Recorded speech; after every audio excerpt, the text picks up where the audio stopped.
Danny Phantom, probably one of the most darkest superhero shows on Nickelodeon to date. But why? Probably because we were 10 years old when it came out and we thought it was awesome. The whole Vlad Masters arc, Danny's complicated identity journey, all wrapped up in a little Ghostbusters-esque story. Premiering in 2004, none of us knew what we were in for. And I want to structure this retrospective a little bit differently than I normally do. I kind of want to add to the tone by going through the first season as if it were like a really important chapter book or movie. Because let's face it, that's how we saw Danny Phantom. Now we've got 20 episodes in this first saga or arc. This whole narrative that is just waiting to be told. And I want to change up how I tell it. So sit back and get comfortable because we're about to be going over Danny Phantom, the origins of a ghost.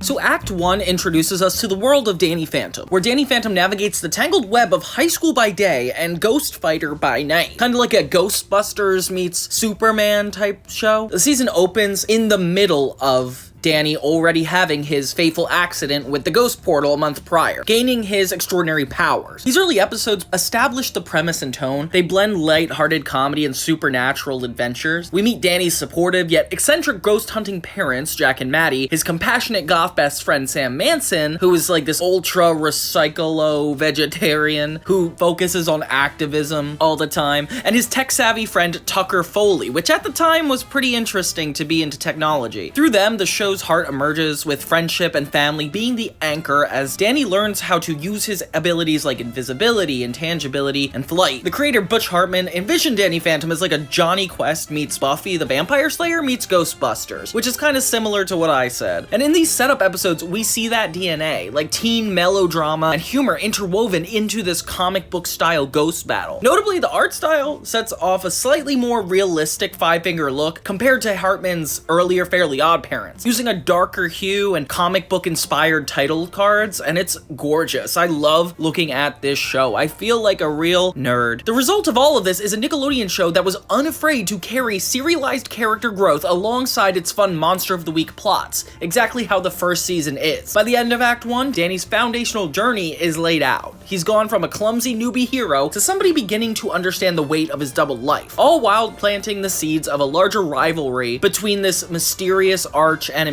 Each episode in this act feels like a chapter in the coming-of-age story, setting up the emotional stakes and themes that will evolve throughout the season. Episode 1, we have Mystery Meat. So the series' very first episode drops us right into Danny's life as a full-fledged half-ghost boy. It's been 1 month since the accident that infused Danny's DNA with ectoplasm, and he's still figuring out his strange new powers. I remember as a kid, I was so confused. I was like, wait, he has the powers? Is this the first episode? Did I miss something? Because continuity really matters to a kid, trust me. When Sam's eco-conscious campaign swabs the school's lunch menu to all vegetarian, it angers the spirit of a former lunch lady, a ghost made of centennial meatloaf, who literally crawls out of the fridge in this madcap opening episode. Danny faces the lunch lady ghost in a food-flinging battle across Casper High, their high school. The fight is equally spooky and silly. I mean, like, meat monsters and hairnets, anyone?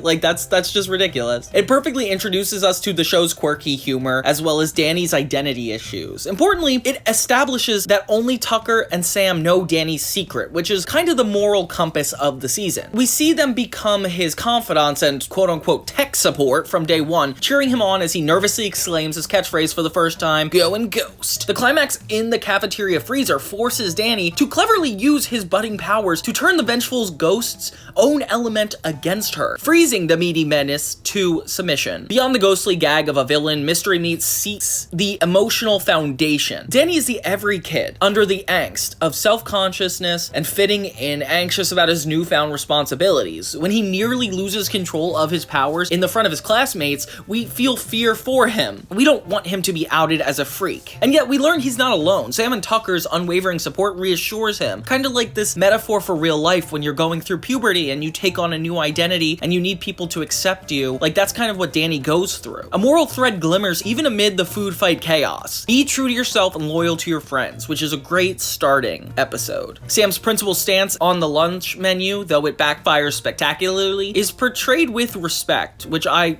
appreciate. Danny stands by her, ghost goo and all, and the animation and music work in tandem to heighten the fun. Like, Guy Moon's scores bounces between the eerie theremin whistles whenever the ghost lunch lady appears, and the upbeat hero motifs as Danny gains confidence. It's very comical in a way that Fairly Odd Parents could be, and a little overdone, but not in a bad way. Notably, this episode kicks off with the rap rock theme song that rapidly explains Danny's origin. Thank God, because we didn't have it in the pilot. An unusually catchy intro that even critical voices have praised as one of the rare effective uses of rap in a cartoon theme. By the end of episode 1, the audience is in on the secret and hooked by the show's unique flavor. It's lighthearted yet meaningful and leaves us eager to follow a relatable kid on his strange journey. And you know how kids are, like, they like that creepy, scary stuff, like Five Nights at Freddy's, and that's kind of what it was for us at the time. Like, we liked the episode ideas of haunting paranormal setups, you know? The second chapter is parental bonding. So Danny's juggling his typical teen woes and paranormal chaos, encapsulating the series' Buffy-like blend of high school drama and supernatural peril. So Danny has a crush on Paulina. It's the school's reigning queen bee, and in a moment of puppy love desperation, he gives her an antique amulet, hoping to impress her. Unfortunately, the trinket belonged to somebody named Dora, a vengeful ghost princess, and when Paulina gets angry, the amulet transforms her into a dragon. As if that weren't enough, Danny's still unpredictable powers cause a ruckus in class, prompting a dreaded parent-teacher conference in the middle of it all. To avoid getting grounded and utterly embarrassed, Danny tries his brand new ghost ability, overshadowing. And I like that each episode kind of highlights a different part of Danny's life. Like, the first episode is family and friends. The second one is specifically one of his powers. He possesses his dad, Jack, and hilariously ad-libs his way through a meeting in Jack's body, which is a classic comedic sequence. We see Danny, as Jack, spout ghost puns and an exaggerated praise for his own alter ego, leaving Mr. Lancer baffled. But the real test comes at the school dance that night, when the dragon Paulina crashes into the party in full flame-breathing fury. Danny springs into action to protect his classmates, and the very girl he's been trying to woo. The character moments shine amidst the fun in this one. Danny's crush on Paulina is portrayed with sweet earnestness. He even practices asking her out in the mirror. It's sweet, yet it's Sam who subtly grounds him throughout it all. She's skeptical of Paulina's shallow nature and quietly hurt watching Danny chase someone unlike herself. Though Sam's feelings aren't overtly stated yet, her eye rolls and pointed quips at Paulina definitely hint at jealousy, and the audience can sense it, even if Danny can't. The episode adds a layer to Danny's relationship with his parents too. Like, we get to know them a little bit by him overshadowing Jack and experiencing a hint of fatherly perspective, with a little bit of guilt for, you know, deceiving his dad. Maddie's concern and Jack's oblivious pride during the conference show that, eccentricities aside, they genuinely care about Danny's welfare. Like, moral and emotional takeaway, honesty is about being your true self instead of trying to impress others, and they do it in this ghost-like fashion. Ultimately, Danny has to defeat the dragon with a creatively improvised weapon involving a frozen meat log, call back to the episode 1, which is less than 30 seconds ago, whatever, and then humbly explain to Paulina that he can't date her because homework. And I don't know why that's the excuse.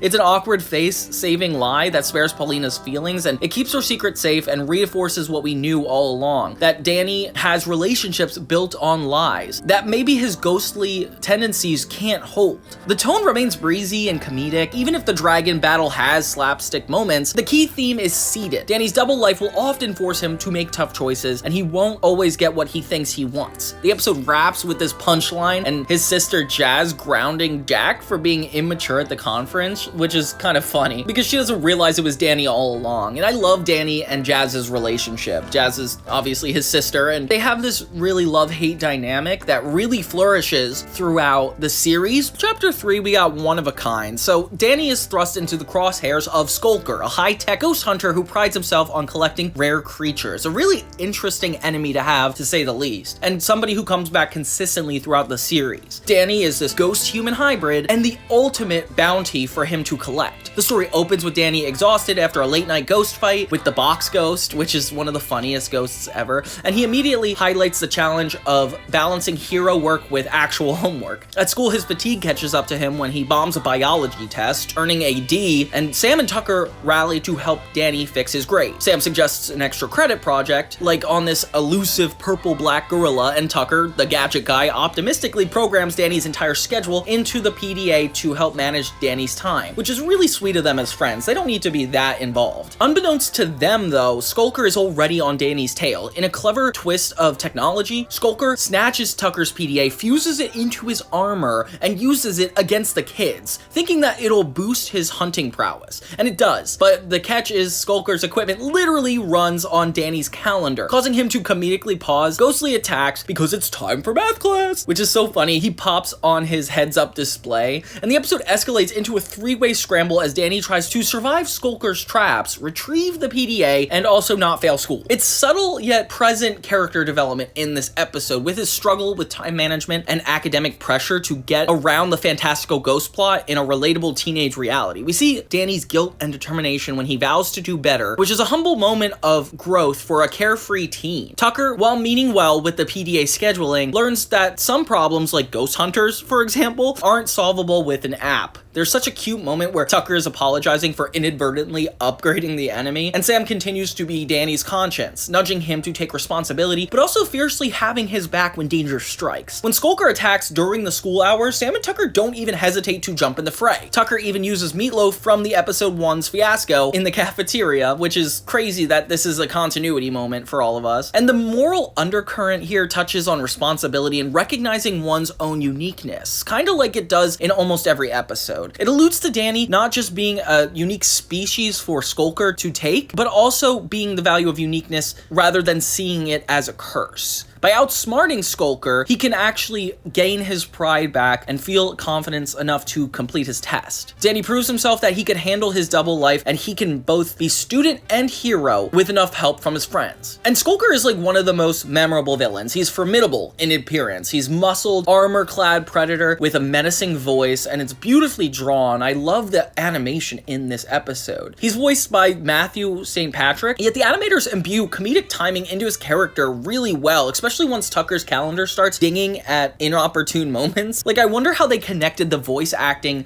to the freewheeling nature of Skulker. The fight sequences is like this jungle-like nature preserve, which is already new for the series, so off the bat, and very dynamic. Like, the vibrant greens and mechanical gadgets clash in a visually engaging way, and it's underscored by this urgent, percussion-heavy score. And fun behind-the-scenes fact, Skulker's concept is actually a ghostly twist on Boba Fett or Predator, tapping into the trope of the ultimate hunter, which resonates with fans of all ages. By the end of this episode, Danny earns a literal A for his project and a figurative A+ in heroism, safely caging Skulker into a mini ghost piloting mecha suit. He's already taken another step in self-confidence, and as a chapter in this season 1 story, one of a kind, showcases Danny's burgeoning ability to balance his normal life with his ghost life. And then we got episode 4, Attack of the Killer Garage Sale. Fame and friendship collide in this episode, and it pushes Danny to confront the perils of popularity specifically. When we open on Danny craving a new school outfit to impress his classmates, it's clear he's tired of being the invisible freshman, no pun intended. With a nudge from the ever fashion-savvy Sam, Danny organizes a garage sale to raise money, cleaning out his parents' lab junk. Unbeknownst to them, many of the items are infused with stray ectoplasm, so this is the setup for Nikolai Technis' debut. The self-proclaimed master of all things electronic, who we get to see and is definitely a fan favorite throughout the series. I also know he's a playable character in the Nicktoons Unite Globs of Doom video game for the Wii, which is kind of a cool throwback for me. He literally gets sold for $5 as a bunch of spare parts, and once the scattered tech finds its way into various buyers' hands, Technis uses the opportunity to reassemble and unleash electric mayhem across Amity Park. Meanwhile, Danny's sudden ascent into the popular crowd, new threads with a new seat with the cool kids, resembling kind of like a Fairly Odd Parents type scenario, strains his bond with Sam and Tucker. He starts skipping their usual lunch table, ignoring their calls, and basking in shallow teenage clout. Does it sound familiar? Because it feels like a Fairly Odd Parents episode. It all comes to a head at the big party hosted by the popular Dash Baxter, the cool kid and football player, who is really kind of stupid, and I love this guy's character. He's just so funny. And Technis manifests the very gadgets that the teens are using at the party to have fun, like turning up the speakers, phones, and gaming consoles into an army of havoc. Such a cool cool, relevant concept, especially in our day and age. Like, technology really does play that much of a role that it's more of a weapon than it is a help to us, especially when it comes to each other. And I like that Danny Phantom cares about keeping up with the times in that sense. The episode's a goldmine for Danny's personal growth, for sure, and at first we see an intoxicating smile on Danny's face, finally like focused on the in crowd, and we're worried about him for a little bit, but that glow fades when he realizes that popularity comes at the cost of authenticity. Sam's hurt and betrayal is definitely like realistic. She confronts Danny for ditching them, and we actually kind of respect her for being able to communicate her concerns like that, and definitely feel for her disappointment when Danny switches to the other side. Tucker normally is the jokester and clearly high-strung on this situation because the trio's dynamics is finally wobbling for the first time. It's definitely a lesson on loyalty wrapped in ghostly chaos. Only when Technus threatens everybody, cool kids included, does Danny see the bigger picture, that it doesn't really matter who you are. The superficial social hierarchy means nothing if you can't even trust or stand by real friends. And in the climax, Sam and Tucker step up despite feeling betrayed and help Danny devise a plan to short-circuit Technus. Notably, Sam uses one of Danny's parents' inventions, the Fenton thermos, to capture Technus once Danny weakens him, showing that even without powers, Danny's friends are indispensable. And when the dust settles, Danny sincerely apologizes to Sam and Tucker, acknowledging that no amount of popularity is worth losing them. The emotional resolution is the trio reconciling over a late-night junk food feast, which is super relatable for people my age. I feel like we definitely used to go out and just feast on junk food. Danny, back in his normal clothes, reinforces the series' heartbeat is that true friends accept you for who you are. In the tone and thematic depth, Attack of the Killer Garage Sale balances its morals with a lot of fun. Like, Technus is an over-the-top villain with a campy 8-bit soundtrack to match his electronic theme, injecting horror and humor even as he bellows about world domination. The animation during Technus' rampage is also a really cool treat. Like, he grows from this tiny flicker on a computer chip into a towering, sparkling amalgamation of TVs and speakers. Like, it is so cool. It's like kind of retro. The episode's title itself also plays homage to a B-movie horror, like Attack of the Killer Tomatoes, signaling the show's need to be kind of like a parody. Butch Hartman's team layered in some behind-the-scenes Easter eggs too, like many of the gadgets Danny sells are nods to previous Nickelodeon shows, and even the old Fenton inventions mentioned in passing. One can even imagine Hartman's commentary pointing out the portable home portal device in the yard sale that never worked, hence being sold, which is kind of a cool little world-building detail. The music crescendos into a rock guitar riff as Danny, in his new slick outfit, takes flight to chase Technus in the skies above the party, and it's epic and slightly tongue-in-cheek, and Danny's fancy clothes get ruined in a fight, symbolically stripping him of his superficial makeover. In the end, the status quo resets. Danny's back as a normal kid in a ratty t-shirt at school, and he's gained something more important than popularity, humility, and a stronger friendship. The episode stands out in Act 1 as the moment that Danny tangibly learns that Sam and Tucker are just as important as his ghost powers, and it's very heartfelt. Next we have Episode 5, Splitting Images. In this slightly darker turn for Act 1, Splitting Images explores bullying and the temptation of revenge, giving us one of the first hints at Danny's powers being not inherently good or evil, and it's his choices that make him who he is. It all starts with this mishap with the ever unlucky box ghost, resulting in Danny's locker being destroyed. It lands him a new locker, locker number 724. The entire school goes ominously quiet at the moment he gets this locker, and we learn why, because it used to belong to Sidney Poindexter, which is the most nerdiest name I think any human could come up with. It's the student from the 1950s who was mercilessly bullied and whose unhappy spirit now haunts the locker that Danny is assigned. Initially, Danny is oblivious to the backstory and fed up with his own bullies, kind of mirroring what this guy goes through. Danny decides to use his ghost abilities for a little ghostly get back, pranking Dash by pantsing him in public and other small humiliations, and it's played for laugh at first. Even Tucker eggs him on, but Sam looks weary, like she questions if Danny is crossing a line and fighting fire with fire. The moral quandary abruptly escalates when Poindexter's ghost catches Danny in the act of tormenting a bully, misreading Danny as just another cruel popular kid. Poindexter drags him into the mirror world version of Casper High, and it's this creepy, distorted reflection of reality where Danny finds himself literally walking in Poindexter's shoes, complete with Poindexter's old taped glasses, bow tie, and everything materializing on Danny. Meanwhile, Poindexter, now free, steals Danny's identity in the real world. He's trapped in this sepia ghost dimension where he's bullied and taunted by mirror versions of Dash and others experiencing exactly what Sydney did years ago. This episode is rich in emotional and moral content. Like, Danny's arc here is a classic tale of learning empathy the hard way. The initial thrill he he got from turning the tables on Dash turns to horror as he endures the same isolation and abuse that Sydney faced. In one poignant scene, Mirror Dash shoves Danny into a locker, mirroring how that happened in his life, and Danny's genuine tears of frustration finally help him understand the depth of Sydney's pain. On the outside, Tucker and Sam quickly notice that Danny's acting pretty bizarre and Poindexter is inhabiting his body. It's very vindictive, and targeting Dash and the other students in a really rude way is just exactly what Danny was doing before. It raises the stakes, and not only must Danny escape, he has to stop Sydney before the ghost does something Danny can't undo. Jazz, his sister, is ever the intuitive person. She senses that something's off with her brother's behavior, and it starts this long arc of Jazz actually caring about what Danny's up to in a more motherly way, but it's hard because they always have that wall between them with the ghost abilities. Like, she doesn't know about it, and it doesn't really make a lot of sense to her the way he's acting. I do like the 50s slang. It seems really funny. I feel like Butch Hartman was calling from his own experiences at that age. The resolution comes in when Danny, using his earnest remorse, convinces Sydney that they are kindred spirits, not enemies, in a climactic confrontation in front of the funhouse mirror. Danny swaps back and faces Poindexter ghost to ghost and doesn't fight with fists or blasts, but apologizes and acknowledges Sydney's trauma. Moved by this and realizing Danny himself has been bullied, Sydney relents and Danny regains his identity. Poindexter returns to the mirror realm, now understanding that Danny is a friend, not a foe. And it feels like a commentary on how one could have like racial differences. Like, it's not about the color of our skin, but like how we relate to people. Empathy is kind of the root to all connections with other people, despite the way you look, despite anything else. And I really like that's kind of a nod to that. It reminds me of Ben 10 in the way too, because Ben 10 is about him turning into different aliens, but the moral behind that is that each of those aliens are their own race, their own species, and his identity clashing with theirs, while Danny is understanding this new culture of ghosts and their inhabitants. Like, it's really interesting how it's done so deeply. From an analysis perspective, Splitting Images specifically stands out for its atmosphere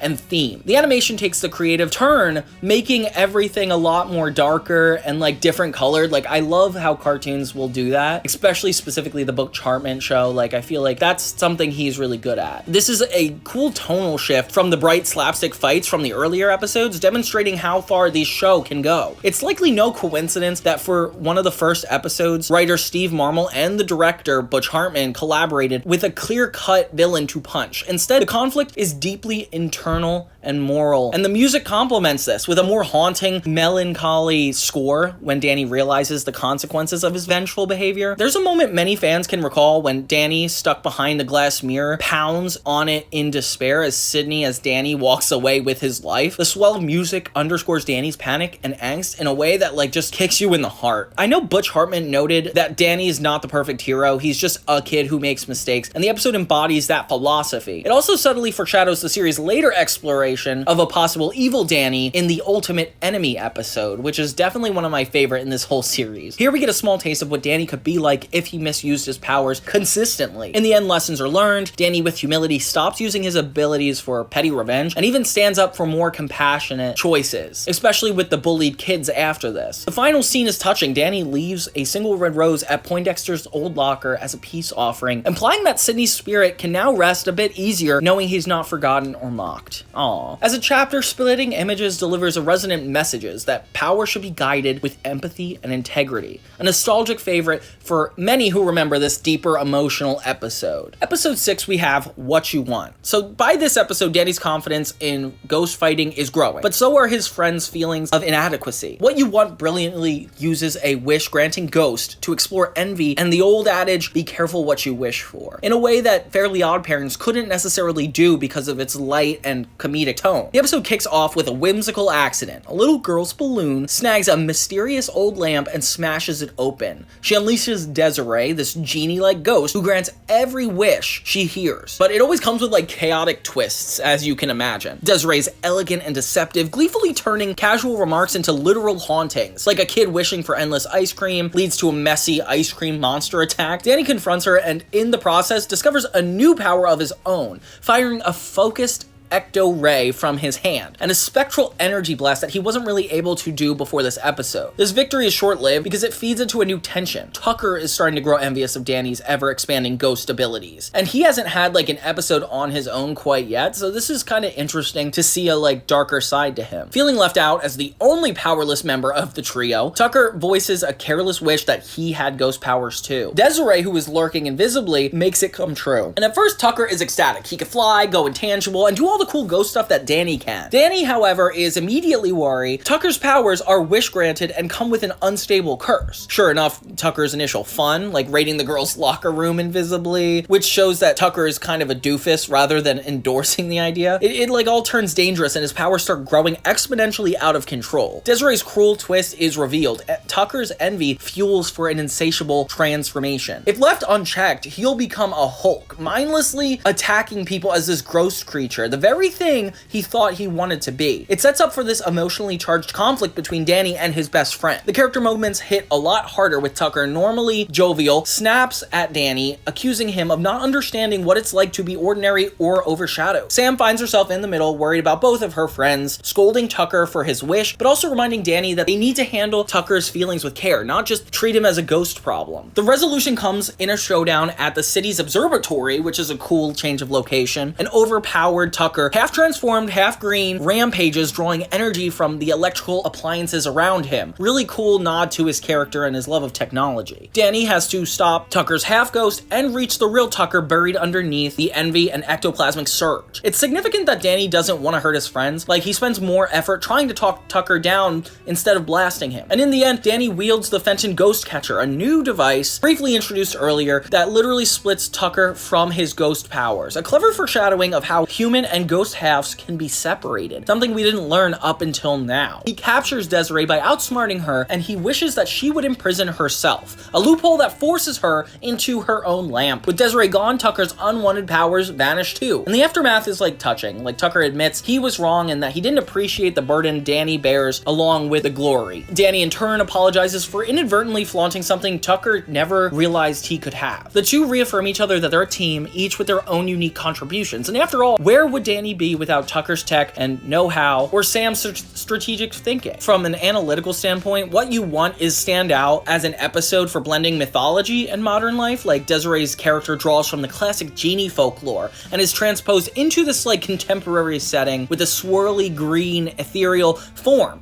And she's like seductive and echoing, with a voice by Perry Giltman, making her alluring and eerie. The animation really shines too, because Tucker's progressive ghost transformation with the green eyes and the wisp of smoke adds a dramatically monstrous reflecting tension. Music cues from the Middle Eastern influences wherever Desiree is on screen is definitely something that makes us remember this is old world magic, contrasting the modern backdrop of Amity Park. It also debuts the Fenton Ghost Catcher, you know, that thing that separates the ghost from its normal form. Fans in later episodes note that this device is a crucial foreshadowing to something that happens in later of season 2. Hardman's behind the scenes commentary often points out that season 1 planted these seeds, and what you want is a prime example of seemingly episodic content feeding into a bigger lore. Thematically, the episode's moral is crystal clear, yet delivered with empathy. Envy can make you lose sight of who you are, and sometimes what we wish for isn't what we need. In a nostalgic sense, many viewers remember Tucker's brief turn into a ghostly figure, dubbed Ghost Tucker, as a powerful image of a friendship at stake. A chapter where the trio's bond is tested and internal emotions, rather than an external villain, concludes. This is where Act 1 is getting ready to come to a close, as Tucker gains perspective on Danny's life, and Sam, well, she gets 2 less bull-headed boys for friends. Little did they know, the biggest test of their unity appears in the next episode, episode 7, Bitter Reunions. I would consider this the Act 1 finale when we're jumping from the ordinary world, because the dramatic stakes raise, and it lays the cornerstone for Danny Phantom's overall arching conflict. This episode takes Danny and us out of the familiar Casper High and into a personal ghost hunting road trip. When Jack Fenton hauls the family together for a college reunion in rural Wisconsin, Danny is not thrilled. And then he meets Vlad, Vlad Masters, Jack's old buddy hosting the event. Vlad is wealthy, sophisticated, and he's got like a really smooth voice. I really like this guy. He's surprisingly really nice to Danny, showering him with attention and talking science, treating him like he's an adult, like his parents don't. Yet there's something off about his charming bachelor behavior in this mansion, and there's a lot of extensive ghost artifacts. We soon learn the chilling truth that Vlad Masters is none other than Vlad Plasmius, a half ghost just like Danny and one of the only ones to exist. 20 years Danny's senior, and fueled by this simmering hatred instead of Danny's, like, optimism. In college, apparently Jack's prototype ghost portal misfired, blasts Vlad into an ecto-energy, landing him into the hospital with ecto-acne for years, which is very similar in the sense that Jack is also the reason Danny is half, and he doesn't know between either of them how bad he messed up, which is kind of cool. I like that it's like secret, and only the people who suffered from it can reconnect on it. Like, it's kind of creepy. Not only does he blame Jack for ruining his life and stealing Maddie's love, but he's spent decades honing his ghost responsibilities in isolation, unlike Danny. Now Vlad has a twisted goal. He wants Danny as a surrogate son and Jack out of the picture for good, which is really interesting that his expectations are that Danny would go through with this. Like, I think that's really far-fetched, but if you're in isolation this long, it's definitely a twisted mentality to have. The revelation of Vlad as Danny's archenemy is one of the season 1 most pivotal moments, especially since it's mostly monster of the week. We see people and then they leave, even though they come back later, but Vlad is definitely a recurring character. He embodies ambition warped by bitterness. He's brilliant, polished on the surface, but beneath he has like loneliness and a little bit of an obsession. Danny dubs him as a Fruit Loop,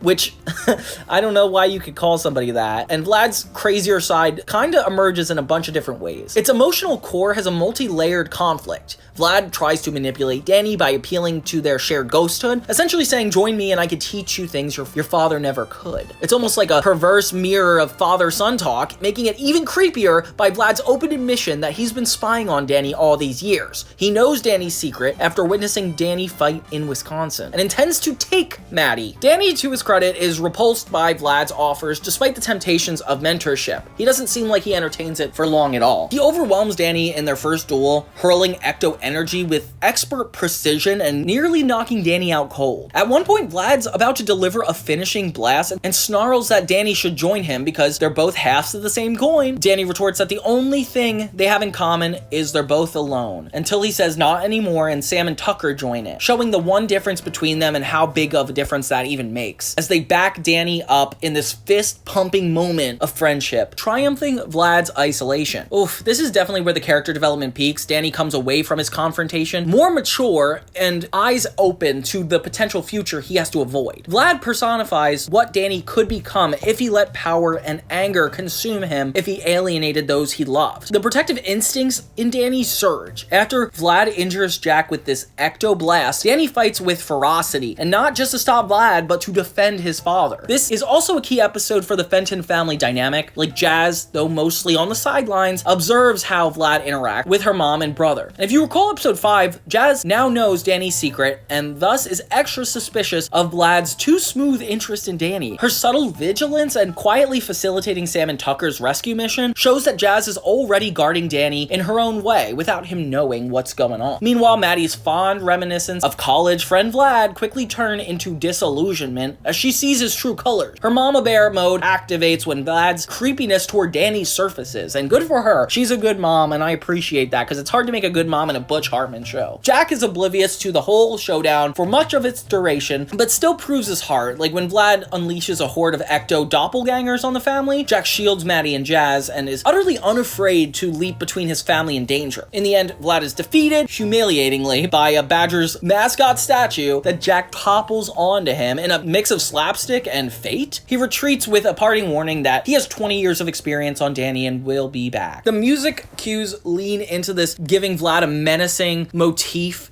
with deep brass and pipe organ undertones, a nod to the classic Dracula perhaps, and obsession with ecto-blood, as it were. Butch Hartman himself has mentioned that introducing Vlad was the true plot of Danny Phantom, kicking in. The title Bitter Reunion speaks to multiple layers. Vlad and Jack's bitter reunion as estranged friends, Vlad's attempted at a reunion of half-ghosts with Danny that turns bitter, and even the thematically bitterness that Vlad had for many years. Fans often point out that this episode is when they realize Danny Phantom wasn't just an episodic kid kids show. It was a serialized saga with a compelling villain. Vlad's presence looms over the rest of the series after this. The nostalgic weight of rewatching Bitter Reunions is so fun because this mentor-turned-nemesis relationship has always been something interesting in kid shows for me. I'm not sure if you saw my Shaolin Showdown video, but Chase Young and Omi is the biggest mentor betrayal of all time, and I definitely recommend you check that out. As this Act 1 closes, we see Danny face his polar opposite and barely survive, which is really exciting, and I'm so excited for what's next. Now we got Act 2, which is the conflict and exploration. I would say this is more so episodes 8 to 14, that classic Act 2 fun and games. If Act 1 built the foundation, Act 2 of Season 1 definitely runs wild through the halls and Ghost Zone corridors of conflict and exploration. In these episodes, Danny Fenton broadens its scope and deepens its storytelling, with Danny's secret world colliding spectacularly with everyday life. We see the Ghost Zone itself for the first time. We watch Danny's personal relationships strain and strengthen, and even encounter new allies and adversaries that challenge his black and white assumptions about ghosts. The tone of the series evolves here. It's like still funny and adventurous with this growing undercurrent of complexity, and the consequences start to carry over from one episode to the next, creating a sense of like cohesive saga, like kind of like a Dragon Ball Z saga would be. For instance, Danny even earns a ire of a vengeful ghost warden, and later faces fallout as the ghost returns with a larger scheme. His friendly classmate Valerie is tragically transformed into a ghost hunter because of collateral damage from Danny's heroics. It's like all about misunderstanding, trust, and moral ambiguity. It's definitely the conflict part of it all. It also explores side characters in richer details, like Jazz's perspective, Valerie's fall and rise, and Sam and Danny's unspoken feelings, even with Mr. Lancer's humility. This not only fleshes out the supporting cast, but reflects on Danny's own journey through their experiences. The animation becomes a lot more adventurous, like a haunted house contest, a hard rock ghost concert, and even a dip into the video game world. And the 50s biker ghost realm, they're all like super unique visual flavors that keep the storytelling fresh. Musically, we get a lot of standout moments like Ember's rock anthem and real texture to the show's soundscape. By the end of Act 2, Danny has been tested in new ways, but let's jump into it and see where it goes. So episode 8 is called Prisoners of Love. It's the episode that rips open the veil, literally, to the Ghost Zone, turning personal family errands into a supernatural jailbreak adventure. It starts with the rare and tender note that it's Jack and Maddie's wedding anniversary, an episode kind of circled around the parents. Jack's heartfelt gift to Maddie is a handcrafted ghost-themed present and accidentally locks it in the ghost portal. Danny is really worried his parents are going to separate if he doesn't actually bring him this gift and allow his dad to celebrate the anniversary. He feels responsible and also secretly anxious about this whole anniversary situation. The promise leads him to venture into the Ghost Zone on his own without meaning to, and it's just like a surreal floating patchwork of green void and random doorways, kind of like Monsters Inc. in the yin-yang world. Danny's initial awe quickly turns to alarm when he's arrested by a guy named Walker. It's the Ghost Zone's authoritarian prison warden. Walker embodies this letter of the law gone awry. He books Danny for a minor infraction that he could cook up, showing this more toxic trait to lawmakers. And despite Danny's protests, he sentences him to 1,000 years in ghost prison, just to make an example out of him. So locked up, Danny finds himself among familiar foes, ghosts he's personally caught and deposited back into the zone. So we all know where that thermostat is headed. The lunch lady ghost, the box ghost, and Technus are all incarcerated alongside him,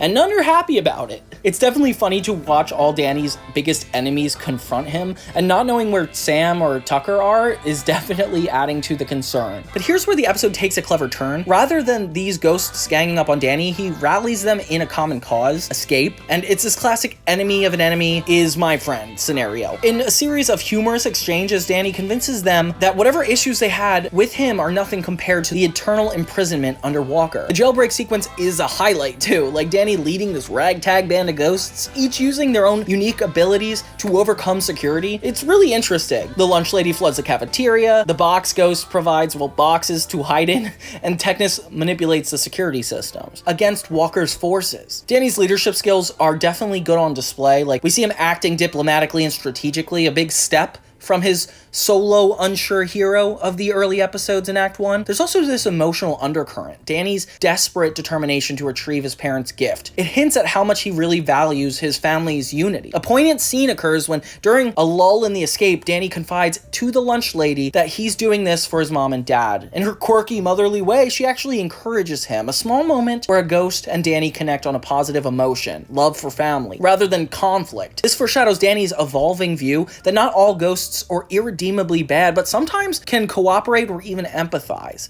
It's a theme that will reoccur, but Prisoners of Love definitely plants that seed. The concept that in the ghost zone humans are ghosts is a fascinating twist revealed when Danny realizes that Walker's bullets pass through him harmlessly. The zone's physics are inverted, a brilliant bit of world building that explains why Walker needed to jail Danny with rules and cells rather than simply hurting him, which I think he would have eventually found that out in jail. Like 1,000 years gone by and you're telling me it doesn't work? I don't know. You could feel influences from prison escape films like Shawshank Redemption. There's a slide to The Green Mile, and I don't know, it gives it all like a Nicktoons spin. The score at time riffs on caper music with the sneaky pizzicato strings as Danny and company tiptoe past the guards, and then swelling heroic trumpets when they bust out of the Ghost Zone equivalent of a prison yard. Visually, the Ghost Zone is depicted as this like psychedelic green and purple place, and the animators must have flexed their imagination because this thing is something that can never be done on Fairly Odd Parents, not even on any of the other Nicktoons shows. It's incredible. By the time Danny snatches the anniversary gift, which was tucked safely in Walker's evidence locker, he escapes back to the human world and is gained something intangible too: confidence. Haha. And ghostly respect. The escaped ghosts actually do cover Danny's retreat momentarily, and they unite against the same pompous warden. Of course, as soon as Danny's gone, they scatter, free to cause trouble another day. But back home, Danny slips the gift into Jack's hands, and all that matters is that his family is together, grounding us back in the love and warmth that drive Danny and make him such a likable lead. Prisoners of Love serves as a reminder that Danny Phantom's heroism isn't about catching ghosts for glory, it's rooted in protecting people he cares for. It leaves a lasting mark on the season's continuity, like Walker is humiliated and furious, vowing revenge, and setting up a later confrontation on Danny's turf. But for now, Danny cherishes the quiet victory, and the parents are happily dancing in their anniversary goggles, completely unaware that their son just staged a miniature Ghost Zone breakout for them. The chapter is adventurous and heartfelt, and it encapsulates the show's ability to be imaginative and touching all at once. Then we have episode 9, My Brother's Keeper. Secrets, siblings, and soul-sucking specter. My Brother's Keeper is a turning point for Danny and Jazz's relationship, wrapped up in an eerie cautionary tale about emotional manipulation. When a new guidance counselor named Penelope Spectra, a therapist, an evil ghost therapist, which is super cool, she starts at Casper High, and everyone adores her enthusiasm, like she's young, fashionable, and always ready with positive affirmations. The students sink into inexplicable depression. Even the school's star athletes and the happiest kids become apathetic and insecure. Unseen to all, Spectra is a ghost in disguise, feeding on the misery of students to keep her young and beautiful. Appears to be like this perfect confidant, then subtly undermines students' self-esteem to exuberate their negative emotion. It's a dark concept for a Nick cartoon, and the show doesn't shy away from showing its effects on Danny. Under Spectra's influence, often accompanied by her shape-shifting ghost sidekick, Bertrand, who covertly harasses the students in various forms, Danny grows moody, snappish, and usually down on himself. He even begins to doubt his abilities as a ghost hero. Exactly the kind of self-doubt that Spectra savors. Meanwhile, Jazz has been noticing Danny's strange behavior for a while, and in previous episodes, we saw her concern. But here she actually takes action, deciding to investigate what's really going on with her brother. And Jazz is in a unique position, like since she's the overachiever who would normally be all over the new counselor for extra guidance, she finds herself repelled by Spectra's shady approach. As Danny's attitude worsens, he's late to class, snapping at Tucker and Sam, and even ditching ghost fights. Jazz initially suspects this typical teenage issue to be like hormones or something, but she confronts him with a flashlight, and Danny, knowing he can't tell her the truth, just pushes her away more, which is kind of sad. The episode climax comes when Jazz corners Danny in the school hallway during a particularly heated ghost attack by Bertrand, who's taken the form of a bully monster, and Jazz witnesses Danny transform into Danny Phantom right before her eyes. It's a monumental moment where she actually discovers the secret Danny's been keeping, but in a display of morality and love, she doesn't freak out. Instead, things click into place, Danny's mood swings and odd disappearances, and her concern amplifies. Together, with Jazz now in on the secret, they confront Spectra in her lair, the school psychologist's office, which morphs into a ghostly nightmare when Spectra reveals her true form, which is like a wrath-like creature, glowing eyes and contorted aged face, starkly different from a sunny human facade that she was putting on earlier. Spectra realizes that Jazz threatens her plan, so she tries to sap Jazz's confidence too, taunting her by saying she's a meddling know-it-all who's caused Danny nothing but stress. And for a moment, Jazz actually looks like she actually cares about what she's saying, and under decades tirades of being the perfect child and guilt riding on Danny's life, Jazz steels herself, bolstered by her love for Danny, and fires back that Spectra's the pathetic one. And I really respect her in this moment. We definitely like Jazz a lot more than we did in previous episodes, as being the naggy older sister. Like, now she's actually become a lot more of an ally.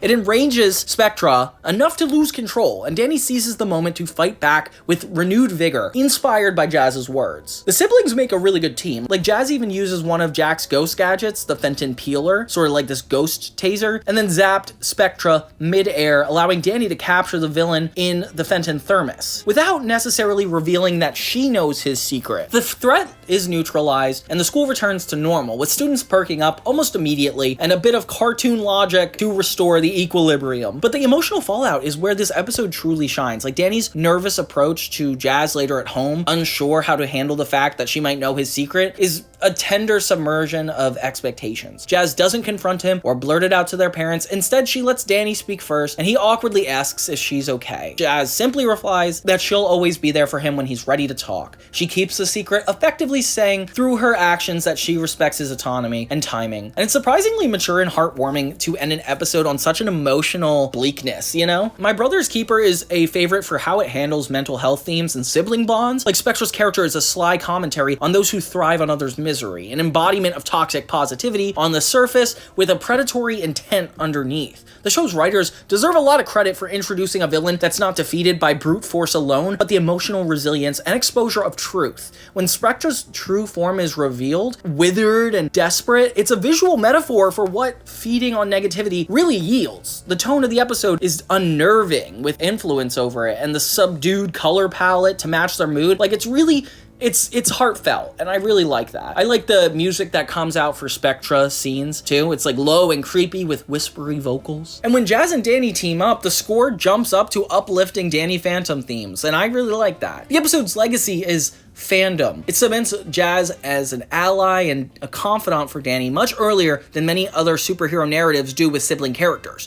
Fans often cite Jazz's decision to wait for Danny to open up as one of the most touching moments in the series. It's the ultimate show of support. Behind the scenes, it's known that Steve Marmol, who the story editor is, they intentionally made Jazz's perspective to avoid the tired tropes of clueless family members, and the episode delivers on that. And Spectra does return as a recurring villain with this awesome intro to her. Like, I feel like it's such a good way to show us who she is. As a chapter, this episode definitely adds a new dimension to Danny's story. He's no longer alone in his family. Jazz's silent support is strengthening him at the end, and watching Danny head out for another night of Ghost Patrol speaks volumes. Her expressions equally parts worry and pride, and the siblings have each other's backs, making all the difference going forward. Now we're halfway through the season, episode 10, Shades of Grey. So following the seismic shift of Jazz learning Danny's secret, episode 10 expands on Danny Phantom and his universe by introducing a sympathetic antagonist whose life is upended by the ghostly collateral damage. Shadows of Grey is aptly named. It delves into the moral gray areas that literally centers on Valerie Grey, a character who transitions from a popular kid to a bitter ghost hunter. The episode begins with a seemingly minor ghost incident, like a cute dog that's green, and it must be a ghost dog named Cujo, keeps appearing at Exion Labs, the tech company where Valerie's father works security. Danny, trying to capture Cujo, inadvertently causes more destruction than intended as this playful ghost pup phases through walls and equipment, and the lab ends up in shambles, and Valerie's dad gets fired up because she is the scapegoat, the only person there to see it when it happened, and she is in trouble. The event is the fulcrum on which Valerie's entire world tilts, which is so crazy. It's like just this casual person, but her entire life changes because one thing Danny does. Like, that's insane. Overnight, she goes from an affluent and well-liked person to struggling and ostracized. Her father sells their fancy house, Valerie's expensive lifestyle evaporates, and her so-called friends at school, like Paulina and Star, abandon her when she's no longer one of them, which is kind of shallow. Her personal fall from grace, portrayed with grounded realism, it's the scene that shows her sadly boxing up her trendy clothes, trading for a basic outfit, and arriving at school on an old scooter instead of a sleek car. The whispers through the hallway sting too. Valerie's pride and heartbreak mix into the need for someone to blame, and she directs all her anger at Danny Phantom, who she saw at the lab during the chaos. In her eyes, the ghost boy ruined her life, and it sets up for a compelling parallel. When Danny sees ghost hunting as a duty or even a game at times, for Valerie it could be deeply personal. And then we entered the generous benefactor. Like, we as the audience quickly learn it's Vlad Masters who anonymously provides Valerie with advanced ghost hunting gear and sleek hoverboard. Suddenly, Valerie Gray is reborn as this high-tech ghost hunter, armed with teeth and determination to get revenge on the ghost boy, Danny Fenton. The first confrontation between Danny and Valerie crackles with intensity and misunderstanding. Like, Danny is stunned to find a human hunting him with as much fervor as any ghost villain. Their fight streaks across the city skyline at night, and Valerie's jetpack leaves a trail of neon blue and Danny's ectoblasts glowing green. It kind of reminds me of the Powerpuff Girls, the way it is contrasting one another. In a clever narrative choice, Cujo, that ghost dog, is still at large and often appears in the worst times, complicating encounters, almost as like a side plot to the real emotional beats of Valerie and Danny. During one battle at the park, Cujo shows a non-hostile side, and Danny realizes the ghost dog is just looking for his lost chew toy. Aww. Which happens to be the glowing energy core from Avexian Labs, where her dad works. This is a turning point for Danny. It dawns on him that Cujo isn't malicious, just confused and desperate to reclaim what he's missing. He even empathizes with the pup, attempting to calm it down instead of fighting it outright. Valerie, however, is in no mood for nuance. She sees that Danny is playing with Cujo and assumes that he's in cahoots with all ghosts. Her single-minded drive leads her to endanger bystanders in an effort just to blast Danny. Like, her bitterness is just driving all of her decisions. In turn, it makes Danny realize that even he could sometimes be absent-minded when it comes to other people's safety, and how important it is to not be reckless with your powers. The character development shines in this episode with Danny trying to resonate with Valerie mid-battle, like telling her that not all ghosts mean harm, which is a lesson he just learned himself, making it a lot more impactful. Cujo whimpers at his feet, and Valerie will not hear it, at least not yet. Their clash culminates with Danny saving Valerie from her own overpowered weapon when it malfunctions. He pulls her out of an explosion, and this definitely puzzles and frustrates her. Like, why would an evil ghost boy risk his life to save her? It kind of gives her a glimpse into, like, maybe this isn't so bad, but she's not really ready to accept it yet. By the episode's end, Cujo is peacefully reunited with his toy and fades away, no longer a threat, while Valerie's father miraculously gets his job back, thank God. Courtesy of Vlad's scheming behind the scenes. For Valerie, though, nothing is going to be the same again. She remains suited up, vowing silently on her mission to destroy Danny Fenton, and Danny, on the other hand, carries the burden of being hated by somebody he actually wants to help. Shades of Grey lives up to its title by placing Danny in a morally ambiguous bind. He understands that while Valerie despises Phantom, she doesn't know his true identity or intentions, yet he can't explain himself without exposing his secret. So the emotional weight is heavy. In one scene, Sam and Tucker confront Danny on how to deal with Valerie, but Danny admits, I made a mess by accident, but it's my fault all the same. It's a level of guilt and responsibility we haven't seen in him thus far, and it signals his growth in the hero's journey. This episode adds a layer of richness to the series. Valerie is the first human antagonist in Danny's age range, introducing this vigilante element. Her transformation is given the time and gravity usually reserved for the origin stories in comic books,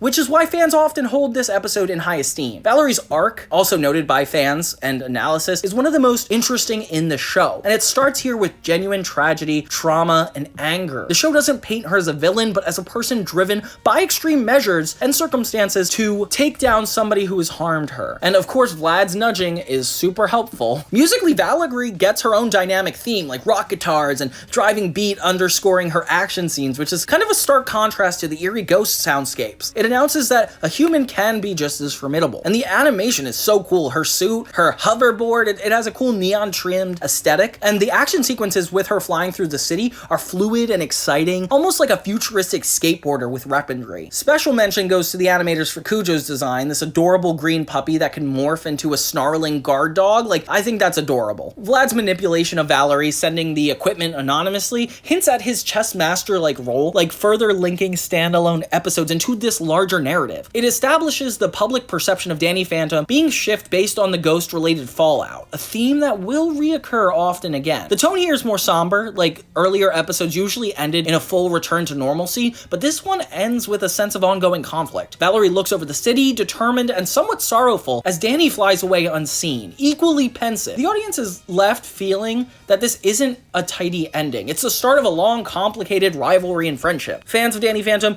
dared to show that sometimes doing the right thing can have unintended negative consequences, which is this cool double standard. The emotional palette at the end of the day is no longer is every ghost enemy just a wrong to be righted. Now the fallout is personal. An episode that resonates on rewatch, full of nostalgia for the moment Valerie takes off her red visors. The birth of a ghost huntress whose story intertwines with Danny's in unpredictable ways. Then we have episode 11, Fanning the Flames. So this is a standout episode because of the rock music, supernatural mind control, and teenage romance on one fiery episode. Arguably, season 1's most iconic chapters. The story invites Amber McLean, the ghostly rock star who bursts into scene with a hypnotic song that becomes the latest teen craze in Amity Park. Amber isn't just performing for admiration though, her spectral power focuses on the energy of her audience chanting her name. With each cheer of Amber, her flame-shaped hair blazes brighter, and the guitar riffs send out waves of mind-numbing enchantment. And it's cool because at first they don't know it's a ghost, even though it's ridiculously obvious to the animators, and we get like kind of thrown into it. The youth of Amity Park, including Tucker and most of the school, become memorized with the fans, growing defiant against anybody that doesn't like Amber. At first, Danny and Sam are immune to the music's mind control. Like, Sam naturally is going to be this pop punk person who kind of is like an American reject, and Danny's busy ghost fighting, so he can't really see what's going on. And then when Amber sees that Danny's interfering her concert, she switches tactics, strums a different chord, and casts a love spell on him, causing him to become utterly infatuated with Sam. Yeah, this episode peeks into their relationship in a lot deeper of a way. Suddenly, the episode swerves into a rom-com nightmare. The boy that she secretly likes is now fawning over her, writing her poetry, serenading her, but only because he's bewitched. It's every fangirl's dream, and worst fear rolled into one, delivered with both comedic and heart-tugging moments. Gray DeLisle's voice acting for Sam is fantastic. Like, you can't believe the range this actress has. Not only can she play Sam, but she could play Kimiko from Shaolin Showdown. She could play Vicky from Fairly Odd Parents. Like, she is just in everything. You could hear Sam's internal bewilderment turn to a mix of flustered embarrassment and genuine sorrow for this love that isn't really real. We finally get explicit confirmation that Sam does have deeper feelings for Danny, and it hints that Danny might reciprocate because it's not just magical. Because Danny is cartoonishly smitten, doodling Sam's name in class, attempting grand romantic gestures, which provides a lot of comedy, yet there's the real emotion underneath. A scene in which Sam, trying to break the spell, cruelly rebuffs Danny in front of others, telling him that he's just a friend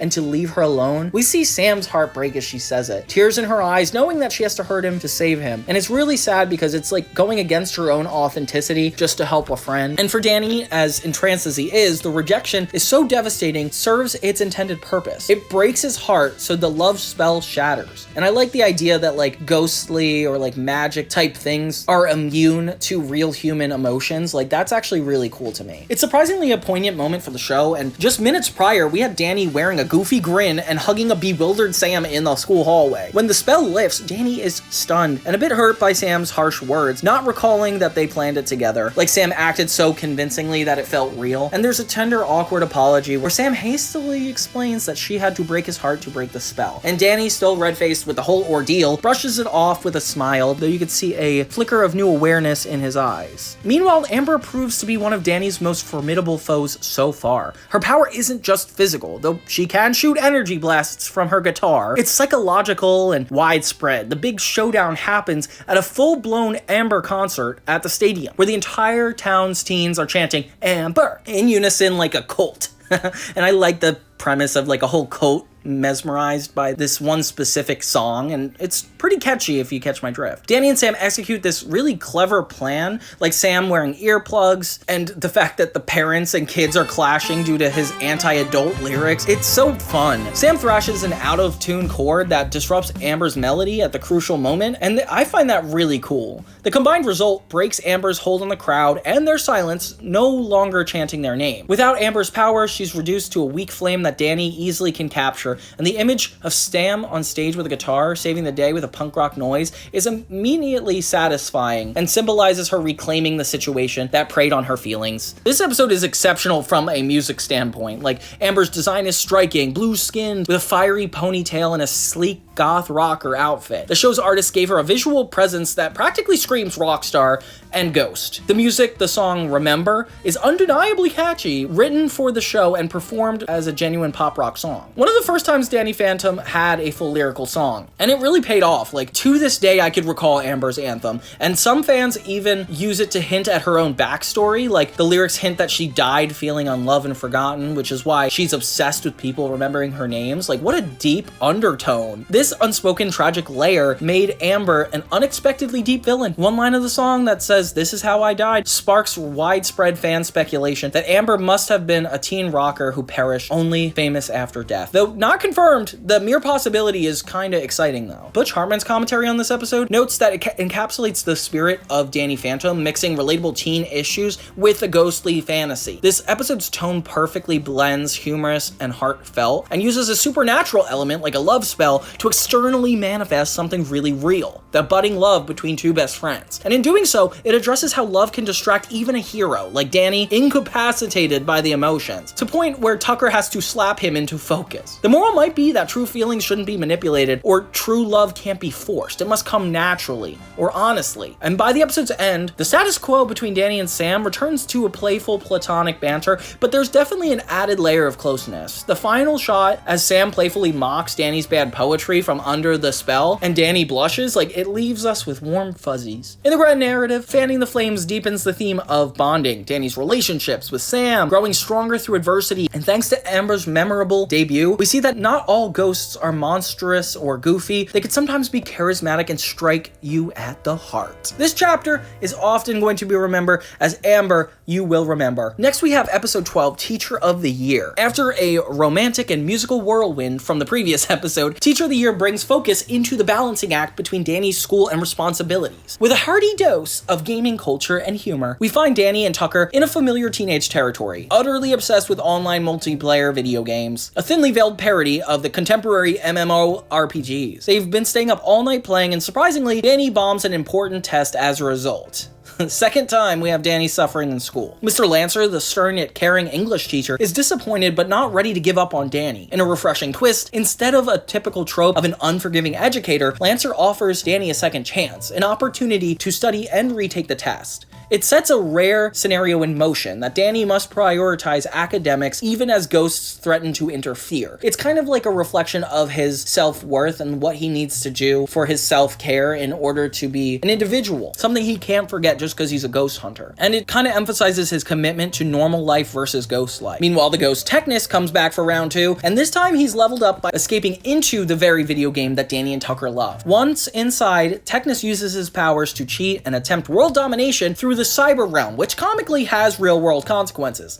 As Technus gains more points and power-ups in the game, electrical disturbances ripple through Amity Park, hinting that if he wins the game, he might actually control the world's technology. The concept is fun and definitely very early 2000s, tapping into the era's growing fascination and parental fears of kids being too plugged into their video games. I mean, I remember when I was that age, and my parents were like, if you look at the TV too long, you're going to die. Well, they didn't say die, but you know what I mean. Like, they thought we were going to be harmed in the long term. And hey, maybe we are, but I don't know. I'm still going to play my Switch too. In this episode, we got a lot of character development with the discipline and mentorship of Mr. Lancer. We get a deeper look too, like behind his literary exclamations like Hamlet or Beowulf when angry. He just calls out those things casually. I don't even know how he does that. He's a teacher who genuinely cares about his students' learning. There's a charming study montage where Lancer personally tutors Danny after school for a retest, revealing his passion for Shakespeare and rubbing it off just a little on Danny, who can't help but compare Hamlet's indecision to his own ghost dilemmas. It's a neat reflection where Danny is caught between choices, much like the classic literary heroes that Lancer always references. On the friend front, Sam's role here is small but crucial. She's the one not sucked into the game mania, so she can actually help Danny realize he needs to get his act together. Tucker provides a comedic relief because he's even more addicted than Danny, to a point where he sneaks a handheld console into class, which is pretty relevant and I feel like more important than ever. We see Tucker's escapism, that he'd rather grind for XP than study vocab, and it's such a relatable teen impulse. When Technus sucks Danny, and by accident Sam and Tucker, into the game's digital world for one last showdown, the episode shifts into this vibrant video game aesthetic. The animation style adapts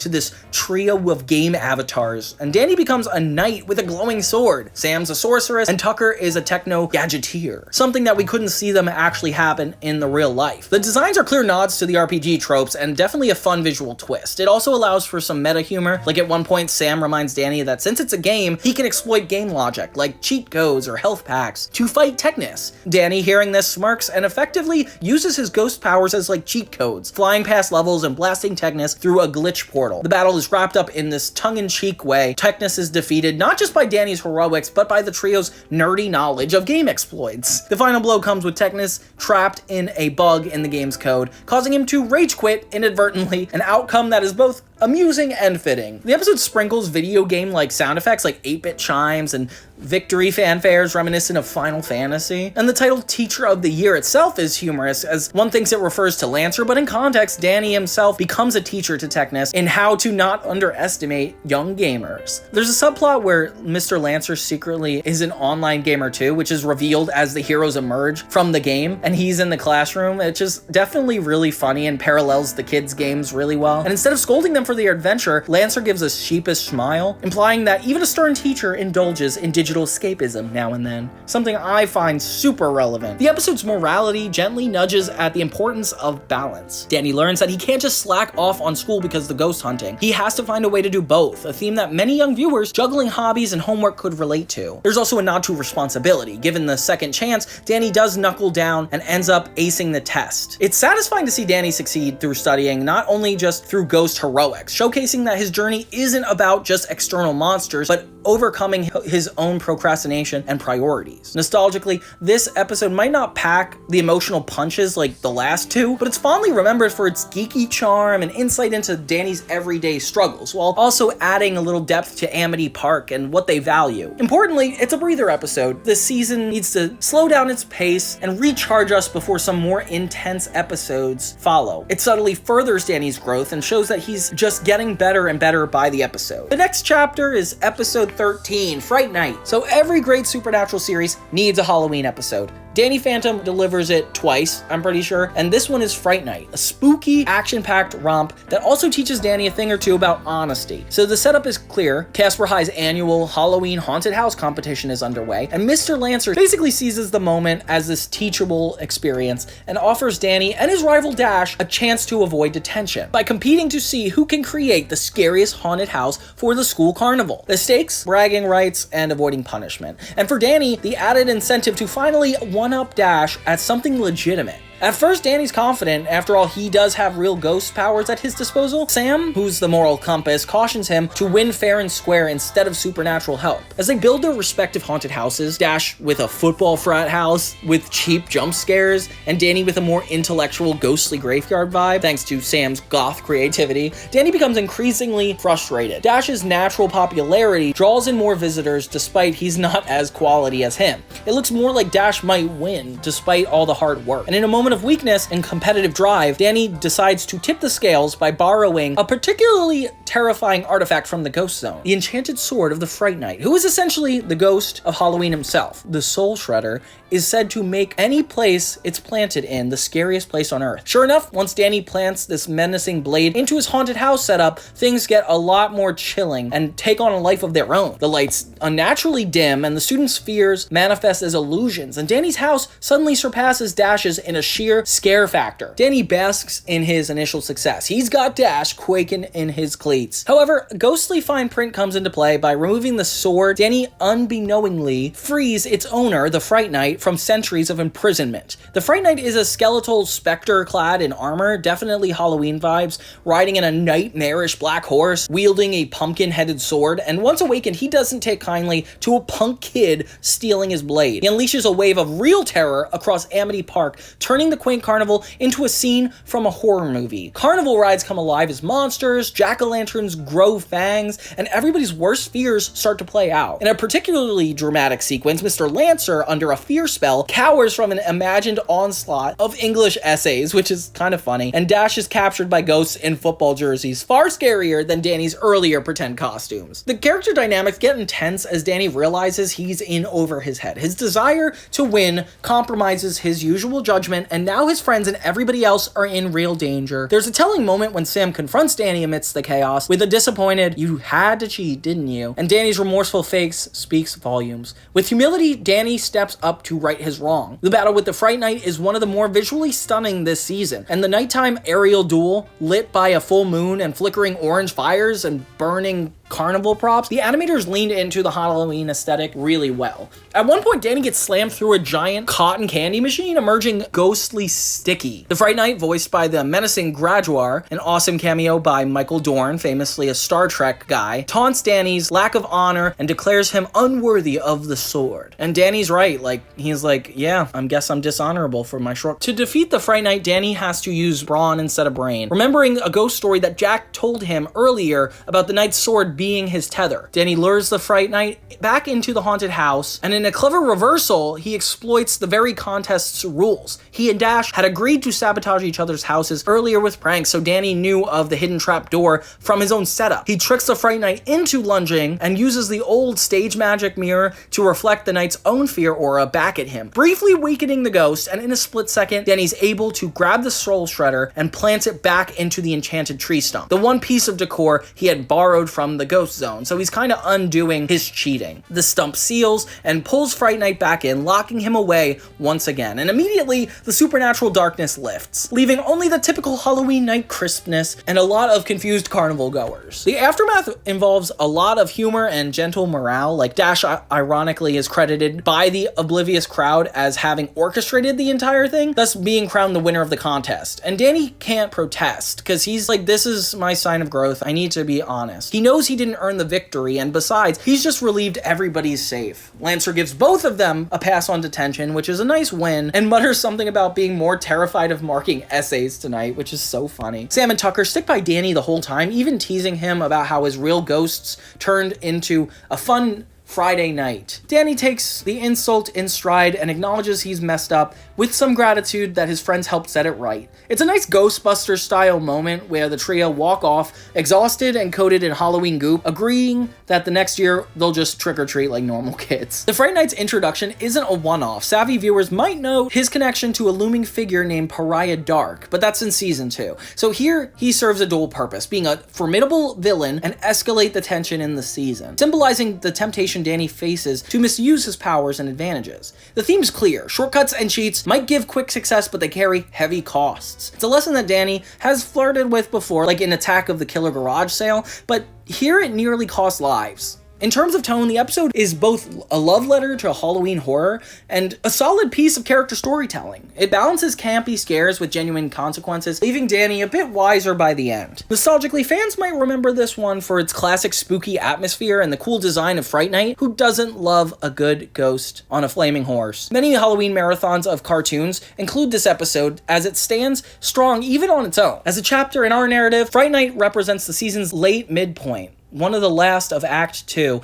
and Danny is confronted by the worst that could happen when he missteps. As he tees up for Act 3 with a humbler, more conscious mindset, it's time for some real revelations and growth from him. Then we get episode 13. After a spine-chilling Halloween escapade, episode 14 plays with the unluckiest number of all, 13, delivering a ghost story entwined with teenage rebellion and sibling trust. The episode title itself is a clever pun. It introduces Johnny 13, this greaser-style biker who, true to form, comes with a shadowy companion and brings bad luck to anything it touches. It kind of reminds me of Grease. That would be so crazy if he sung one of the songs from Grease. Wouldn't we love that? But the heart of the episode is definitely Jazz. Danny's usual straight-laced, ghost-averse older sister takes center stage as she unexpectedly swoons over Johnny when he appears in town as this handsome human bad boy, which was such a common trope at the time. Jazz typically is the rational one and finds Johnny's leather jacket and motorcycle mystique a thrilling escape from her image as this prime overachiever. And unbeknownst to her, Johnny 13's interest is anything but innocent. He's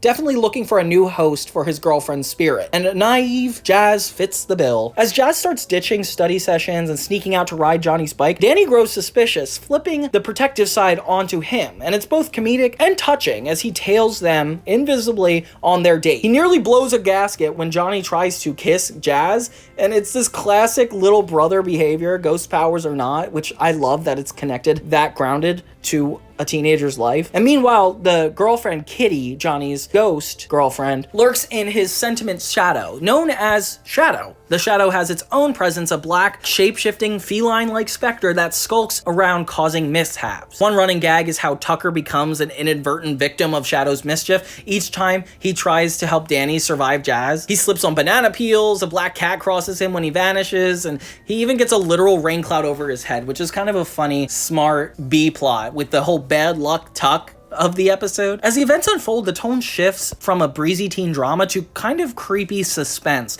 Johnny accelerates his plan at a secluded lover's lane under the full moon, and Shadow pins Jazz into the place where Kitty's disembodied voice began possessing her. Isn't that insane? He catches Jazz's eyes to glow green. It's a surprisingly intense scene with Jazz in a trance, half her face momentarily turning ghostly with Kitty's features as the possession that nearly is complete. And at the last second, Danny, the Phantom, intervenes, having fully convinced Sam and Tucker that Jazz is in mortal danger, or immortal danger, I guess. As a fight breaks out, this is just as much emotional as it is physical. Jazz is partially overshadowed by Kitty and lashes out at Danny, accusing him of being jealous and not wanting her to be happy, hitting an actual nerve for Danny because earlier in this episode, Jazz lambasted him for being overprotective even when she's just trying to live a little. Now, possessed Jazz is twisting the knife, and Danny does not want to hurt his sister, giving Shadow and Johnny the advantage. But here's where Jazz's internal strength shines. In a moment of remarkable willpower, Jazz fights off Kitty's control from within. She realizes Danny was just trying to warn her. She manages to delay the possession, giving Danny the window to rally. And in a clever move, Danny taunts Johnny and Kitty's jealousy issues, something that Johnny had grumbled about, ironically, to Jazz earlier. And enraged, Kitty's spirit leaves Jazz to confront Johnny directly, causing a lover's spat between the ghostly couple. And they're so busy arguing that Danny easily vacuum sucks them into the Fenton thermos mid-argument. The Shadow loses its power, dissipates, and frees Tucker from the literal anvil of bad luck that was following him up until this point. The resolution is both sweet and a little humorous. Jazz, fully herself again, is mortified that she fell for the ghost's ploy and thanks Danny in Phantom form for saving her. Notably, Danny doesn't reveal his identity. Jazz plays along as if Danny Phantom is a separate person, keeping his secret even while acknowledging her own lapse in judgment. It's an interesting beat, like Jazz could have said, like, Danny, I know it's you, but instead she nods respectfully and addresses him as the Phantom. It shows Jazz's continued commitment to letting Danny keep his secret. On a lighter side, Tucker, covered in bandages and talismans, is ecstatic that his curse is finally gone. Lucky him. 13 is one of those episodes that highlights Danny Phantom's ability to genre hop within its core concept. Like, it's teen romance, cautionary tale, ghost thriller. It's a sibling bond story all in once. The motif runs through it, and it's not just Johnny's name and the episode number, but in how things just keep going wrong unluckily until truth prevails. It's a subtle message about trusting your gut and the people who truly care about you. Like, Jazz wants independence, but has to discern between someone respecting her or someone using her, and Danny had to learn to trust Jazz's judgment to a degree and only intervene when absolutely necessary. A lesson in giving loved ones space until they are ready for you to back them up. The 2D animation in the show often has a more flat style, giving it this creepy fluidity, and it styles under doors and stretches with almost this like oil slick texture. The visual of Jazz nearly becoming Kitty is definitely a memorable, scary image that shows the stakes in the episode. Johnny 13 and Kitty's 1950s aesthetic with this like James Dean with a deadly shadow. It definitely has like this really cool vibe to it and adds a retro flair. Perhaps a nod to the ghosts that represent old eras and unresolved issues. It definitely sparks discussions because it sets up elements for the very next episode, Lucky in Love, where Kitty returns with another scheme. And thus 13 and episode 15 kind of feel like a two-parter in spirit, though they definitely stand alone too. Nostalgically, viewers recall 13 for its blend of sibling moments and comedic torment of Tucker. It's also one of those few episodes where Jazz is directly involved with ghost action, showing her growth since learning Danny's secret. She's not fighting with ghosts per se, but she's become part of a supernatural narrative in a way that she hadn't before. Overall, 13 is this multifaceted chapter reminding us that even in a show about ghosts, sometimes the scariest thing for a teen to navigate is first love and trusting your family's advice, even if your boyfriend's a dark shadow following him. As season 1 starts to enter Act 3, the stakes rise and the emotional landscape deepens. The final episodes form the climax and resolution of Danny's inaugural journey. From the very beginning, bringing secrets to light and forging stronger bonds amidst escalating threats. If Act 1 was about setup, Act 2 was about conflict and exploration. This is where the characters confront the consequences from the earlier actions and embrace change. The season's crucible of revelation and growth. So in the home stretch, Danny faces challenges that strike closer to the heart. His reputation in Amity Park is put on the line, leading him to experience fear and isolation and being seen as a villain. His friendships and budding romances are tested by deception and mind games, with family relationships reaching new levels of understanding. A mother and son connect in ways they never have, a father and son bond. Meanwhile, a once vengeful peer learns to fight alongside Danny rather than against him, hinting at forgiveness and empathy breaking through vengeance. Notably, Act 3 sees Danny's arc of responsibility come full circle. He's no longer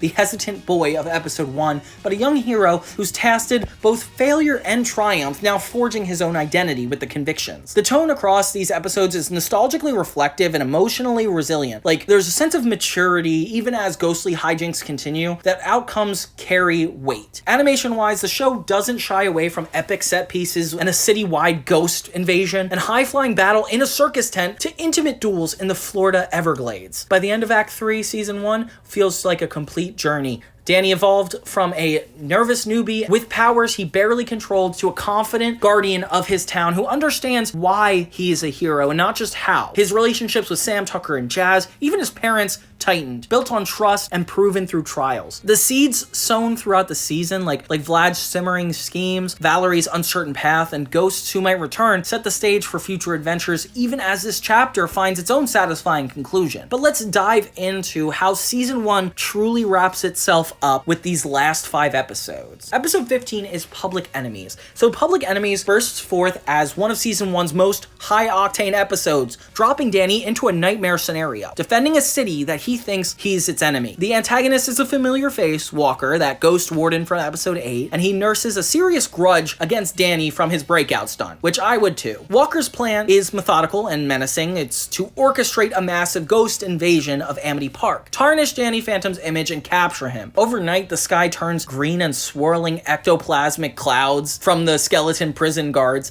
They pour through the portal, and the invasion is a buffet of callbacks. We see ghosts Danny defeated earlier in the season, like the Lunch Lady and Box Ghost, now under Walker's command, rampaging across town. And it's the first time we see the whole city in a ghost panic. And ironically, the citizens' terror is directed as much at Danny as it is the ghosts, which is cool because it's definitely the dark moment of the soul if the series is supposed to have one. As we get into Act 3, this is like exactly what we look for in a full narrative story like this. What makes the conflict especially gut-wrenching is Danny's parents, like Jack and Maddie donning their ghost hunting jumpsuits, joining the fray to protect Amity Park, not realizing, of course, that their son is the ghostly figure trying to help. There's tense sequences where Jack and Maddie chase Danny through the streets with their gadgets and the ghost assault vehicle, and they're just like convinced that he is the malevolent spirit, though he normally banters and teases them while intangible, which is kind of funny. He definitely dodges their ectoblasts while focusing on herding civilians to safety. One scene stands out, particularly like Danny saving a little girl from the poltergeist's grip, only for the child's mother to yank her away, screaming at Danny, which is kind of a deep and dark moment. A tabloid news chopper films it all. Within minutes, the media has labeled Danny as public ghost enemy number 1. The heartbreak on Danny's face is palpable, and he's never sought credit for his heroics, but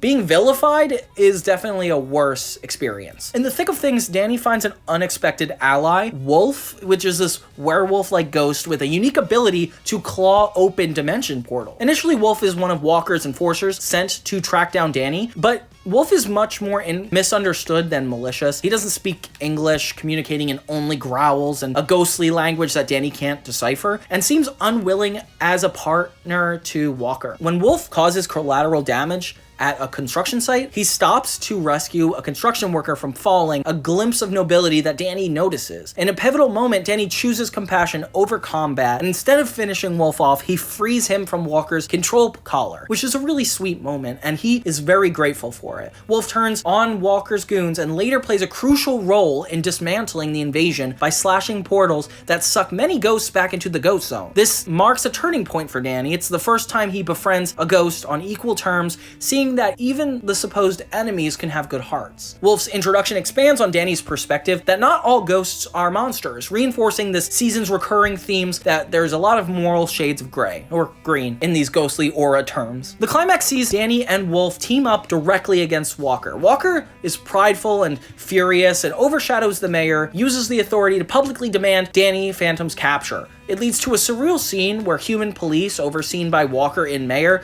surround Danny with weapons drawn, and Jack and Maddie aim their bazookas literally at him too. It's like a firing squad. Danny stands in the center, exhausted but defiant, his hands raised in not a surrender but a plea for trust and understanding from the human. It's Wolf who disrupts the standoff, creating a portal that yanks Walter and his ecto posse away at the last second, sparing Danny on the all-out assault. As the dust settles, the ghosts are gone, but the damage is done. News outlets and much of the town are remained convinced that Danny Phantom led this invasion. One poignant beat, Danny invisibly observes a town hall meeting where officials declare him as a menace, and when he hears his parents argue about the Phantom and how it's evil, a flicker of hope as Maddie recalls the Phantom saving them once from episode 8. But the public sentiment is largely against him now, and Danny realizes this isn't a battle he could punch or blast his way out of. He saved people who cursed his own name. That's heroism at its purest, and it matures him. There's a somber scene at the end where Sam and Tucker try to console Danny at their usual rooftop hangout, and Tucker jokes that he needs like new PR strategies, which is kind of funny,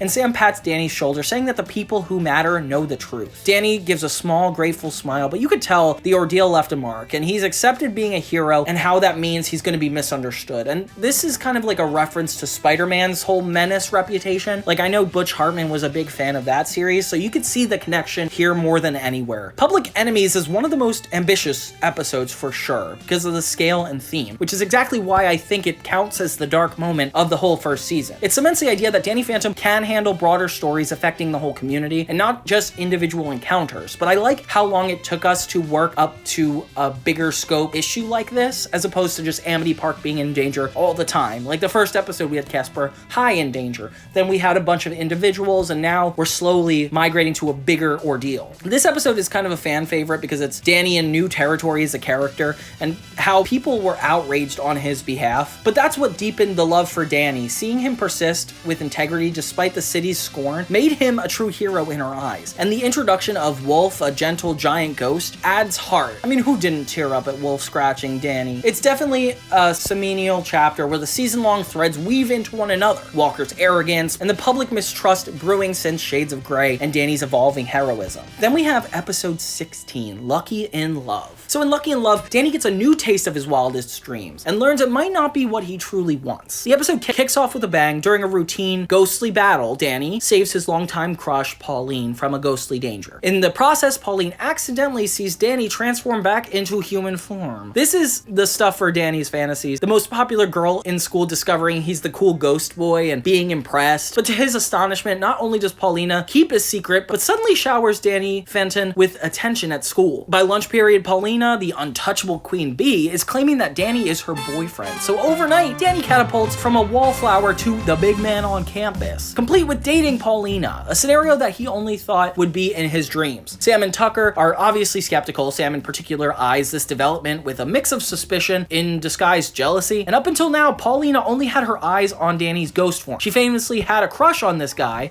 who she called Invisibill. I kind of like that name though. That should have been the whole series. So why all of a sudden love for regular Danny? The audience soon gets clued in. Kitty, the ghost from episode 14, is back, and she's the puppet master. After Johnny 13 and Kitty's love spat in 13, Kitty's angry at Johnny and wants to make him jealous, so she overshadowed Pauline, using the popular girl as a disguise to publicly woo Danny Phantom. And she's just trying to make him really jealous, so he comes crawling back. And if Kitty can ruin Danny's reputation as a side bonus by making him reject Paulina publicly, all the better. Ghosts can be vindictive. For Danny, these are great days at first. He's dating the girl he once hung posters of in his locker. Paulina, who is real Kitty, is dating, calling him pet names and even cheering him on during the school assembly. And Tucker is lapping on Danny's changes in fortune, enjoying perks like invites to popular kid parties, and this is where you see what really matters to Tucker specifically. Like, I like his growing affinity toward being popular. As Sam's discomfort grows, there's a poignant scene where Sam tries to caution Danny, hinting that Pauline's interest is too good to be true. But Danny subconsciously is defensive because Sam's right on some level, and he just wants to believe that dreams can come true, but what is that at the cost of their friendship? The emotional tension is carefully interwoven with comedic beats like Danny's hilarious panic at how to act on a date at a fancy restaurant, where he ends up fighting off a ghost attack in the bathroom without Kitty or Paulina noticing. But the turning point is the carnival date. Kitty's true motive surfaces. She corners Danny as Paulina atop the Ferris wheel and delivers an ultimatum in a very un-Polly-like snarl. If Danny doesn't remain her dotting boyfriend and effectively spurn all others like Paulina, she'll reveal his identity to the whole town, and it becomes a little bit of a blackmail moment, which I kinda like in sitcoms. In that moment, Danny realizes two things: that this isn't the Paulina he knows, and that he's utterly trapped. Publicly, now he must play the role of Paulina's smitten beau or risk exposure, a fate that fans knew can be catastrophic for his parents and everybody else, especially being public enemy number one. This leads to a comedic yet nerve-wracking sequence where Sam and Tucker help Danny try to break this overshadowing without tipping off Kitty. It's like Sam swallows her jealousy to assist, which it teaches us that she has a lot of character growth. She dresses as a fortune teller in the school's Mardi Gras themed dance, and Sam conjures up a plan to trick Kitty, leveraging Kitty's own jealousy, hinting that Johnny 13 is flirting with other girls in the ghost zone. So she gets enraged, loses focus, and slips out of Pauline's body to confront the imaginary cheating Johnny. And Danny seizes the moment to capture her in the thermos. Paulina is freed, faints, and doesn't remember anything, so the immediate threat is over. But there is aftermath to consider. The next school day, Paulina has no recollection of the past week's relationship and is beyond fuzzy in the mind. Danny quietly confirms that they're not a couple, and Paulina, as superficial as always, shrugs and just dusts it off and goes on to the next shiny thing, a goth guy with a moody vibe. The rumor mill about Danny lying is quickly quelled by Paulina's own indifference. But where does that leave Danny and Sam? The episode's final scene has them at their lockers, and Danny awkwardly admits that life as Paulina's boyfriend wasn't what he expected. Thanks, Danny. That's really sweet, I guess. Sam tries to hide her relief and jokes that maybe he'll appreciate the normalcy and true friends a bit more. And then Danny does something pretty mature. He directly thanks Sam for looking out for him and apologizes for not listening to her gut feeling. It's a small moment, but Sam's eyes light up. The lovers' quarrel is resolved, and the status quo is restored with a hint of deeper affection as it was before. The episode nudges Danny closer to recognizing what and who truly matters. This whole running gag and subplot since episode 2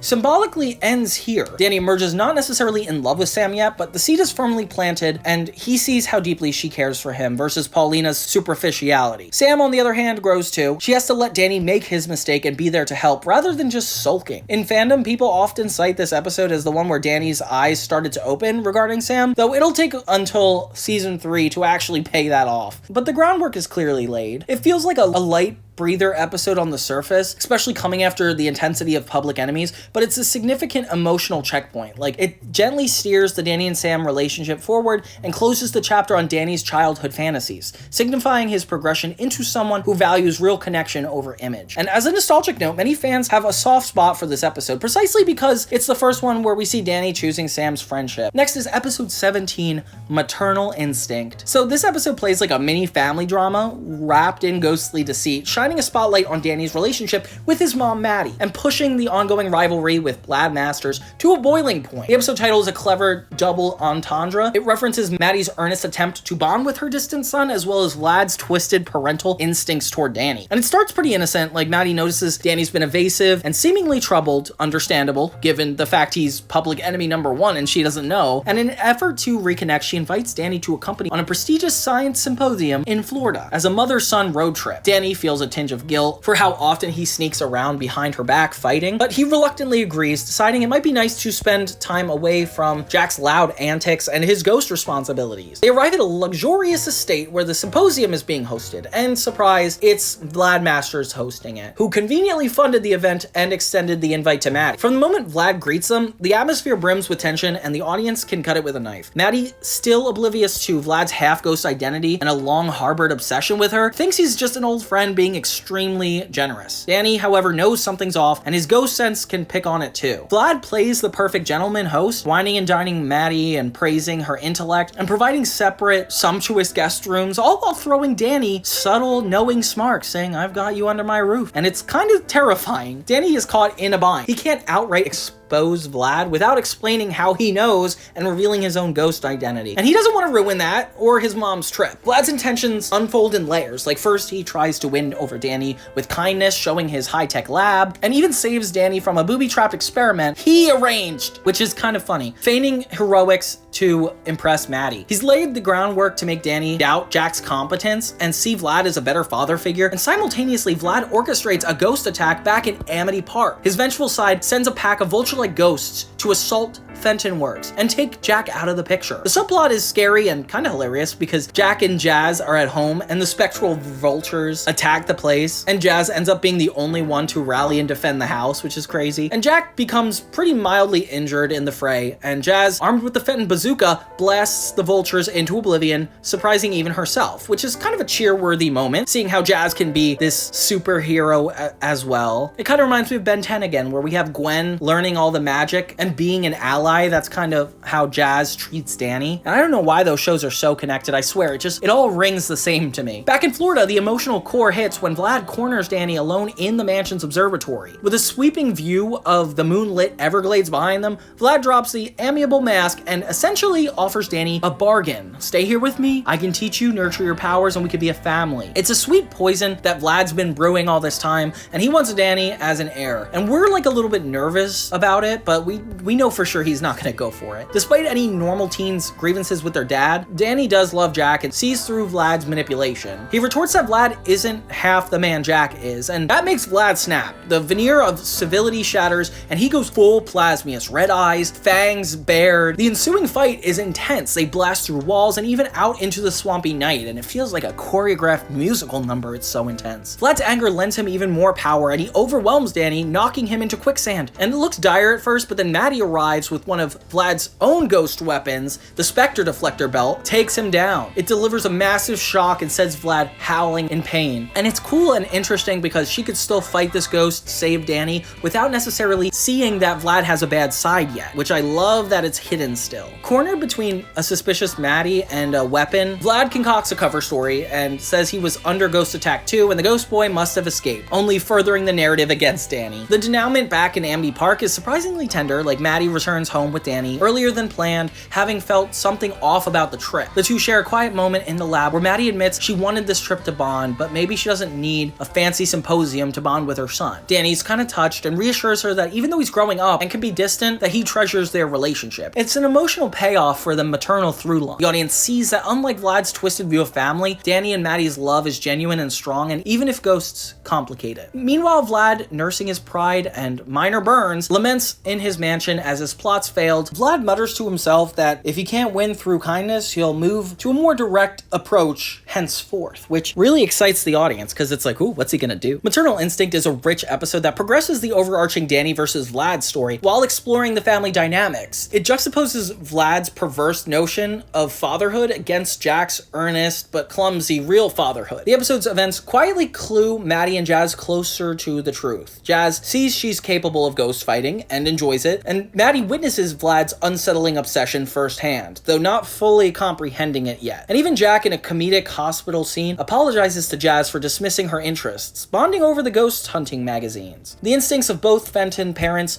prove right. Visually, the Florida estate and swamps provide a nice change of scenery, drawn with a moody Spanish moss and stately architecture that gives the episode a gothic novel feel, a fitting stage for Vlad's attempted seduction on the dark side. And the music actually delivers Vlad a really good join me speech, subdued and tragic, almost making you feel a tinge of pity for him. After all, Vlad is pretty lonely, even if it's his own making. When the action hits, the score swells heroically for Maddie's arrival, and I really like how exciting it is where she comes in to save the day for an episode called Maternal Instinct. It's very nice. Next, we have episode 18, Life Lessons. So Life Lessons forces two of Amity Park's most determined foes, Danny Phantom and Valerie Gray, to walk a mile in each other's shoes, or rather float a mile in each other's hover boots. It's the episode that could have been a simple gimmick, hero and hunter handcuffed together, but it delivers a significant character development and a peek at what might have been a romantic spark under different circumstances. It starts as a classic high school trope, like health class, parenting assignment, where students must pair up to care for an infant or dummy. In this case, it's a sack of flour as their baby. And to Danny's horror, he's paired with Valerie Gray. At this point in the series, Valerie has become a formidable ghost hunter and still blames Danny Phantom for ruining her life, unaware that Danny Fenton is the same one, which which, how do you not realize that through the names? I feel like he's not even trying to hide it. The two can barely contain their disdain for each other, even as classmates, and the idea of them cooperating on the assignment is laughable. The early scenes show them bickering and everything, with Valerie insisting the name of the flour sack be Spike and keeping a rigid schedule, while Danny, distracted by ghost alarms in his head, is labeled as a slacker dad by Valerie, which is not a good look for him, Danny. Sam and Tucker watch with some amusement and a bit of worry, noting that Danny's two worlds, school and ghost fighting, are crashing together in a very personal way. The reluctant partnership is interrupted when Skulker enters the picture again with a diabolical plan, still eager to claim Danny's pelt and noticing Valerie as a threat. Skulker decides to challenge both by kidnapping them and dropping them on a floating island in the ghost zone. Ooh, this is a cool twist. To make his game more interesting, he shackles Danny and Valerie together with unbreakable ghost energy, handcuffing them to the flower baby. With Skulker darkly amused, he calls it their offspring, and he gives them an ultimatum: survive this hunt without letting any harm come to their child, or neither of them leaves the island alive. Skulker then gleefully starts the hunt, turning the ghost zone nature preserve into a deadly jungle of traps. And the comedic irony is pretty rich. Danny and Valerie, who couldn't stand working together as lab partners, now must literally coordinate every step. Like, early attempts at one-upmanship fail spectacularly, with Valerie trying to jetpack off the island, or Danny's weight coordination accidentally sending them into a tree. Danny tries phasing through them with this thorny bramble, forgetting that Valerie is still fully human and can get cut by thorns, which prompts an angry rant about her idiot partner. In one sequence, they cross a rope bridge high above a green ectolake, and Skulker attacks with Danny instinctively going ghost and flying upward, forgetting that Valerie's cuffed to him. She dangles and nearly plunges until Danny pulls up, leading to a tense argument midair about trust and communication, and each fiasco forces them to readjust. Slowly, they fall into a rhythm, covering each other's blind spots as they navigate Skulker's gauntlet. Meanwhile, small moments of understanding do blossom, like Valerie observes Danny's protective instincts up close, and every time a trap springs, Danny's first move is to shield Valerie and the flower baby with his body or powers. It challenges her long-held belief that Phantom is a selfless menace. Conversely, Danny sees Valerie's courage and resourcefulness when Skulker corners them at the point.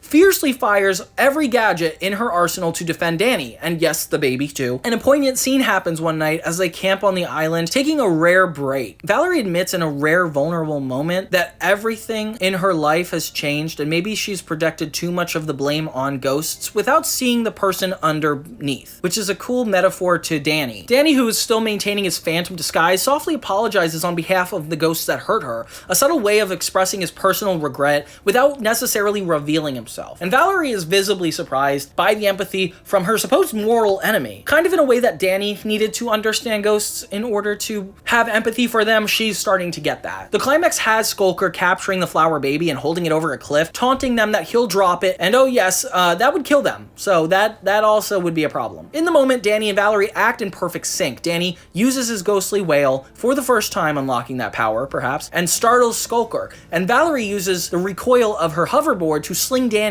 forward like a slingshot. He snatches the sack mid-air, and Valerie snatches Danny's hand, swinging them both to safety. It's an exhilarating maneuver that shows just how formidable the two can be together, and faced with teamwork, Skulker is actually impressed right before, Valerie blasts him point blank, sending him packing. Yeah. With the danger past, the cuffs dissolve, with the timer set by Skulker, who expected one to fail by now, and the two return to the human world through a portal Wolf's earlier escape left. Stumbling back into class just in time to present their slightly battered flower baby, Lancer is impressed by their creative parenting and gives them a really good grade. After class, Valerie and Danny share a moment at their lockers, with Valerie clearly having softened thanks to Danny Phantom. Quietly. Yet she's not yet connecting Fenton to Phantom, which is still kind of crazy. Danny, taken aback, is addressing her in his human form without knowing it's him she's thanking, and she just smiles and says, "You weren't so bad yourself." And they part with a new respect, maybe even a spark of something more, as Valerie later daydreams for a second about Phantom's surprisingly kind eyes and wonders if she misjudged him. Life Lessons delivers exactly what the title promises, lessons about understanding, and it's stand out for how it develops Valerie's character. She goes from a one-note seeking revenge to a nuanced ally, temporarily, and it lays the groundwork for the complex Danny-Valerie dynamic that comes out in season 2, where they actually date, but we're not going to get into that yet. In hindsight, this episode is their first date of sorts.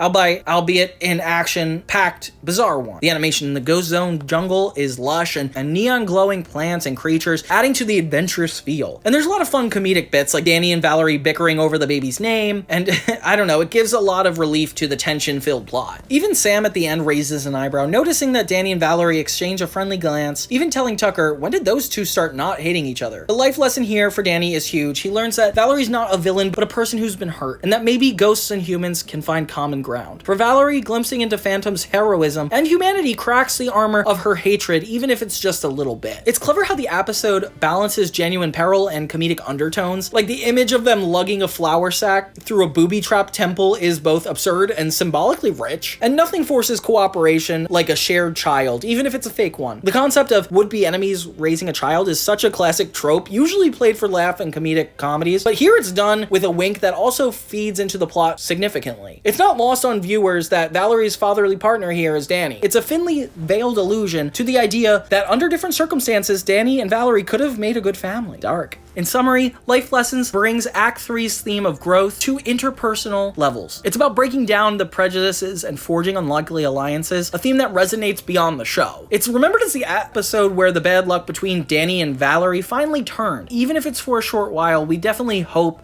that they can come to a better understanding. Oof, we're getting so close to the end. Episode 19, The $1 Million Ghost. So, the penultimate episode of Season 1 ramps up the stakes by placing a literal bounty on Danny Phantom's head. The architect of the scheme, of course, Vlad Masters. He's back with a vengeance and an opportunistic eye for profit and sabotage. After the events of Maternal Instincts, Vlad's been licking his wounds. The episode opens with Vlad attempting a heist on the Ghost Zone, specifically trying to steal the fabled skeleton key, which is some powerful artifact. The attempt backfires humorously when its guardian, this massive chomping ghost beast, destroys Vlad's ghost portal and much of his mansion in the process. Incensed and down but not out, Vlad concocts a two birds with one stone scheme. He publicly offers $1 million to anyone who could capture the legendary ghost boy Danny Phantom, thus drawing every ghost hunter and mercenary to track down Danny, which would also steal Jack from Maddie and the ghost portal for himself. There's just so much benefits to his side of this. The bounty announcement, which was made via special TV broadcast from Vlad's high-tech bunker, sends shockwaves, and suddenly Danny finds himself of the target of not just Valerie or the guys in white, this tongue-in-cheek parody of Men in Black, but a parade of quirky cameo ghost hunting teams. The episode delights in its references. A duo of sharp-suited agents named Smith and Wesson, clearly a nod at Men in Black, chase Danny with sci-fi gadgets and a mystery-solving teen trio with a Great Dane-like ghost dog, like a parody of Scooby-Doo's gang, trying to net Danny using the traps straight out of a 70s cartoon. These parodies not only add humor, but show how unique Danny is in this world of ghost tropes. He's outsmarting, he's seasoned, and he has got a lot of resourcefulness, often turning people's gimmicks against them. Throughout these slapstick chases, Jack Fenton, enticed by the bounty, also joins the hunt in his typical bumbling fashion. This puts Danny in the awkward position of evading his own dad's ghost-catching contraptions yet again, but this time he has a new worry. What if his dad actually succeeds? One scene simultaneously funny and touching is when Jack corners Phantom in an alley with a massive bazooka-like device. Danny braces for the firing, but instead Jack lowers the weapon in size, talking out loud to himself, "If I catch this ghost kid, will I make my family proud or break their hearts?" He reminds me of Danny sometimes. It's this fleeting, introspective moment that shows Jack's instincts stirring. The hesitation allows the Phantom to slip away, but it leaves Danny shaken, and perhaps a little touched that Jack Fenton might sense something after all. As the ghost hunters wear Danny down through the day, one trap temporarily depowers him, and another group outs him on live TV. Vlad decides it's time for the endgame. Under the guise of concerned benefactor, Vlad warns Jack and Maddie that Phantom is targeting their portal. It's a ruse to get them out of the house. Meanwhile, he dispatches a spectral commando squad, a sly riff on Predator, complete with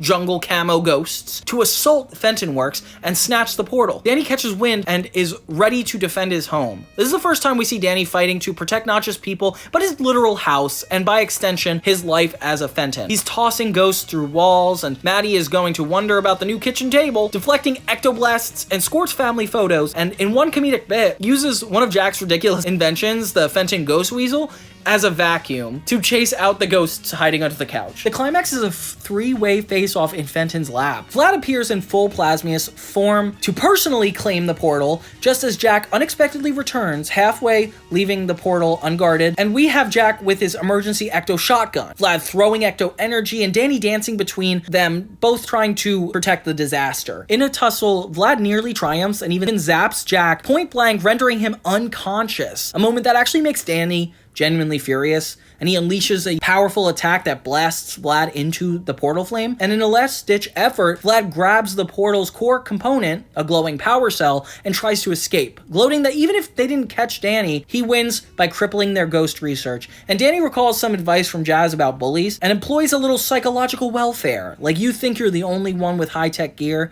and he pretends to call for backup, and Vlad is just rattled. He's probably a little more concussed from Danny's hit, but he hesitates long enough for Jack to see Vlad floating at the core and socks him in the jaw. A satisfying moment for Jack, who finally lands a win and sends Vlad sprawling and drops the $1 million device into Jack's hands. Vlad flees as sirens go off, and the guys in right arrive a little too late to catch the Phantom, but early enough to scare Vlad. The aftermath is strangely heartwarming and comical. Amity Park's ghost retreat, and the bounty is cancelled. Jack is celebrated for repelling Plasmius, though he doesn't really realize who it was, just bragging it was this pesky ghost that was stealing his gear. The bounty is presented to Jack and Maddie, since they technically did save the day guarding their portal, and Jack modestly for once says the real reward is his family safe, which I would take the reward still. I would still take the reward even if the family's safe, buddy. It visibly moves Danny and Jazz, though Danny is still publicly enemy number one. But he finds solace in at least his parents unknowingly fought on his side today. And in a final scene, Danny muses to Tucker and Sam on the roof that having a price on your head is not fun, but hearing his dad call him part of the family is priceless. He wonders if that maybe one day when all the secrets are out, things might be okay. A hopeful note as we head to the finale. So this episode is packed with Danny Phantom's signature blend of comedy and action. The parade of parody ghosts is a blast, and viewers loved spotting the references. It ties the series' self-awareness about its place in pop culture pretty well. The core of Danny versus Vlad versus Jack is a triangle that's been building all season, and the episode serves as a climax of that rivalry for now, effectively humbling Vlad and reinforcing Danny's faith in his father. It's telling that Vlad loses not only in a grand ghost duel, but via sucker punch from the man who he considers inferior. It's poetic justice for his arrogance. It's also a showcase of how much Danny's grown tactically. He navigates the gauntlet of bounty hunters by using brains over brawn, outwitting them instead of overpowering them. It's ingenuity that will serve him in the future crises. Nostalgically, fans relish in this episode for its fun factor, like the Scooby-Doo references, the Men in Black. Like, it's a lot of fun and also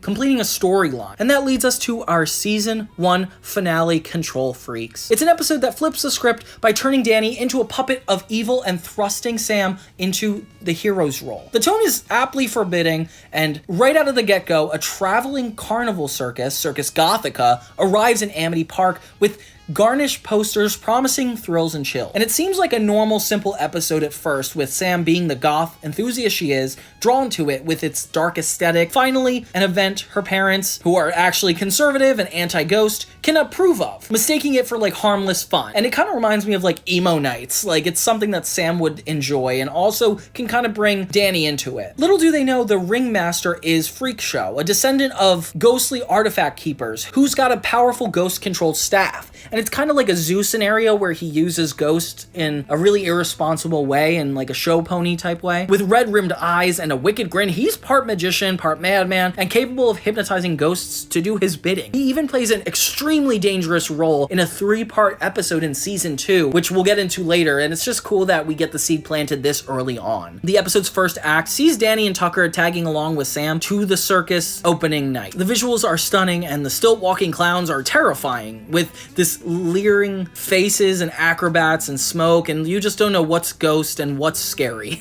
Danny's ghost sense goes off repeatedly, and he's strangely unable to pinpoint any threat. Everything seems to be under the circus tent to enthrall the audience, but that changes when Freak Show, under the pretense of a grand finale, uses his staff and blood-red crystal to cast a spell on Danny Phantom mid-air. He had gone ghost to chase a minor pickpocket ghost, which played into Freak Show's trap. In a gut-wrenching moment, Danny plummets into the center ring, eyes spiraling with the same red hue as the staff, so he's under Freak Show's control. He stands and bows to the crowd as the star of the show, and Sam and Tucker are horrified. Sam, who's been the brains and conscience of the trio, now must confront her own worst fear, Danny being lost to the dark side. However, unwillingly, Tucker, the tech-savvy, not known for his bravery, immediately wants to run for help. But Sam insists they stay and find a way to free Danny with Freak Show's influence. The next sequences are harrowing. Danny Phantom expresses blank and obedient, which is really terrifying as the circus's main attraction. Under Freak Show's command, he commits dazzling crimes as a part of an act and phases into the Citibank vault, steals gold bars in the air for the cheering crowd, and actually goes through with a bunch of crimes that solidify him as the #1 public enemy. But everybody thinks it's just this comedic routine, and the public doesn't realize there are actually crimes being done. It's a clever commentary on showmanship, blinding people to wrongdoing, which is very relevant at this point in our time. Sam follows the circus from town to town, essentially on their crime spree tour, with Tucker trying various gadgets to break the mind control, all futile.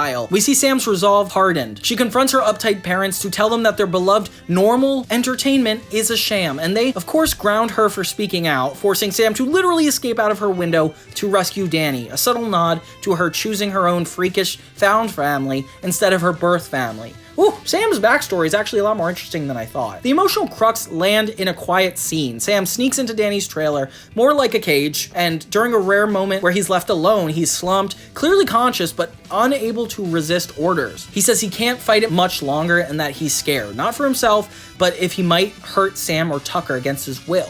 It's an unusual vulnerability for Danny, who usually cracks jokes during dire straits, but Sam gently holds his face and vows she'll save him no matter what. Unbeknownst to them, Freak Show watches via crystal ball, and a sly grin indicates that he's planning to exploit that emotional bond. The climax is a doozy. Freak Show orchestrates a grand finale back at Amity Park. Using a mind-controlled Danny and a horde of enslaved ghosts, he stages a massive ghostly battle in the streets, all under the guise of entertainment. Townsfolk think it's part of the show until property starts actually getting destroyed, and then people start to pick up on what's going wrong. It took you guys that long. Sam steps in front of the mindless Danny and tries to jolt back his memories. She pleads, reminding him of who he is and who they are to each other. And in this precarious moment, where one blast could vaporize her, Danny's eyes flicker green for a moment, and Freak Show can see that his hold is weakening. He orders Danny to seize Sam, but in a dramatic swoop, Danny grabs her, takes her to the top of the circus tent, and saves the day. The emotional showdown unfolds as thunder rolls, because of course, weather drama, and Sam, rather than begging for her life, uses the moment to speak from the heart, and how Danny's always fought for good. She confesses that even if he doesn't remember, she believes that he can completely turn this around. Danny's internal struggle is animated brilliantly, with his normal glowing green eyes under Freak Show's spell, fluctuating from green to red. It's just so cool. It's like a traffic light. Sam's word works as like this hypnosis, and in a burst of effort, Danny screams, and a spectral wail actually shatters the crystal in Freak Show's staff. The red fades from his eyes, and Danny is free, with only Sam saving the day. In a hero's instant, Danny dives, phasing them both out safely and passing through the collapsing tent. It mirrors so many classic superhero saves, and the emotional weight, like Sam tearfully hugging Danny mid-air as they float down, sets it apart from any normal kids show. The denouement seeks Freak Show, finally approached by the guys in white, with an assist from Valerie, who shows up fashionably late with an ecto net over him. It's a silent nod to protecting Danny's identity by nabbing the human rather than going phantom amidst the cheers, and Danny, cleared of the mind control, gets a reluctant apology from the city. Even the mayor, whose watch he stole, shakes his hand. It's a stark contrast to Public Enemies, where the public opinion of Danny swings positive again as everybody realizes the ghost boy was a victim, not a villain. Sam and Tucker stand by Danny's side in pride, and the final scene is just a trio on the rooftop, their favorite post-mission spot, looking over the now quiet town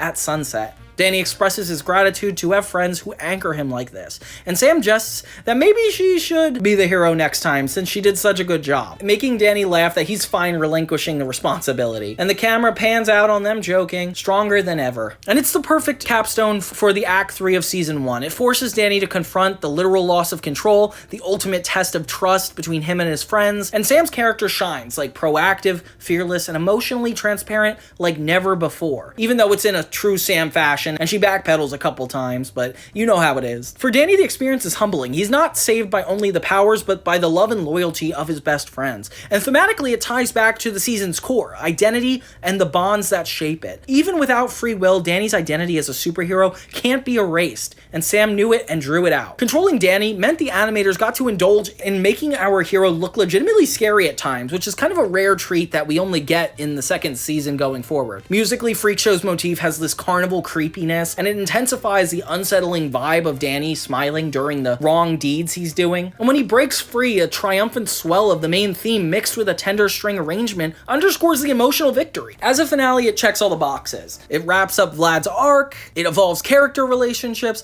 and it resolves season threads. Danny's public image is redeemed, Sam's conflict with her parents gets a small victory, and Valerie sees Danny Phantom for a hero for the first time. And more importantly, it leaves us with a sense of growth. Danny is more confident in who he is, having literally confronted a dark version of himself, and his friends are more integral than ever. It encapsulates what makes Danny special: humor, heart, and willingness to push characters into compellingly dramatic situations. Seeing our hero momentarily go bad was both thrilling and terrifying, and a relief of his return felt earned by the end. I feel like if the final credits rolled over Danny, Sam, and Tucker for season 1, it would still be an incredible series as a whole. But we're lucky enough to know that that's not the end of the story. In fact, there's 3 acts to the entire series: season 1, season 2, and season 3. And I hope you guys liked my format of judging this as if it were a 3-act structured movie, because it definitely makes the recurring plot lines seem a lot more transparent to me. Ironically, it's been a transformative journey from start to finish, with Act 1 introducing a boy with new powers and a foundation to a double life, with Act 2 challenging his values and relationships with a series of conflict that show heroism that isn't black and white, and then finally Act 3 puts those lessons to the test, stripping Danny to his core and affirming the support system that holds him up. We watch Danny Phantom grow from a timid, unsure teen to a true hero, not just because of the ghost blasts, but because he learns to make good choices guided by empathy and integrity. The tone evolved from a playful, episodic show to a richer, serialized narrative with genuine emotional stakes. It feels like a cohesive story, and each episode is a chapter in not only entertaining, but self-discovery. By the end of season 1, Danny and his friends gaze up into the future skyline of Amity Park, and there's a sense of journey completed, and another beginning. Thank you guys so much for watching, and let me know what you liked or didn't like about this version of this. Should I go about this the same way for season 2? And did you guys like Danny Phantom? I really appreciate everybody for watching my videos and supporting my retrospectives, as it's really my passion to do these hour-and-a-half versions of these things. Not as long as Quentin reviews, but not as short as, LS Mark or any of the Nostalgia Guy. And of course, shout out to my boy Aggressively Average, my best friend growing up, and also a YouTuber doing the same thing I'm doing. Isn't this crazy? We're living in a weird time. You want to know what is the most traumatic TV show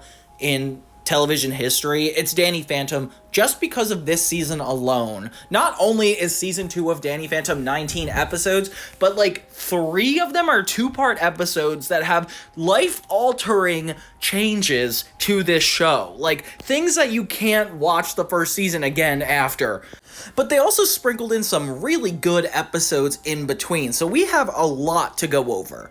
If you saw my first season retrospective of Danny Phantom, I actually broke down the whole season into a 3-act structure as if it were a film. And it made it more interesting because I knew season 1 would be a lot more episodic, so it's harder to kind of string the events along. But here it's it's just so intense, I don't even think I could break it into a 3-act structure. So let's go over all these episodes together and see why this season is unbeatable by any standards. What's up, everybody? It's Johnny2000, focusing on 2000s content, TV, movies, media, and so much more. If you guys like any of the music in this retrospective, please check out my musical on Spotify, The Consequences of Victoria Gray. It all comes from that musical, and it's a really fun thriller that is kind of in the same vibe of Danny Phantom. That's why I thought it would be fun to kind of put the music in the background. But without further ado, let's dive into the show. You want to know what is the most traumatic TV show in television history? It's Danny Phantom, just because of this season alone. Not only is season 2 of Danny Phantom 19 episodes,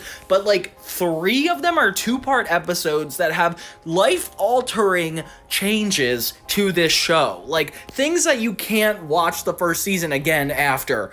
But they also sprinkled in some really good episodes in between, so we have a lot to go over. If you saw my first season retrospective of Danny Phantom, I actually broke down the whole season into a 3-act structure as if it were a film. And it made it more interesting because I knew season 1 would be a lot more episodic, so it's like harder to kind of string the events along. But here it's like, oh, it's just so intense, I don't even think I could break it into a 3-act structure. So let's go over all these episodes together and see why this season is unbeatable by any standards. What's up, everybody? It's Johnny2000, focusing on 2000s content, TV, movies, media, and so much more. If you guys like any of the music in this retrospective, please check out my musical on Spotify, The Consequences of Victoria Gray. It all comes from that musical, and it's a really fun thriller that is kind of in the same vibe of Danny Phantom. That's why I thought it would be fun to kind of put the music in the background. But without further ado, let's dive into the show. Okay, so the first episode of season 2 of Danny Phantom is Memory Blank. And the cold open starts off on a really powerful note. Like, it seems like mundane, where it's just Danny and Tucker fawning over a car, and Sam is like, this is terrible for the environment. But then Tucker references the fact that apparently Sam's instincts might not be so good because of the last time, and it's revealed that she is the reason Danny got his ghost powers, which is insane to just drop that on us like this. I'm not sure if you guys remember, but this is the episode that solidifies the D being on his chest. In the first season, it wasn't there, it was just blank. And I heard Butch talking about one time that the D is added for action figures to make it look more appealing, but I think it's overall better for the suit anyway. Sam thinks that Danny should use his powers to scare people away from this environmental haunting thing, which says a lot about her character. Like, she just wants to use her friends for the greater good, which seems nice, but it's also like, hey, those are your friends and family. Sam whispers that she wishes somebody would destroy the stupid trucks, and then this ghost appears that's more kind of like a genie fortune teller hybrid, and she makes wishes come true at the grant of I wish. So it's already fairly Odd Parents-esque. I don't remember being into giant trucks like this. Like, I get that it was like a boy thing on television where it's like, oh, we like giant trucks, but none of me and my friends thought that that stuff was interesting. So this is essentially a Sam episode. Danny ends up saving everybody from the giant cow monster that attacks the town that Sam didn't realize she wished for, and suddenly she wants to see this movie, Trinity of Doom, and it's just starring a bunch of horror movie knockoffs. Sam already bought the tickets, but then Pauline comes in saying that she has a better thing to do on the night of the premiere. And of course, Danny has a crush on Pauline, and Tucker just wants to be a socialite, so they rather go to the party. They're like asking permission from Sam as if she's their mother, which is kind of annoying because it's like, they're friends. Like, they should be able to communicate, like, I'd rather do this or I'd rather not do this, or just go with their commitments like they promised. And Sam's negativity really gets in the way in this, so she agrees to letting them go, but she wishes that Pauline would get hurt so nothing happens, so the party won't work. And it's really clear that she's essentially the villain in this scenario, which is interesting. It's like her negativity is a monster. That's when a giant Teenage Mutant Ninja cheerleader ghost thing hops into class trying to destroy Pauline, and of course Danny has to defeat it. And the ghost said Sam, so Danny's kind of mad at Sam now. They're worried that she's actually getting in the way, which leads to a big fight because she's had enough of their attitudes as well. A really cool dynamic explained through friendship. I feel like you would always do something to appease your friend, but then somehow feel a little bit of resentment if you didn't honor what you wanted to do as well. That's kind of what Sam does here, because she gets very frustrated very easily. Suddenly, all the monsters from the movie that Sam wanted to see start to attack Pauline again. Danny has to come in, save the day once again. But Pauline is kind of disrespectful. She's like, hey, if I invite you, Danny doesn't have to come. And I'm like, what? That's not cool, Pauline. I get you're popular, but you're not that shallow, are you? Okay, I guess she is. Danny manages to defeat them with the help of Sam, but he's not really apologetic because it's her fault anyway. This escalates the fight between the two, and actually Sam has to walk off, which is insane. She wishes that they never met, and then this genie comes back out of nowhere and grants her wish. It's cool that Danny actually gets a glimpse of it before he ends up losing his memory. I feel like it's always interesting to see a character right before you know and they know that they're gonna die. I mean, he's not dying, but you know what I mean by this. The next day, Sam goes to school as if everything's normal, but Tucker and Danny pretend not to have met her, and she thinks this is just petty and they're doing this on purpose.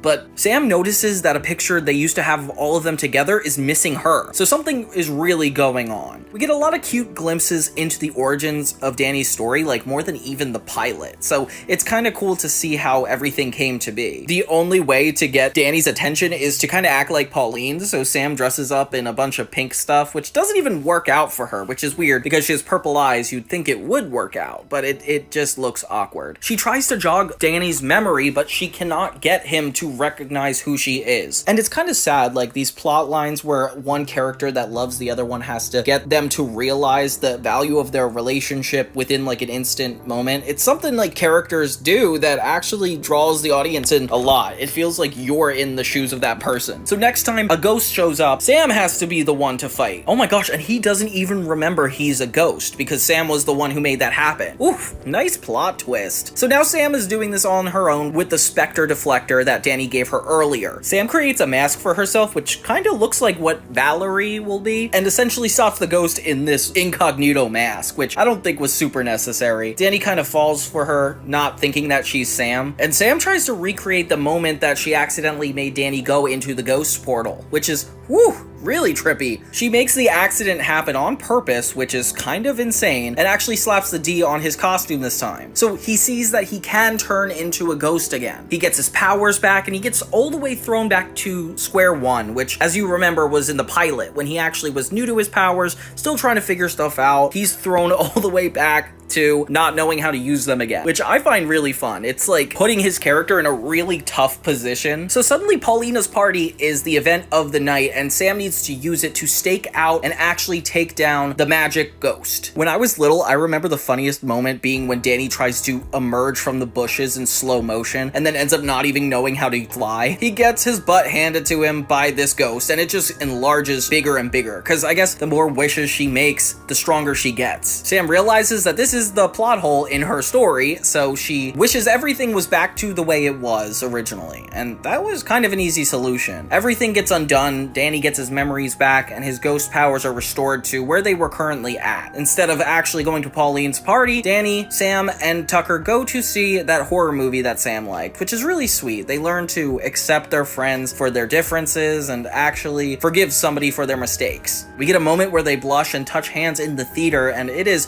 full on in this season with Danny and Sam. And that throws us back into the new season. I can't believe how much has changed since the first season. I feel like the animation looks a lot more crisp. More importantly, the characters are a lot more flawed this time around, where every action seemed to spark the next scene's issue. Focusing on it being a Sam episode, but somehow all about Danny, is an interesting choice on the writer's perspective. I like that we found a lot of backstory out while still progressing the show's plot. I feel like we're finally over these growing pains of season 1, where it's just Danny learning how to do basic things, and we're actually putting him in scenarios that we feel like are threatening to him. With just this being a casual episode, it's cool to jump into this right away. It's like almost that they're foreshadowing something important we need to know by the end of this season. And I'm telling you, it's gonna get crazy. So there's 3 specials in the second season. The first one is Rainstorm, which we'll be going over soon. The second one is The Ultimate Enemy, and then the season ends with a third one, 3 parts, called Reality Trip. And this all sounds like random information, but it's actually really important. These are major plot points that happen throughout the second season that make it this like cinematic experience. There's so much character growth that happens in those 3 separate moments that it's almost like all the episodes in between, like Memory Blank and the next one, they all have to serve a very specific purpose to get us amped up for those bigger events. And they do a great job at making things not so serious enough on the filler episodes, quote unquote, and speed up the fun and add some stakes, especially when it comes to like Valerie and Vlad this season. Oh, I'm just so excited to see all the next steps that these cast members and writers are going to take this show, because it is memorable for sure. Then we got season 2, episode 2, Doctor's Disorders. And this is kind of what I was saying on the last point, where it's going to be a little monster of the week, kind of like the first season where there's a different character every episode, but this time it's taking things a little bit further with a character coming back. And this to me is a really fun commentary on mental health. Like, this episode actually takes some really dark turns and uses positivity in a really dark way. So let's jump into it. Okay, so this opening is a lot shorter than the last one. Basically, a giant ghost bug is infecting Casper High, so Danny has to defeat it. He even saves Pauline in the process. So not only does Danny not defeat this giant bug, but it splatters into a multitude of bugs. The little bugs that Danny didn't defeat start biting students at Casper High, starting with with Pauline. But this is also the episode where we find out that Pauline has a crush on specifically Danny Fenton the ghost. And she's still calling him Invisibill. But this whole shrine to him reminds me of Hey Arnold, like Helga's shrine to Arnold. Tuck's whole side plot this episode is that he creates a new kind of cologne that makes him smell more manly, and Sam is immediately turned off by it because it is gross. We learn that he has a fear of hospitals. Like Danny and Sam have to emotionally walk him past the nurse's office, which is kind of funny. Suddenly these flies are everywhere, getting almost all the students. Danny has his thermos with him, so he's able to capture a lot of the bugs, but for the most part, a lot of the kids are infected. This is essentially like a quarantine episode. I'm sure this would have been perfect in the spirit of COVID. It gives all the kids ghost-like symptoms, like Dash turns into this ghoul, which is a pretty interesting side effect for everybody to have, especially in the world of all these apparitions. So the entire Casper High is under quarantine, and the parents are complaining to the staff, which makes sense. I love how Jack and Maddie are at the forefront of this, especially having the ghost hunter instincts. Like, they're so bad at their job if they can't figure out right away that this is a ghost issue. Everybody's kids are sick at this point. A cool revelation, though, is that Tucker's new cologne actually stops the bugs from being effective. Immediately, a doctor comes to the school, and he's definitely really sus. I don't think any human is this pale. I feel like he's definitely a ghost. But with Sam and Jazz in the hospital, nobody really has a choice. Like, they need somebody to help. North Mercy Hospital is a terrifying name for an institution like that. And of course, Tucker is terrified of institutions like this, so everything is triggering for him.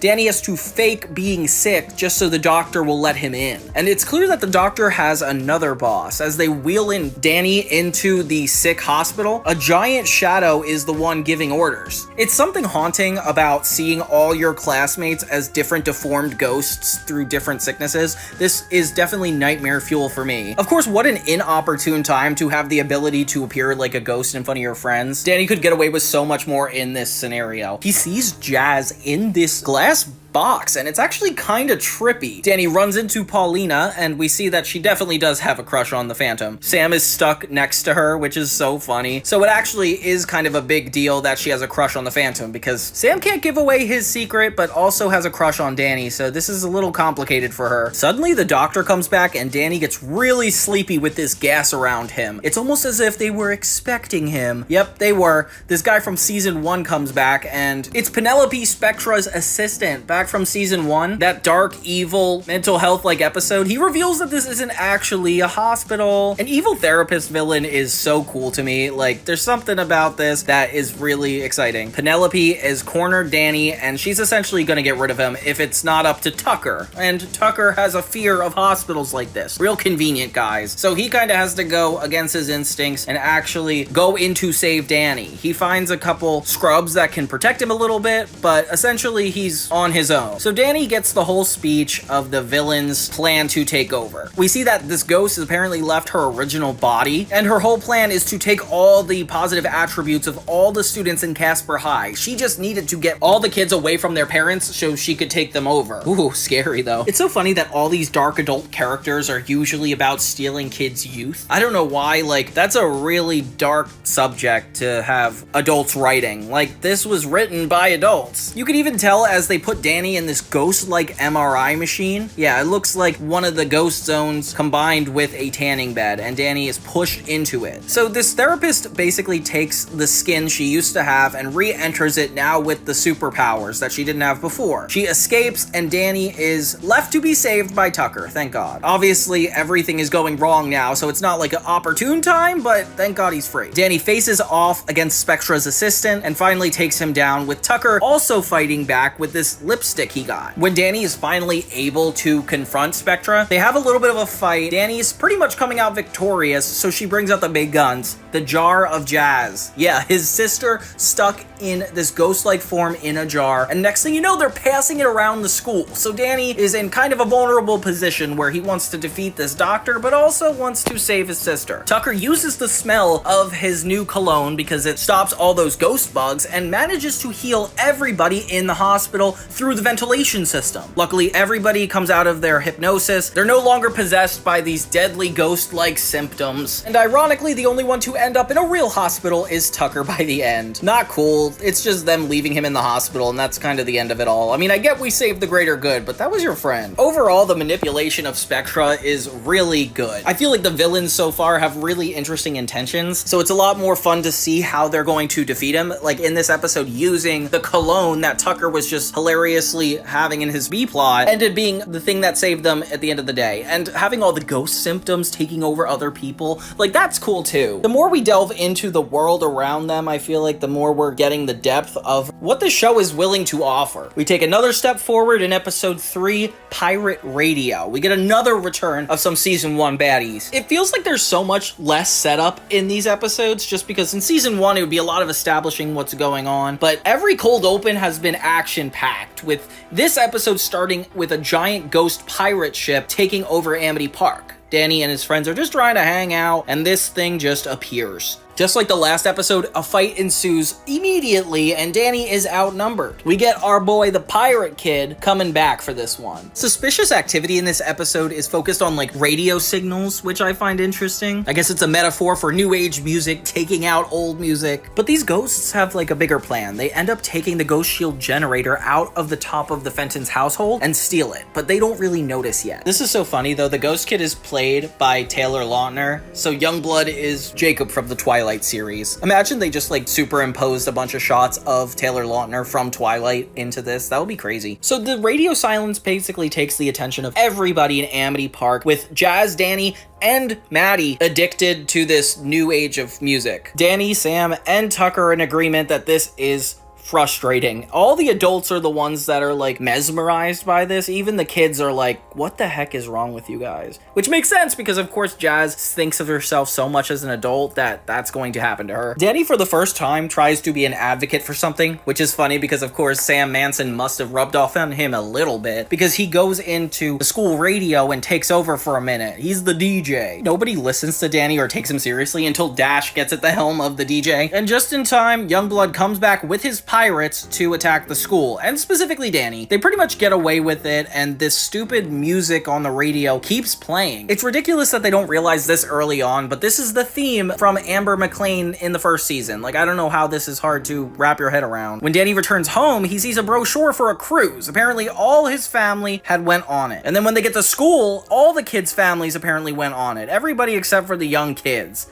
This is a generational based episode. At first, Danny thinks that the music and this cruise and the pirate have nothing to do with each other. But I'm telling you right now, Danny, that's not the way it's gonna be. With all the adults gone, it's free for all the kids to hang out. So Tucker and Sam DJ a party with actually good music. That's when they're able to figure out that that radio silence everybody was addicted to earlier was a secret message played in reverse, which kinda is horrifying. It reminds me of like a Reddit horror story where you hear the devil say something in reverse and you switch it around. That's what this reminds me of, at least, which is relevant for a supernaturally driven show. I like Danny Phantom when it has like these darker elements. That is when they realize that it is Amber behind all of this. She is the captain to this pirate ship and Youngblood's just working for her. This is kind of the baller move. They already took the Fenton ghost generator to be able to protect the entire ship from other ghosts. So no ghosts can get in, no ghosts can get out. And everybody's trapped on the ship until then. The pirates trick everybody in town to follow their parents onto the ship. It's giving me Jimmy Neutron vibes. Like, remember in the movie where all the adults were suddenly taken away one day and everything was left up to the kids? Like, this is interesting because it's like they're slightly older, like I would say tweens. So it's kind of a bigger deal for them to not have parents. Like, that's something a teenager always wants. They managed to get the entire town to be on their side with Danny leading the speech, which is funny because earlier in the episode when he tried to lead the speech,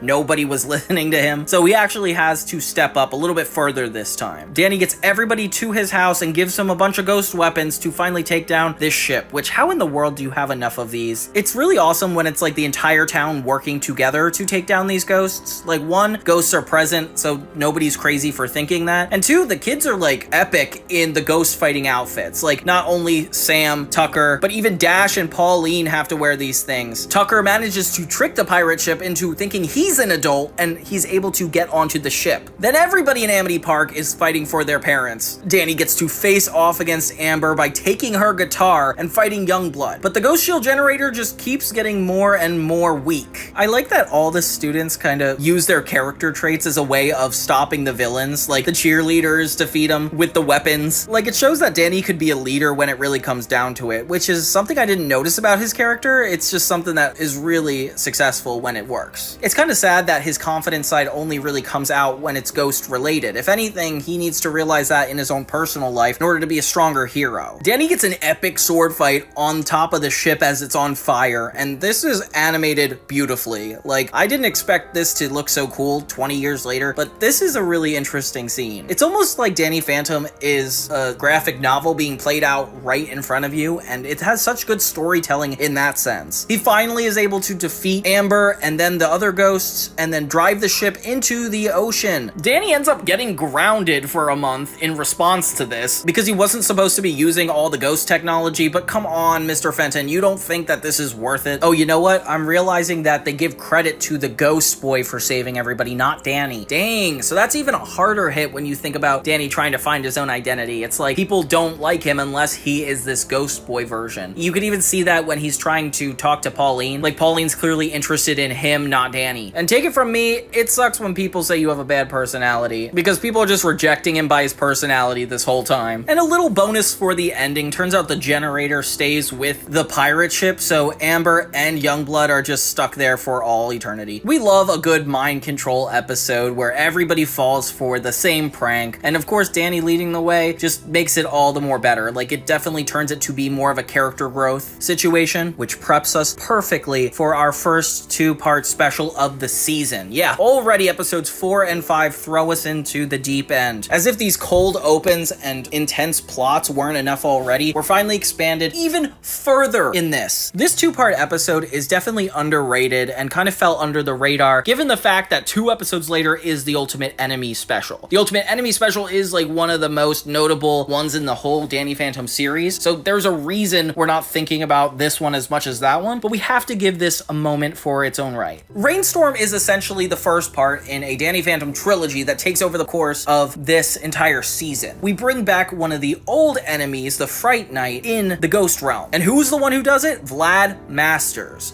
So Vlad Masters is ready to talk to the strongest ghost in the Ghost Zone, the King. The King is nothing without his mighty ring and crown. Vlad's original intention is to take the ring and get away with it, but it only really works under King Pariah, which is insane because he accidentally let this beast go. The Fright Knight makes an appearance, and we all learn that this guy must be even more powerful than him. The fact that Vlad even tries to escape and is scared at this point should frighten you as the audience, because I was definitely freaked out. Like, Vlad has always been the strongest thus far, so seeing him be able to fall victim to this guy, that's concerning. In the meantime, Jack is actually working on an invention. It's this giant mecha suit that attaches to your spine and apparently trades in your energy for the ability to fight, which is really interesting. It's cool how it works, but that's not what we're getting at yet. Basically, when he's making this contraption, Vlad Masters, as his human form, falls out of the Ghost Zone. Oh my gosh, how is he gonna explain this to them? Obviously, he has a pre-existing relationship with Maddie and Jack. I'm not sure if you guys saw my first retrospective, but their whole backstory is that they were friends in college. Vlad wanted to be with Maddie up until he got this huge ghost disease that caused him to become Vlad Masters. And that's kind of his whole backstory. Him and Danny have a touch-and-go relationship where sometimes they relate to both being half ghost, half human, but then other times Danny is more insecure. He's gonna end up making evil decisions like Vlad Masters. Danny and all the gang are getting ready for School Spirit Week, and everything is kind of peaceful for the way the last couple episodes have been starting. So in this episode, Danny and Valerie start to form a connection, which is kind of sweet. Danny's avoiding Vlad, and Valerie's avoiding a nerd that has a crush on her. Wow, real mature, guys. It's funny because he's trying to ask her to senior prom, but it's 3 years away, so like, why? Oh, I guess that means that they're all in 9th or 10th grade. So yeah, Danny and Valerie realize they have a lot more in common than they realized before. So the two run all the way back to Fenton Works with their current problems. They come across Sam, who is actually hiding from her mother, and she just wants to have Sam Sam try on a dress, which is so funny that that's the only reason. And Sam is not excited to see them hanging out together. If anything, a spark of jealousy comes out. Like, it's not even like they're friends yet, but just the fact that Valerie's in the vicinity seems to bother Sam. Which it would be too. Like, we know that she's a ghost hunter and Danny's a ghost. Why would that go well in any instance? But because it's Sam and possibly a crush, she's emotionally jaded to give the right answer here. Danny is super surprised when he sees that Vlad is in his living room with his parents and Jazz. Yeah, his ultimate enemy.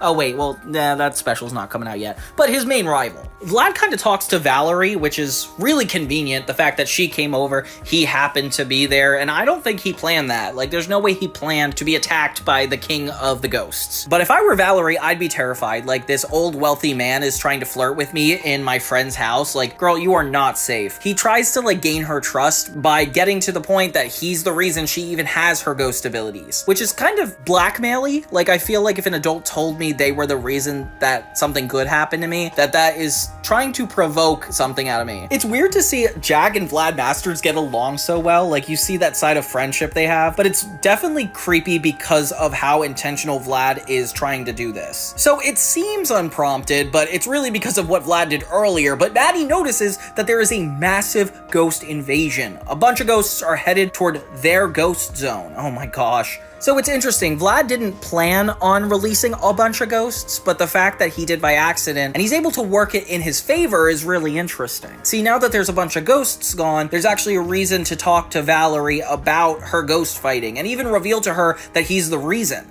They have a moment on top of the rooftop that's actually kind of sweet, because it's like, oh, Valerie's finally being noticed for being like a strong, independent person. Somebody that her father should be giving more credit to. He even gives Valerie the Ghost King's ring. Oh my gosh. He's essentially putting her in the absolute most dangerous situation. Come on, Vlad. Meanwhile, Jack is still working on his ectoskeleton, trying to make it stronger to be able to defeat all these ghosts. It's good timing that he started working on this already, because this is a big situation. The Fright Knight comes out of the ghost portal, and I would be really scared at this point. He was definitely one of the scarier villains of season 1, and I feel like trapping him back in the ghost zone was really hard to do. And not only that, all the villains from season 1 get released. Whew. We got the Box Ghost, the Lunch Lady, Ember McLean, even the nerd guy from the last season is here. Jack tries to fight off these ghosts with the ectoskeleton, so we see that it actually is super powerful, but that's when the negative effects start coming in. He starts draining his own energy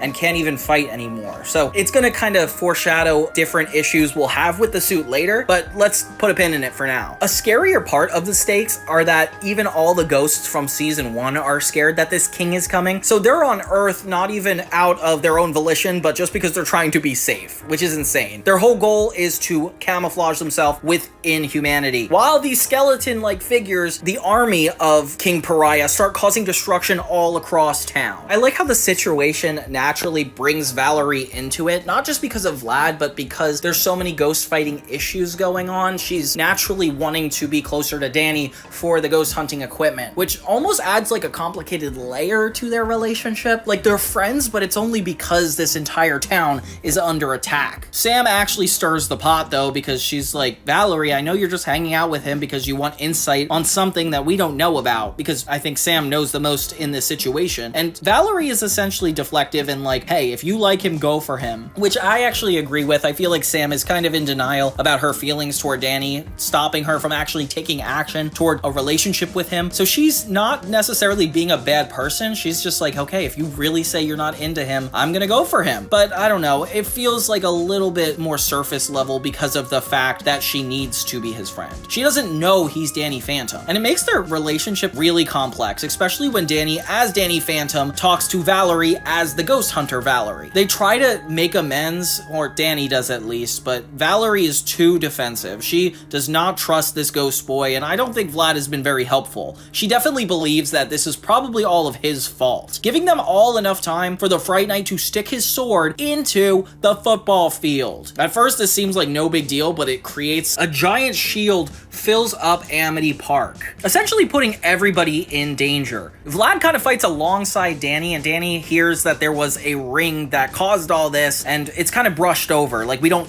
know why Vlad is the reason yet. This is when we finally get to see the family of Fentons help their neighborhood. They're the only ones with all the equipment to actually fight back against specifically ghosts. They see on the news that Amity Park is cut off completely by the outside world. As things get to be more and more serious and the stakes get a lot more dangerous, Valerie and her dad get more involved in the Fentons in general. So that's when Tucker and Sam try to step in and actually warn Danny that they might be in trouble if he trusts at this point in time. I like how Valerie is trying to be their friends, but Sam kind of says, like, you have never treated us well. Like, you can't just come into our lives and treat us like this just to be Danny's friend. Like, it's clear she has an ulterior motive, and I like that her friends actually stand up for Danny. Then he realizes, like, it gives me a lot of respect for her and Tucker. Of course, it's fair to assume that she might find out Danny's a ghost and then, I don't know, kill him? But Danny obviously wants to believe in the good. He secretly believes that if she knew Danny was the Danny Phantom, maybe she wouldn't hurt him. But that's like just his biggest flaw right now, is to see the good in people like that. Sam points out that Valerie actually has the ring that is the reason this ghost is here. So Danny is suspicious. There is a reason to be worried, which is all part of Vlad's plan, like everybody turning against each other because of something he did. It's ridiculous. And this is something I love that happens in cartoon action shows. So Skulker and all the ghosts that Danny have defeated before come back to kind of warn him about what's going on. They come out of their hiding to essentially be like, we need to team up. So not only is it Danny and the town versus this king, but now the other ghosts want to team up with him. And they try to convince him that they have good intentions. And through this information, Danny's able to realize why they are here. So basically Skulker is telling them that way long ago, basically King Pariah got into too much power before any of these ghosts were alive. Ironic. And with the power of the ring and the crown, he is so undefeatable that everybody's in danger. Not even any of those ghosts can stop this. Danny leads the fray on this whole adventure to stop the king, which feels really hopeful at the time. Vlad and Danny end up having a run-in, which is cool because Danny's working with all the other ghosts, and it's clear that Vlad's not on his side with this. So it's getting a little bit freaky. Like, why is Vlad so confident when he's all on his own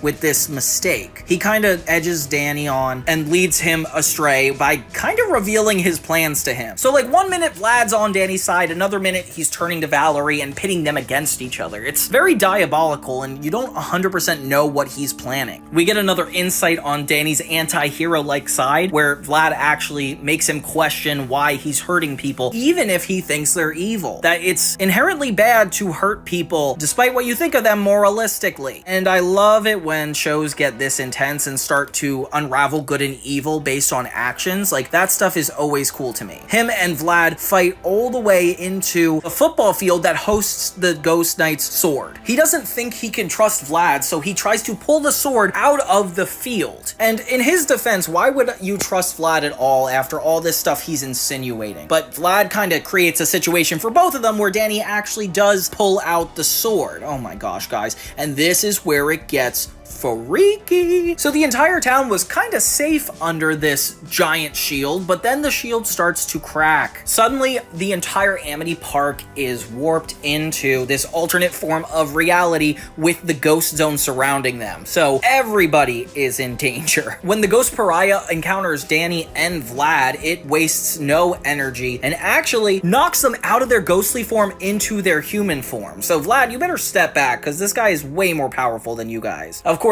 Jack and Maddie are still the ghost hunters and can guide the town. They're definitely making a couple funny jokes though. Valerie ends up saving Vlad and Danny, which is kind of twisted. Valerie even attaches the ring to the rocket, not knowing how strong it is, and hitting the king. Vlad obviously thinks this is an issue because he knows how powerful that thing was. It's clear to Jack that the only way that this king is going to be defeated is through the ectoskeleton. So he's like, I need to be the one to do it because if it's gonna kill anybody, it has to be me. Whew! And that's when the stakes are risen so much, like when death is in the picture, which it wasn't before in this show. Like, it's just really scary. So Danny realizes that that's the only thing he can do. So he goes down into the ghost lair, pretty much fighting Valerie on this. Like, Valerie thinks that he's up to no good, so he has to go through a bunch of people just to make this happen. And it's so cool how many things are being thrown at Danny in this moment, how much stuff he's being withheld because of Vlad, and yet nobody's really on his side. Like, we get the ghosts for a little bit, but they're kind of out of their own best interest. Vlad is out of his own best interest, and that's not usually Danny's. And then, of course, Valerie is trying to just blindly protect people. She doesn't really know what she's doing with this equipment. So everything is kind of not working out for him in this instance. So it's really important that when he gets this ectoskeleton, he's able to defeat the king.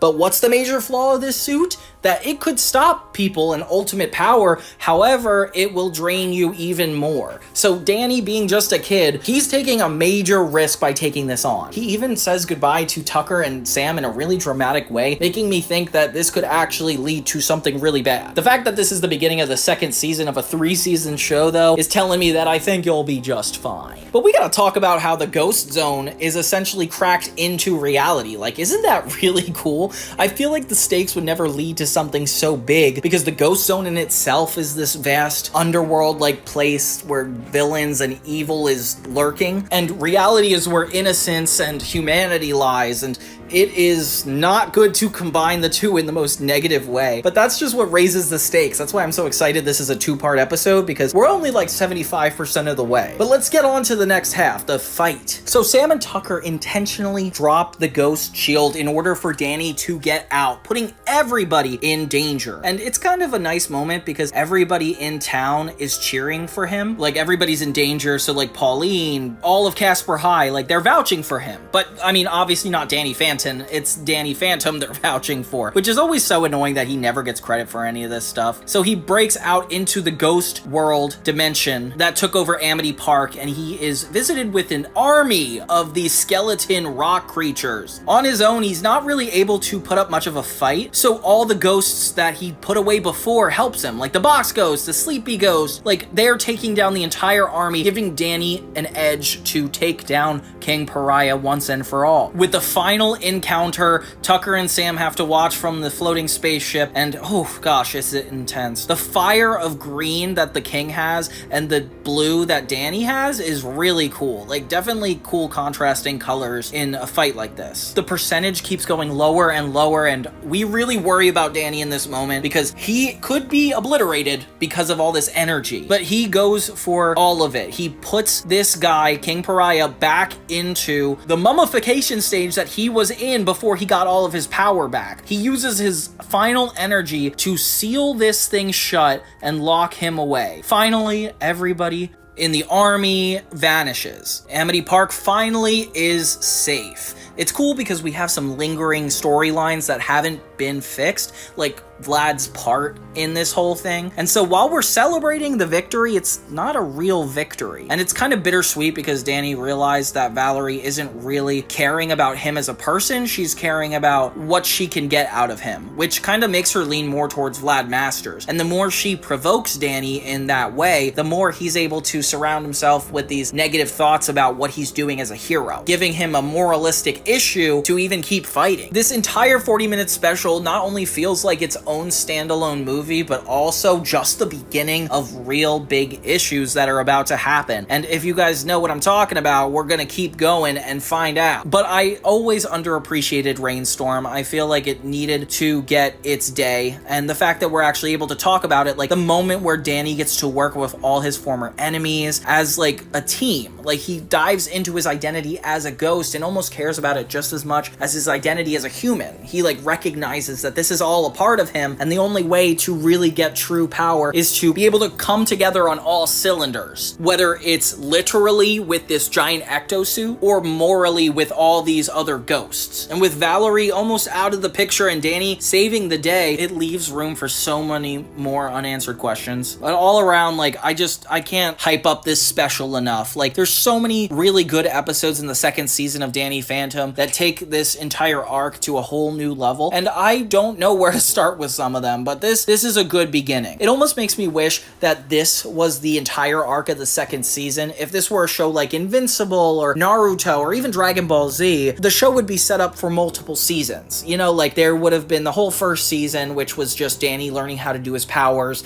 We got the second season where it's more about Vlad Masters and the other ghosts and just kind of Danny dealing with that. Maybe this Rainstorm could have been a second season finale and things could have kept being like at the early frontier of Danny learning. But we kind of jump into the next storyline really intensely. Like, it's a lot more about Vlad going forward, and this is only the beginning of that arc. But yeah, I wish this was like the third arc, Vlad's arc, and then the fourth season would be Reality Trip, that last one. But we haven't even gotten to that yet, so let me pull the brakes on this. But yeah, so far, Sam and his relationship is really confusing, especially with Valerie adding pressure to it. That's also something that doesn't seem to go away after this special. Danny's relationship to his parents, all because of Vlad Master, is even on the line, especially because they're so willing to put them in the same room, not knowing how much of a danger this man is to Danny. I mean, Valerie's dad doesn't get what's going on. He's not even in the loop of what it all is, but at least Danny's parents know that this is happening. They see Danny trying to connect with Vlad, and they're not stopping it. But I like that they have so much trust in Vlad. It definitely makes this whole situation a lot more confusing, because the only way Danny can actually address it with them is if he were to reveal his powers, which is not gonna happen. It's almost like a ghost soap opera. If Ghostbusters became a soap opera, this is what it would be. And the episode preceding this is exactly where it goes off again. Oh my gosh, you guys, you can't get a break in this season. Danny Phantom, the Ultimate Enemy, is the next episode. So that was episode 4 and 5. Now this is 5 and 6. And you know what?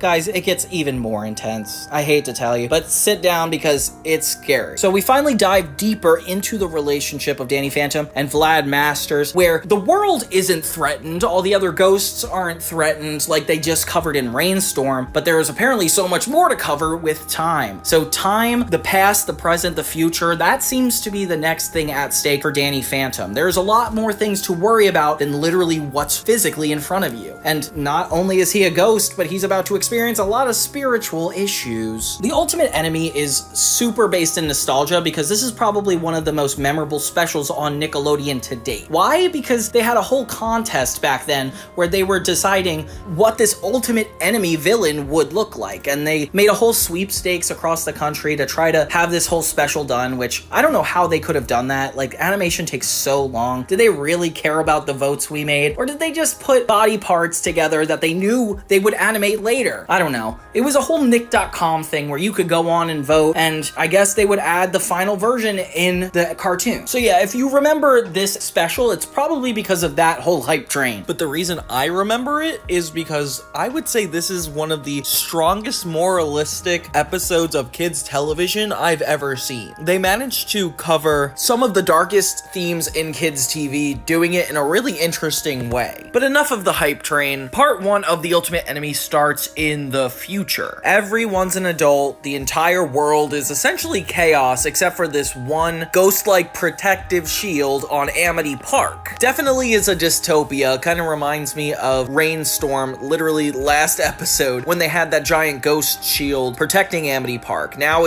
looks like it's just a part of the future. Surprisingly enough, we start with Valerie. She's already 10 years older, and it seems like her job is to report to her dad the operational form of the ghost shields, which is actually kind of an interesting job to have. But there seems like a little bit more that meets the eye is going on, because this really haunting red-eyed ghost is threatening Valerie with this large screech that manages to not only knock out the entire shield, but Amity Park. So immediately we're met with this super intense enemy. A place called the Nasty Burger 2, which is super funny. Kind of reminds me of the Krabby Patty 2 from the SpongeBob movie. And Valerie ends up there and is confronted by the Fright Knight from the last special. And this guy was already scary, and Valerie essentially runs away in fear that it means a even stronger person is coming. And that's who I'm going to be assuming is Danny Phantom. Now, this is kind of a spoiler, but this show came out like 10-15 years ago, so I don't know if you guys are looking for a review, but I'm kind of crushing it down emotionally. And by that, I mean, like, break it down. It's so much chaos going on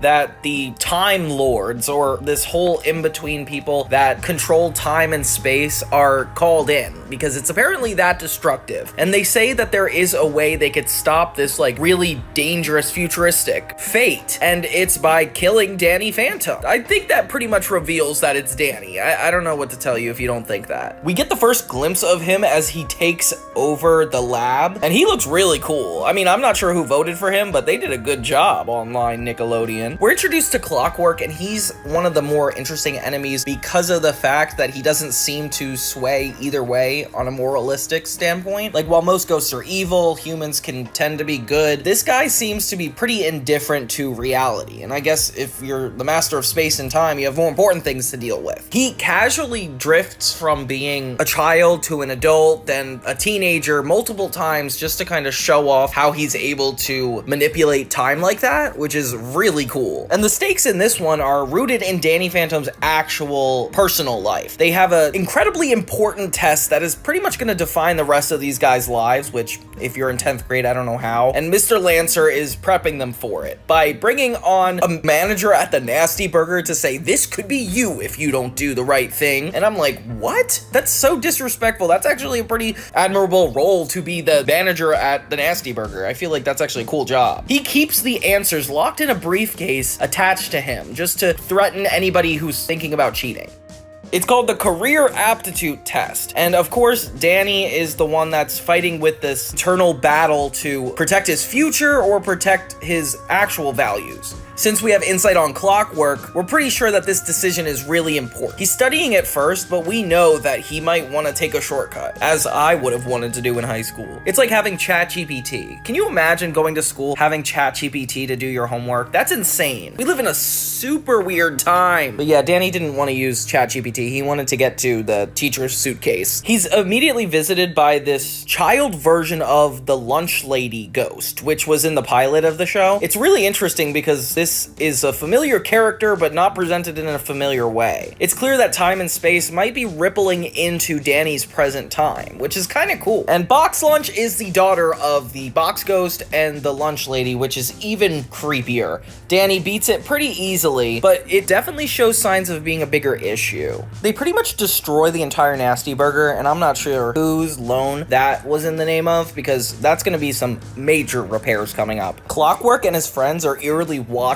over Danny's reality to pretty much see if he's going to make the wrong decision. I remember as a kid getting existential thoughts because I was like, wait, is there really the possibility of somebody watching you from the beyond, knowing every decision you make and seeing how that like defines you as a character? It puts a lot of pressure on me and Danny for making this decision be the most important decision of his life. And while that's not exactly the case, it is like a metaphor for going down the wrong path. Like, of course, not one decision is going to make or break your entire reality, but a series of decisions can culminate in this new life you kind of threw yourself into, of making bad decisions. Poor Nasty Burger, though. So yeah, Danny gets access to the answers, and Clockwork is essentially like, he's not gonna do it, but the reality shows opposite. Sam and Tucker have a weird conflict with this too, where they kind of don't condone Danny's cheating, but he actively doesn't listen to them. He's like really focused on doing it, and Sam is just fed up with him. Meanwhile, another ghost, Technus and Skulker combination attacks Danny, and things are just getting even more and more confusing for everyone. And it's revealed that there's this medallion that when time stops, it's able to counteract that and be able to still be present. It's kind of how Clockwork works, and it's how the characters will be able to continuously move throughout time freezes. That's just important to know going forward. Jazz is involved in this a lot. Like, she has a perspective on how everything goes with Danny. Like, she doesn't want him to cheat. She secretly knows that this might be a bigger deal than he thinks. She like can't make a single friend in this high school, and I kind of don't blame everybody else in the high school. All she wants to talk about is college or grades or something, so it's kind of a long-running issue with Jazz that she sees herself so much more mature than she actually is and cares more about looking mature than actually being grounded. But we'll see how that plays into Danny's life in a minute. While the battle rages on between Danny and Technus, Skulker, or whatever, Lancer actually approaches Jazz about the fact that Danny stole them. He doesn't want her to out him. He just wants her to be aware and see if she could do anything about it. And if you care about Jazz, it's kind of sweet that she cares about Danny, especially since they don't really acknowledge his ghost powers. So she kind of has to jump around that fact while trying to give him advice, which is really hard for him because he's like, there's no way she gets the full scope. Danny Danny and Tucker and Sam are warped from the Technis Skulker combo into Clockwork's tower. And it's so creepy to watch the main characters witness what Clockwork is looking at, like seeing the future and present day at the same time. It's almost like mind-boggling. They actually approach this guy, and Danny tries to fight him, but he's like no match for him. This guy is like a combo between like the Grim Reaper and Father Time, and he's threatening Danny like, you cannot get away with anything here. Next thing you know, Danny, Tucker, and Sam jump into the future, which they are not supposed to be doing. They run into future Valerie, and then even scary enough, future Danny. And this is the evil version of Danny. It is the cool punk rock Fenton Works version. He's clearly a big threat and puts all his cards on the table right away as he borderline kills Valerie. The stakes are so much bigger than just the entire town being taken down or like individual lives being saved. Like, this is the future of the world, and if Danny is going to end up being this monster of a person or actually make the right choice. Luckily, these medallions are kind of his saving grace, where he's able to get out of this dimension. There's this really intense moment where Valerie is about to shoot Danny from becoming Danny Phantom, and Tucker and Sam try to step in, and she is shocked to see them because apparently they had died years ago, all because of Danny becoming evil. So not only is it bad because it's like, oh, Danny's gonna be making the wrong choices, but all of his friends and family are going to potentially die because of it. The ghost future Danny is really creepy because he keeps commenting on the fact that he's not seen them since they died, and that is really disturbing. Tucker and Sam do not want that conversation. Danny and future Danny actually switch bodies, where Danny is locked in the future while future Danny takes the medallion, goes back in time to the present,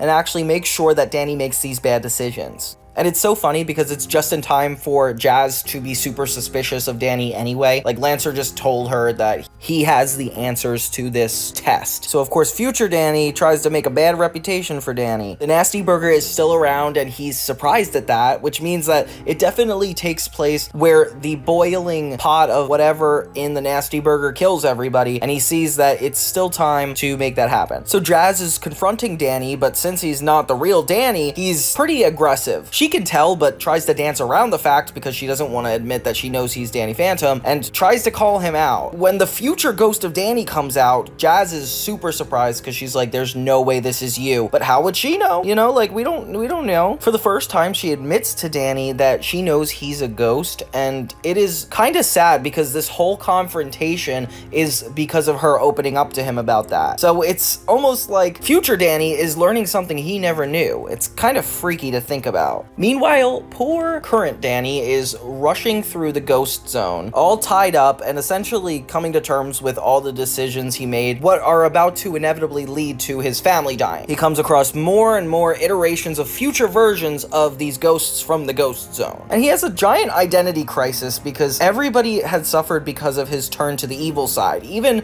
the bad people, which is kind of confusing. And it's kind of cool because we get to see Danny's hair actually as human form in the ghost zone. And it's kind of this metaphor for looking at your past mistakes and having them confront you again. Like, Danny is getting paid back for decisions he didn't even make yet, which is kind of stressful. His anger here culminates in that loud shriek or the boo that he makes as a ghost that essentially will become his future murder weapon. Like, it's what makes all the people die. It's definitely Danny's darkest superpower, and he's starting to learn how to use it. So it's almost like he's counterproductive here. He manages to get out of a ghost zone into another future area where Vlad lives. And Vlad is old, decrepit, and not doing well. He also has a vendetta against Danny, which is kind of funny because he already did it anyway. But apparently he reveals the backstory that after Danny cheated on the test and his family died, he had to move in with Vlad and become his actual son.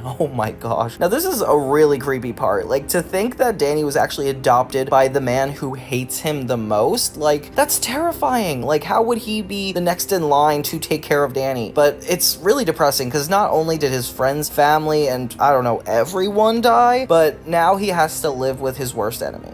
And it's funny because a part of me thought that the ultimate enemy in this would be some variation of Vlad, but it's not. It's actually Danny. And since Vlad had custody of Danny, he actually was able to experiment on him, take the ghost form outside of him, but before he could fully do this, he went haywire. Danny actually had to learn how to defend himself in the most intense way. He has to push Vlad off of him, overshadow Vlad, and essentially take over full ghost form. And it rips him of his humanity, and the art in this is so good to show that. Seeing Danny's entire skull start to crack and the ghost flying out of him is just downright heartbreaking. So yeah, Danny became this ultimate enemy because of all these tragic things that occurred, all because he cheated on his test. And we get some really crazy moments so far, like Jazz admitting to fake Danny that she knew the whole time he was a ghost, essentially robbing him of that actual experience, and then Lancer trying to catch Danny for cheating, but future Danny's taken over his body and is trying to essentially make this horrible future. Jazz actually found the Fenton boomerang that goes within the family, and basically it can travel through time. So she attaches a note to Danny. After she realized that future Danny wasn't really Danny, she was able to attach a message that got into the ghost zone for Danny. A lot of plot stuff I'm brushing over, but I more so care about the emotional outtakes of these situations. It gets so freaky, and I want to kind of go over that. Because future Danny just makes life worse and worse for regular Danny in his life.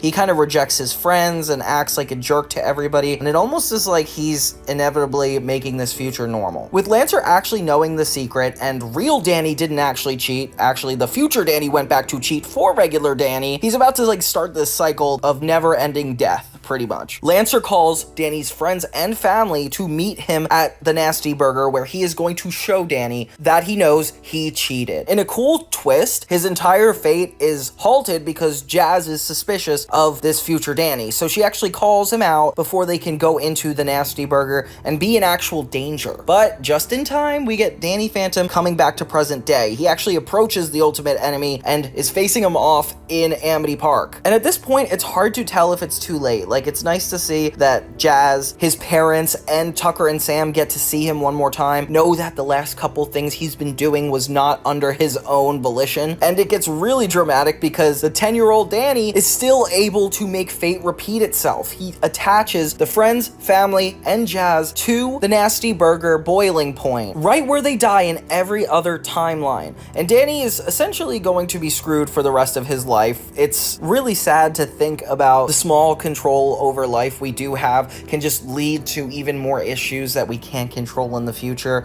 It's a really dark, gruesome way to grow up. And I remember the thing that really stood out to me when this special came out was the idea that all my decisions could lead to anything.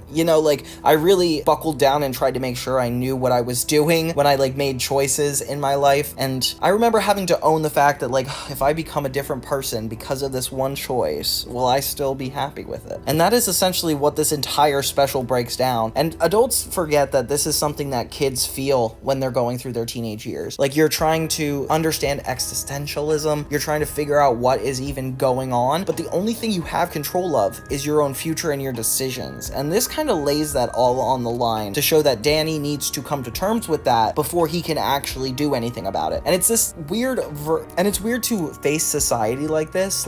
He has to not only turn against the test and say that he's in control of his future, but he has to believe it himself. He has to make the right choices and commit to that if he's ever going to avoid this horrible, horrible future. Because even when he defeats the 10 years old Danny with the ghost boom, I call it boom, but it's boo. You know that thing that the future evil Danny used as a way to fully get rid of people? Yeah, Danny learned that in the ghost zone, so now he uses it against his future self. And he's finally able to capture him in the thermos. But the crazy, crazy part of it all is that even though he captures his future evil self in this thermos, he does not have enough time to save his friends and family. He has to watch them attached to the boiling point as they perish. Right before he's about to get to them, it is appearingly too late. Luckily, time stops one final time, and Clockwork comes in to save the day. And it's definitely kind of scary to think that it was that easy to solve this whole situation, but that's the whole point. Like, this entire special wasn't about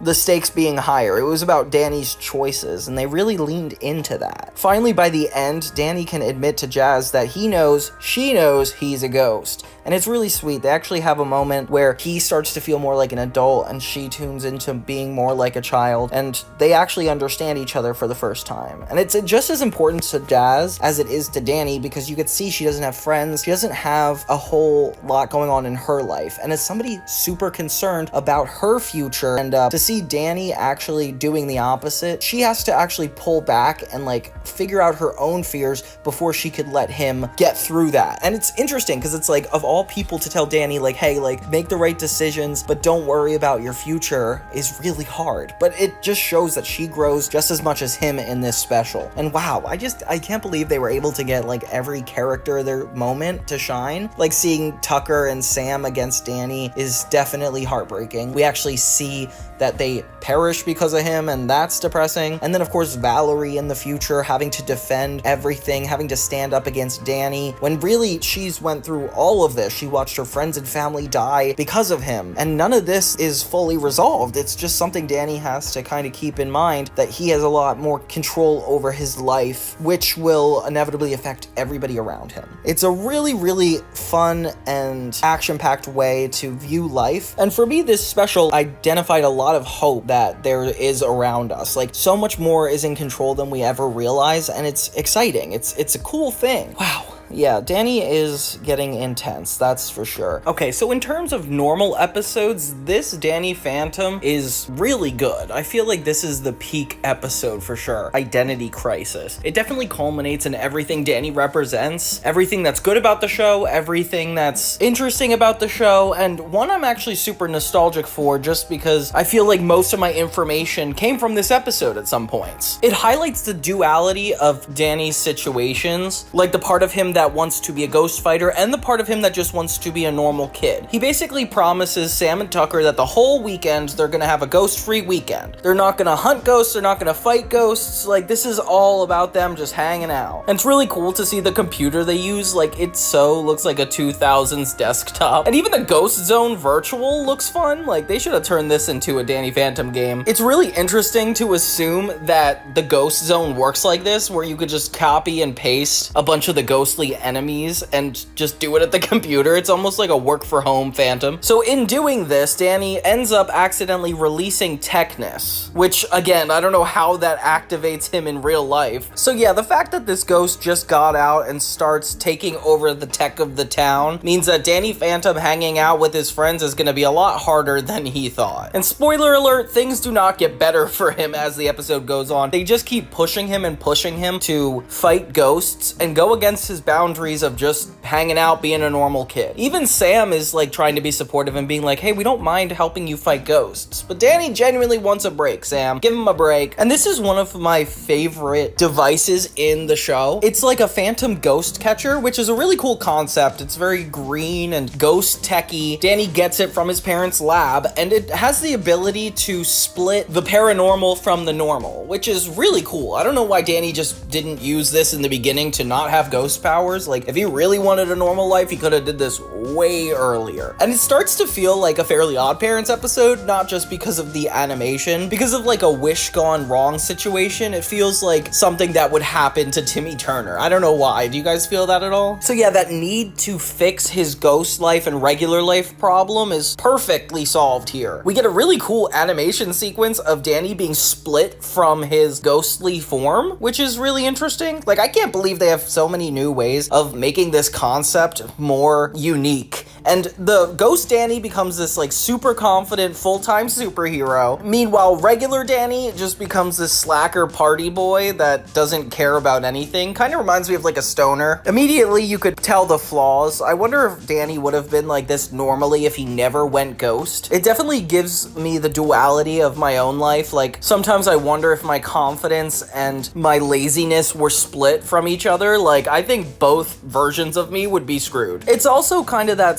sub-theme of authenticity. Like, Danny feels less and less like himself, so Sam and Tucker get pretty frustrated with this Danny. So immediately there is like a million flaws with this plan. It's like, be careful what you wish for, and then consequences immediately. So while Danny, Tucker, and Sam are trying to have just a nice normal night, Ghost Danny is showing off, fighting ghosts, and then we get a fun montage of what superhero Danny does versus normal Danny, and normal Danny just has such a nice life while superhero Danny is constantly working. We see a moment with the parents and Jazz when they're actually watching Ghost Danny on the television, and this is where it gets really trippy. Like, if I were the parents, I totally would believe Danny couldn't possibly be a ghost after this moment. Like, this is insane. Like, to physically see your son, then see a live video feed of Danny Phantom being a ghost, like, I think it's fair they believe it at this point. I just can't believe that Ghost Danny is somehow not able to take down Technus. Like, it's still not happening yet. And it's so funny because Danny gets roped into this again by his parents. So if it wasn't Danny bringing him into the ghost world, it would definitely be his parents forcing him to be involved. And of course, he's like a little bit resentful. He's like, let me just live my life. His dad takes him in the ghost car to take down Danny Phantom, not realizing that Technus is technically the worst villain here. So all of these characters are essentially working against each other. Danny is not getting the weekend he wanted. He's forced to ghost fight essentially no matter what he does. And I kind of feel bad for him. It's like, no kid should have to devote their entire life to just protecting people all the time. Like, just wait till you're turning 18 and join the army. I don't know what to tell you. But seeing both Dannys interact with one another and kind of getting the differences between Ghost Danny and normal Danny is pretty trippy. It adds a lot of layers to him that you could tell Danny has a lot of flaws, a lot of wants, a lot of desires, and he definitely has to give in to that sometimes. So you kind of empathize with both Dannys in this scenario. It's just really cool when a show tries to show you this much duality in a single character. Like, this voice actor probably had to do a lot of work to make this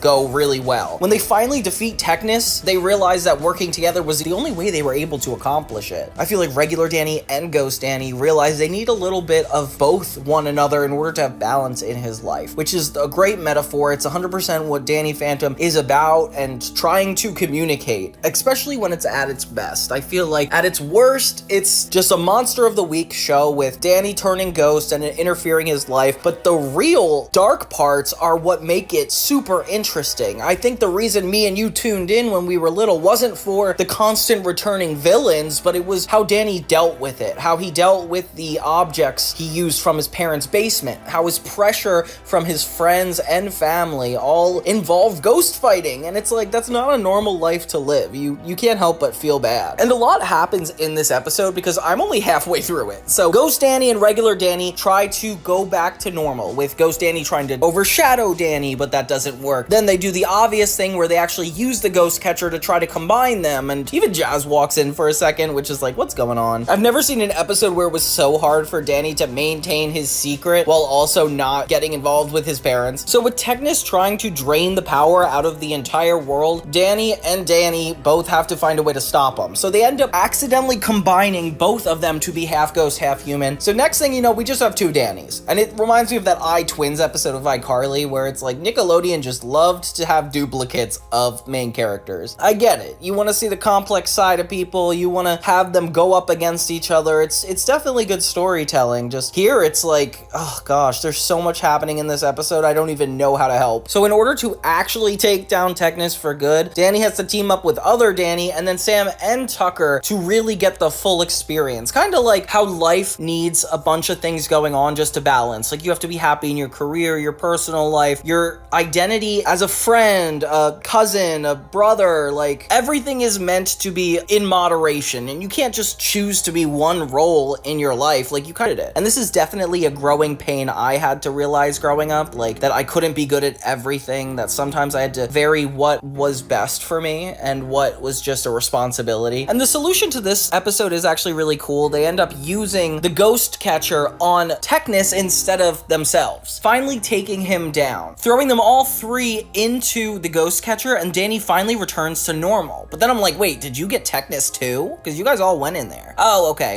Technus is still here. They're still fighting. And he says, I'm the one and only Danny Phantom, which is a little cheesy if you ask me, but why would you? You're just watching my YouTube video about it. And he manages to catch Technus in the Phantom Furnace. And it's cool because it's like, we've had a lot of stakes being and risen in all these specials, but to have this episode taking grounded Danny Phantom to the next level, like nothing really big was going on around them as much as what was going on internally, and it was manifesting in his everyday life. So it feels like we're taking a break from the plot being revved up so much, but this definitely shines a light on the less thought of situation. And they end with their house being on the beach, which is like, are we gonna talk about that? This next episode was one of my favorite growing up as well. I can't believe how many good episodes are just back to back like this in season 2, called The Phantom Menace, and it's told almost completely from Jazz's perspective. After seeing her freak out at seeing both Dannys in the last episode, this makes me feel better to at least address it. With her narration guiding the way, it's so funny to watch this teenage girl insist on being an adult, and just the fact that she fell for Amber McLean's hypnotism with the adults in a couple episodes ago was even funnier. Like, they found a way to make it entertaining and then also weave it into her character. And this episode is a lot about Danny and Jazz kind of going at each other for his ghostly issues, with her falling prey to one of her character flaws of just trying to be an adult, and it takes away her empathy toward Danny and what he's going through in this episode, which I kind of like it. Like, Jazz assuming she knows what's best for him, but still not really talking about what goes on in the ghost life. It's interesting. The episode takes place on a road trip. It's Danny, Jazz, and their parents, with Danny sneaking away constantly to take down a ghost. In this instance, the ghost is never actually seen. A really impressive way to work in the normal invisibility trope that ghosts usually go through. Like, in this instance, Jazz can't really see the kid ghost because he's a kid, and I don't know how that has to do with his invisibility, but whatever. And Danny Phantom has a couple episodes like this with Maddie, with his dad, where they're focused on the family bonding events and like trying to get the characters closer together, which is funny. I like it when they try to force people to do that because it leads to even more funny conflict. Hearing Jazz say chasing ghosts that aren't there is dad's job is hilarious. That definitely sums up what Jack Fenton's life is like. Poor Jack. And this whole episode, you kind of feel bad for Danny because he keeps thinking he's seeing ghosts that aren't there, like hallucinations, and nobody seems to believe him, with Jazz being like the sole person trying to get him out of this crazy funk, which is crazy because he didn't ask for help, he didn't want it. She just kind of insists on it. Of course, the more crazy Danny looks, the more they're trying to change him, which is totally a trope that people like to do in real life too. So this whole vacation is started under the assumption that Jazz thinks Danny needs to get help,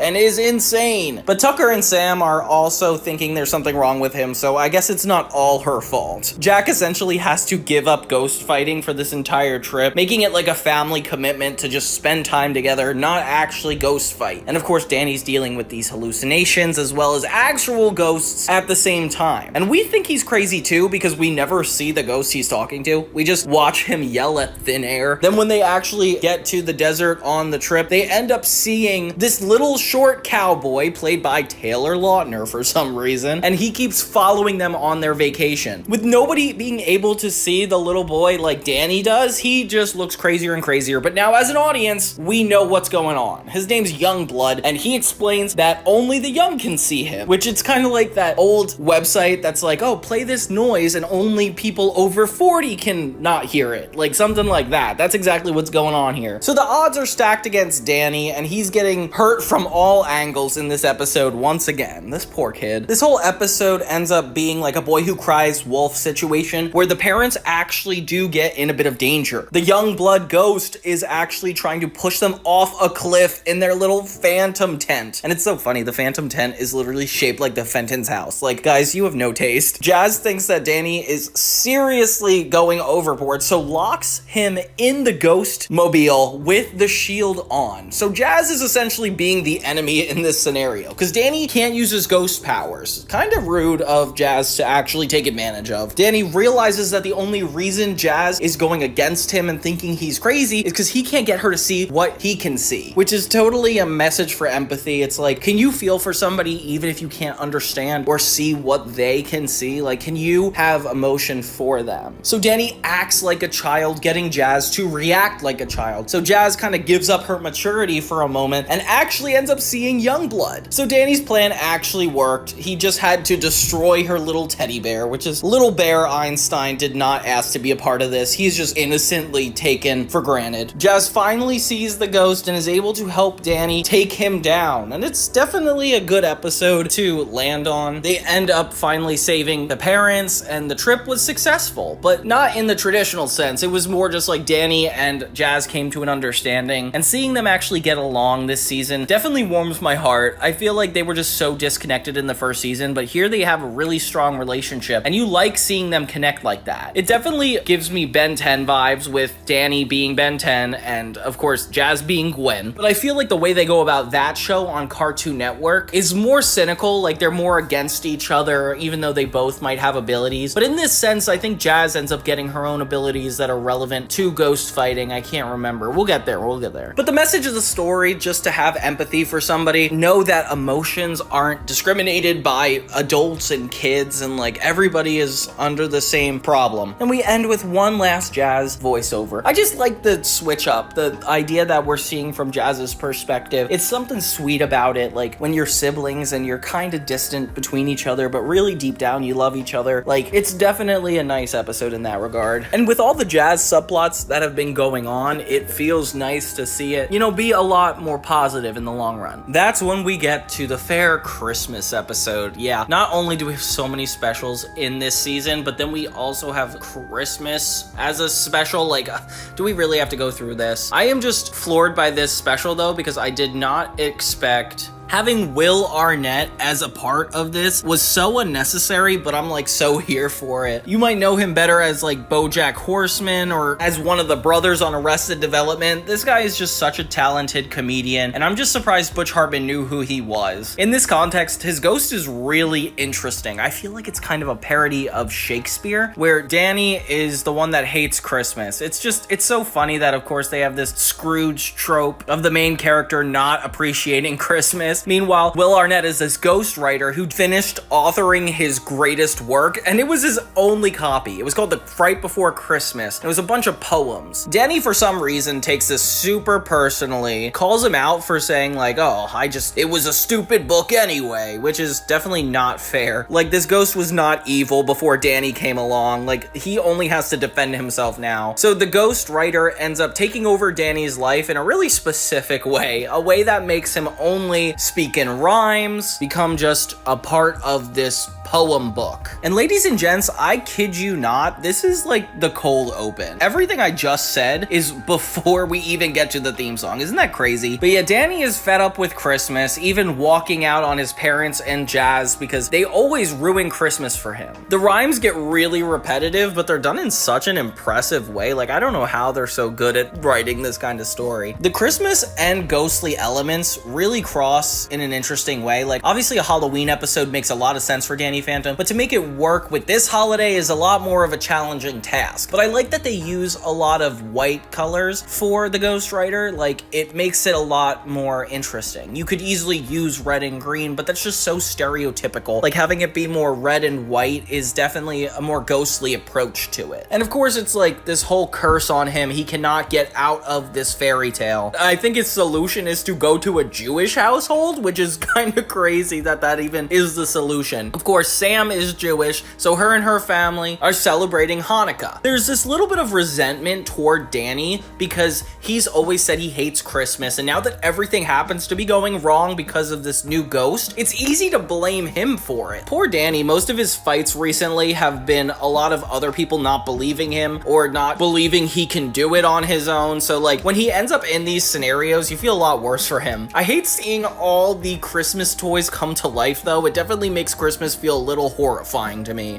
The animation in this is so creative and impressive. It feels like a Cartoon Network show. Like, if you played this and I never knew what Danny Phantom was, I think I would have thought this was a Grim Adventures of Billy and Mandy episode. The little cameos from characters that aren't really necessary are funny, like seeing Jazz's teddy bear come to life, the teacher playing with his train set. It's just so funny. The toys collide to make this giant, like, monster, while the ghostwriter is the moon watching. Wow, I could not think of a deeper metaphor. The ghostwriter ends up adding further insult to injury by bringing all the Christmas trees to life and turning them into monsters too. Jack puts up the ghost shield and Maddie is able to go out and save Danny, which is one of the firsts. Like, it's nice to see his mom come in and actually help her for a ghost problem. Danny has to confront this guy one last time, so he goes into the ghost zone to his house, and it's this library-sized mansion, and I'm jealous. This looks like a gorgeous house. Of course, the ghost writes him into another location, which is kind of crazy, and he's surrounded by all the ghosts that have beaten him in the past. But then we kind of get a plot twist. It turns out there's like an annual truce with all the ghosts not fighting on Christmas. Really weird and religious, if you ask me. Like, there's no other day we do this? Like, what about the Jewish ghosts? So instead, the ghosts help Danny take down the ghost writer, and it's really sweet because it's like all of them uniting together, especially after all these specials. It's nice to see these guys getting along for a change. It's like Danny's kind of getting more in tune with both worlds he has to deal with, and it seems that peace is a solution for a lot of these things. The ghostwriter doesn't give up though. He keeps trying to use the ghost juice when Danny tricks him into rhyming with orange, which I did not actually expect to be the solution to the episode, but hey, if you wanted to have a rhyme-based episode, of course you have to have it acknowledged or a part of the plot. It's kind of an anticlimactic end, but you know what? It's just supposed to be a funny, goofy, like Christmas Carol style episode, and I'm just happy to see Christmas look so good on Danny Phantom. Maybe I'm just biased because I too am a writer and think that the ghost is really interesting in this one, but we don't see him after this, so it's not like it needed to happen. Of course, Danny ends up appreciating the holidays and actually giving back to the community, which he was supposed to be a hero to begin with. I can't believe he has to have a change of heart for a holiday. Oh, and all the ghosts help him give the presents back to town and bring Christmas to everybody, which is cool. I forgot that everybody in town was also working against him, so to see him solve this problem outside and that the ghost zone isn't the only place with evil intentions or badness makes the show a lot of fun. It's like coming out of the fourth wall, but this time it still stays within the lore. So yeah, Danny Phantom, Right Before Christmas, definitely a fun watch. I can't wait for Christmas to come around again to actually watch this normally, because this feels weird being in August and talking about this. It's called Secret Weapons, and it takes Jazz's and Danny's relationship to the next level. It starts out with Jazz trying to insert herself in Danny's ghost missions. Tucker and Sam, who usually are on every endeavor Danny takes, are front row watching her inevitably ruin every encounter he has with ghosts. The main ghost in this episode is Skulker, but we don't really know what he's up to. He's kind of dismissive toward Danny and is trying to collect a bunch of random ghost objects, like nanobots. And Jazz is so bad at ghost hunting, it is actually really funny. She even captures Danny in the Fenton thermos, which is probably my favorite part. That's like something I've always wondered about as a kid, like what happens if you get sucked into the furnace, which is also kind of like a Pokeball situation. You guys remember Pokemon? Yeah, it exists. I was immediately like freaked out by the title card with Jazz fighting Danny with Vlad in the background. Like, I remember being like not knowing how that transpired, but it's actually a really interesting foreshadowing. I definitely would watch the rest of this episode if I saw this. We get to see a variety of ghost fighting weapons, and pretty much every character makes a comeback, like the Sleepy Ghost, the Box Ghost, as Jazz tries to defend Danny in the worst way. Like, she keeps using every weapon on him by accident, and it kind of gets really concerning. I like that Jazz actually feels bad and is nervous about her messing up. It's kind of funny, but it also shows that she cares that she's messing up a lot. Danny is really frustrated with her, because I would be too. You threw me in a bunch of different ghostly weapons, and she is like downright embarrassing. Like, she's even joking to their father about knowing his secret, and he's like, can you not do this right now? Which is total big sister energy. So the more frustrated Jazz and Danny kind of get with each other, the more Jazz is trying to prove herself, which is kind of scary because she's been ruining everything so far. She manages to figure out what Skulker's been up to, and he's working on this secret weapon that they don't really know how it works. And she confronts Danny when she learns that Vlad Masters is actually a ghost, which should be a bigger deal than it is. I feel like it's kind of weird that it's not huge. So Danny and Jazz actually get in a really public fight at school because he's so tired of being harmed by her, leading to her running out crying, and everybody thinks he's a jerk, which I would too. Like, the way they fought in the janitor's office is like really annoying. So she ends up showing up at Vlad's house, which is kind of insane. I definitely believe that she's on Danny's side, or whatever she's about to do is going to be helpful toward him, but it could go either way considering the last time they talked, they were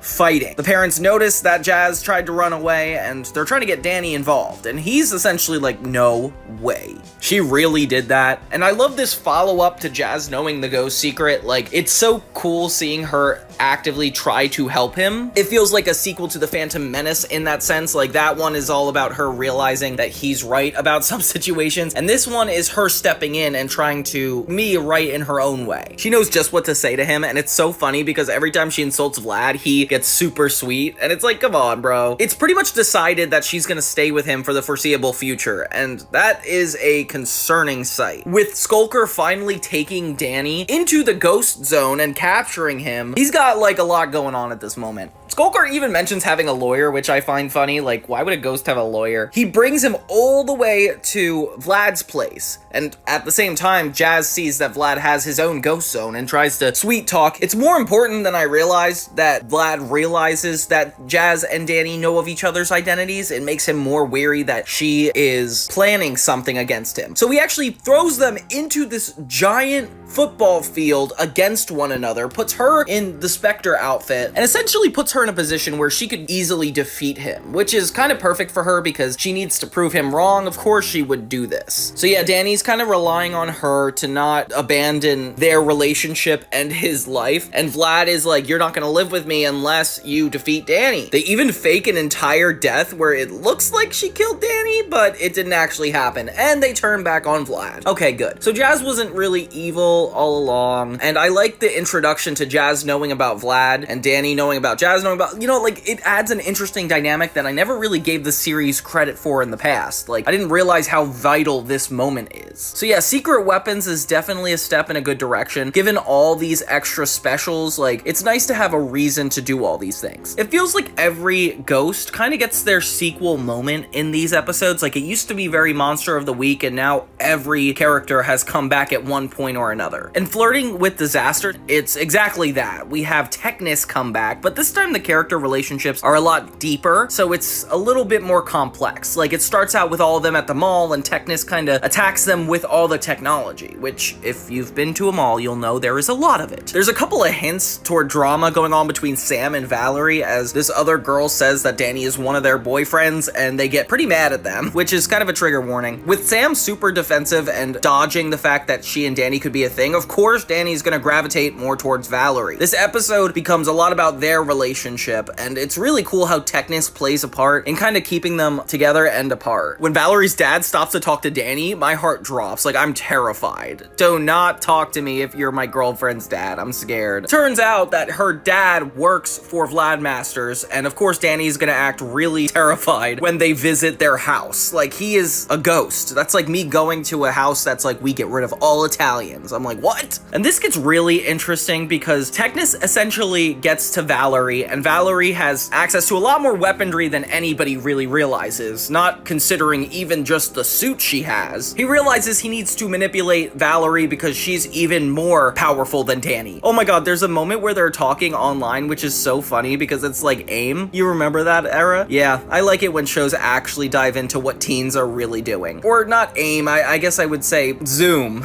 Yeah, like, it's just trippy to look at. Of course, Sam is constantly warning Danny about Valerie, but that just keeps coming across as jealousy. It's not super helpful. And things get even more relationship heavy as Danny and Valerie are pretty much shipped together because of Technis. Technis is manipulating them to be in a relationship. Meanwhile, all the technology is going crazy and nobody suspects it's him, which is kind of surprising. Like, aren't you a genius, Tucker? Danny essentially falls for Valerie, and there's a lot of tension in the group, given the fact that, you know, Sam and him kind of have a connection, but they do too. Like, ugh, it's weird. So yeah, Technis ends up taking over Valerie Valerie's suit, almost separating her from the villain version of her. Like, Danny does not know what's going on, so he has to fight it. We get an epic moment where Valerie actually fights her counterpart, and it's really cool. She's actually really talented outside of being a ghost hunter. She witnesses firsthand Danny destroy not only her, but her suit, and it actually kind of breaks her heart because she's like, wow, this kind of sucks. And she ends up hating Danny Phantom even more, wanting to vow for revenge, making their relationship even more complicated than the fact that she's just a ghost hunter and he's not. Danny's more upset at the fact that he has a crush on Valerie and she saw that he killed her, so like, he's kind of embarrassed, as you would be. Jack gives Danny a class ring and it has Sam's name on it, which is definitely terrifying. Like, why did they know that? But Danny, I would consider it because your relationship with Valerie is extremely complicated. It all culminates in a big fight where Danny is actually trying to get to the weaponry and breaks into Valerie's house. But of course, Technus uses this against them, superpowers Valerie's suit so she can actually take Danny down once and for all. I mean, she is hopped up on revenge right now, so of course she's gonna do whatever it takes. And this fight essentially lets Technus roam free in all the technology across the country, or world, I guess, and he is just obliterating everything. He becomes even like the Times Square picture. Of course, Danny keeps trying to talk to Valerie and stop her from trying to kill him, tell her about the real threat, but she does not listen. Eventually, she does trust him and actually helps take down Technus. We end with Danny about to give Valerie the ring, but he ends up not doing that because of the fact that she breaks up with him. Yeah, that'll happen. She essentially commits to ghost fighting and is like, I can't have a relationship. I care too much about my revenge for Danny Phantom, which is definitely a really scary experience. Like, I do not want to see how this is gonna go. Oh wait, but I literally have to. Okay, fine, we'll keep going. So yeah, flirting with disaster, we're kind of getting more into the darker side of the ghosts and the more complex side of the characters. The next episode is in micromanagement, and for some reason we get a Dash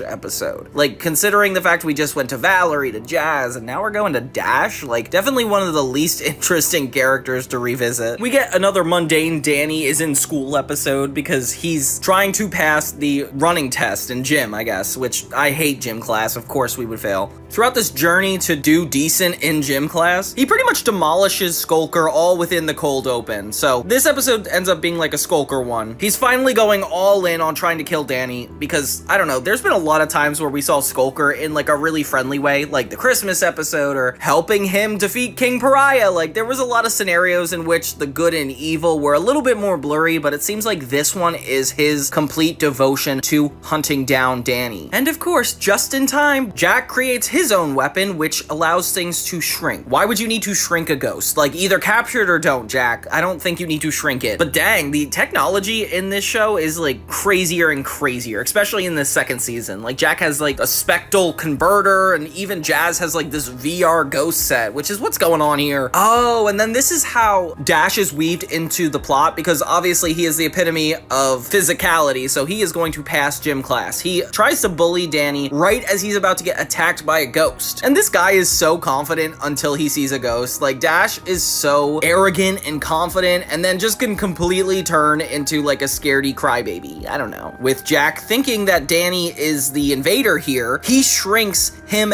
and Skulker at the same time, and then Dash. Oh my gosh. See, Jack would get in so much trouble as a parent just because he's shrunk another student. Like, it's one thing to not be worried about Danny, like he's your son, but how do you explain to somebody else's parents, like, oof, shrunk your kid, sorry. But this doesn't really deter anybody. Like, Skulker is still determined to get Danny, Danny's still determined to stop him, but then he realizes that he has to protect Dash, which is really frustrating for him considering everything Dash has done to him. He also has to kind of keep his identity because, God forbid, Dash knows, like, he would be the worst to experience this with. I like it when Skulker actually takes over a bird and uses it to fly. Like, that's kind of impressive. You get points, Skulker. Compromised position of Danny and Dash actually having to go through the world as a micro rice-sized being is already challenging enough, but having them be hunted and hunting at the same time, it just adds a lot more stakes that are really interesting. It's so funny because, of course, they get character moments. Like, it's a 20-minute episode. You're not just gonna run around and fight the whole time. So Danny and Dash actually kind of have moment where they're talking, and Dash desperately needs Danny's help. But at the same time, he's saying that he showed up to Fenton Works just to be his partner. So it's kind of complex for Danny. Like, he doesn't want to immediately kill him or anything. But now they're stuck in the Fenton's house, and the parents are definitely down to kill him. But then again, not any more than usual. Danny keeps slowly turning out of a ghost, because I guess he can't be a ghost for this long, which is crazy. I never remember us commenting on that before. So his clothes are slowly revealing him to be Danny Fenton, and if Dash is here for that, his secret is over, which is a lot of high stakes. I really like this. And of course, this entire episode turns out to be a fitness experience in itself, because they have to go upstairs, they have to do all these crazy things that would have normally been easy for a normal-sized person.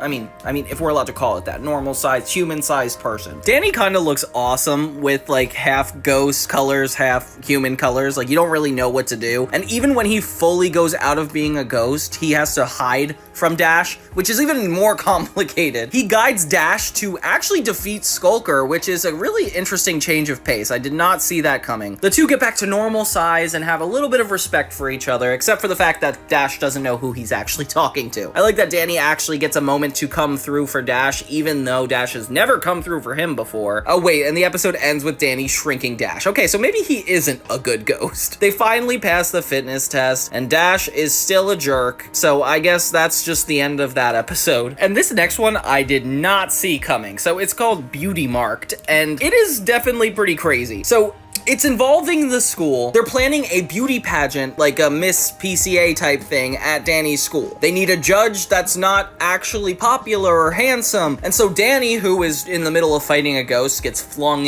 into the school, and she's like, you would be perfect. We find a dragon ghost watching them from beyond the beyond, I guess. So it turns out that this is all going to be a fluke, which is interesting. It's interesting they revealed that to us this early on. Like, I wonder what the plan is for us to actually know this. So yeah, Danny is the one chosen to be the judge in the beauty pageant, so all girls are fawning after him. Wow, this season really delves a lot into Danny's romantic relationships, which is definitely interesting. If you're a teenager watching this, you like to know this. The blonde woman, I guess, is the one who's hosting all these competitions, so she constantly is coming back to make things work. Tucker is kind of being disrespectful in this, though, because he's using the fact that he's Danny's best friend to get every girl and go on as many dates as possible, which is nuts. They learn pretty quickly that Sam is actually involved in the competition, which is so insane. Like, she is the opposite of anybody that would do something like this. And in the past, she's advocated against things like this. Like, of course, she condescends everybody who even participates in this. So Danny and her are on a rocky road right now. But for me, I definitely think it as a cry for help. Like, maybe she's willing to tell Danny that she's interested in him, but I don't know. That's speculating a lot. Every ghost is coming out medieval for some reason and attacking Danny, which is an interesting trope. I feel like maybe because it's a medieval value to see beauty pageants as this, that it's going to the next level for that reason. And Sam is really treated horribly in this episode. Like, the beauty pageant lady bullies her in front of all the other girls. They are not nice to her. She learns that the woman is actually a ghost and tries to warn Danny, but of course he doesn't believe her because it's like this big advocate thing. It's like, oh, come on, Sam, you just don't like the competition. Which, Danny, you are the worst at this so far. Oh my god, they have the teacher, Mr. Lancer, dress up in like medieval clothes. Why is medieval the theme here? And why can't Danny connect quicker that this is the theme? So then they go through the talent show, or the beauty show, and Sam is more focused on the fact that Danny needs to know that this woman's a ghost. So she actually phones it in just to communicate with Danny what's going on, which is kind of nice. I like her commitment to actually helping. Surprisingly enough, Sam ends up being the winner, which nobody expects, and Danny can start seeing something going on. She's given the crown, and it's pretty much the same ghost from season 1 coming back to haunt them.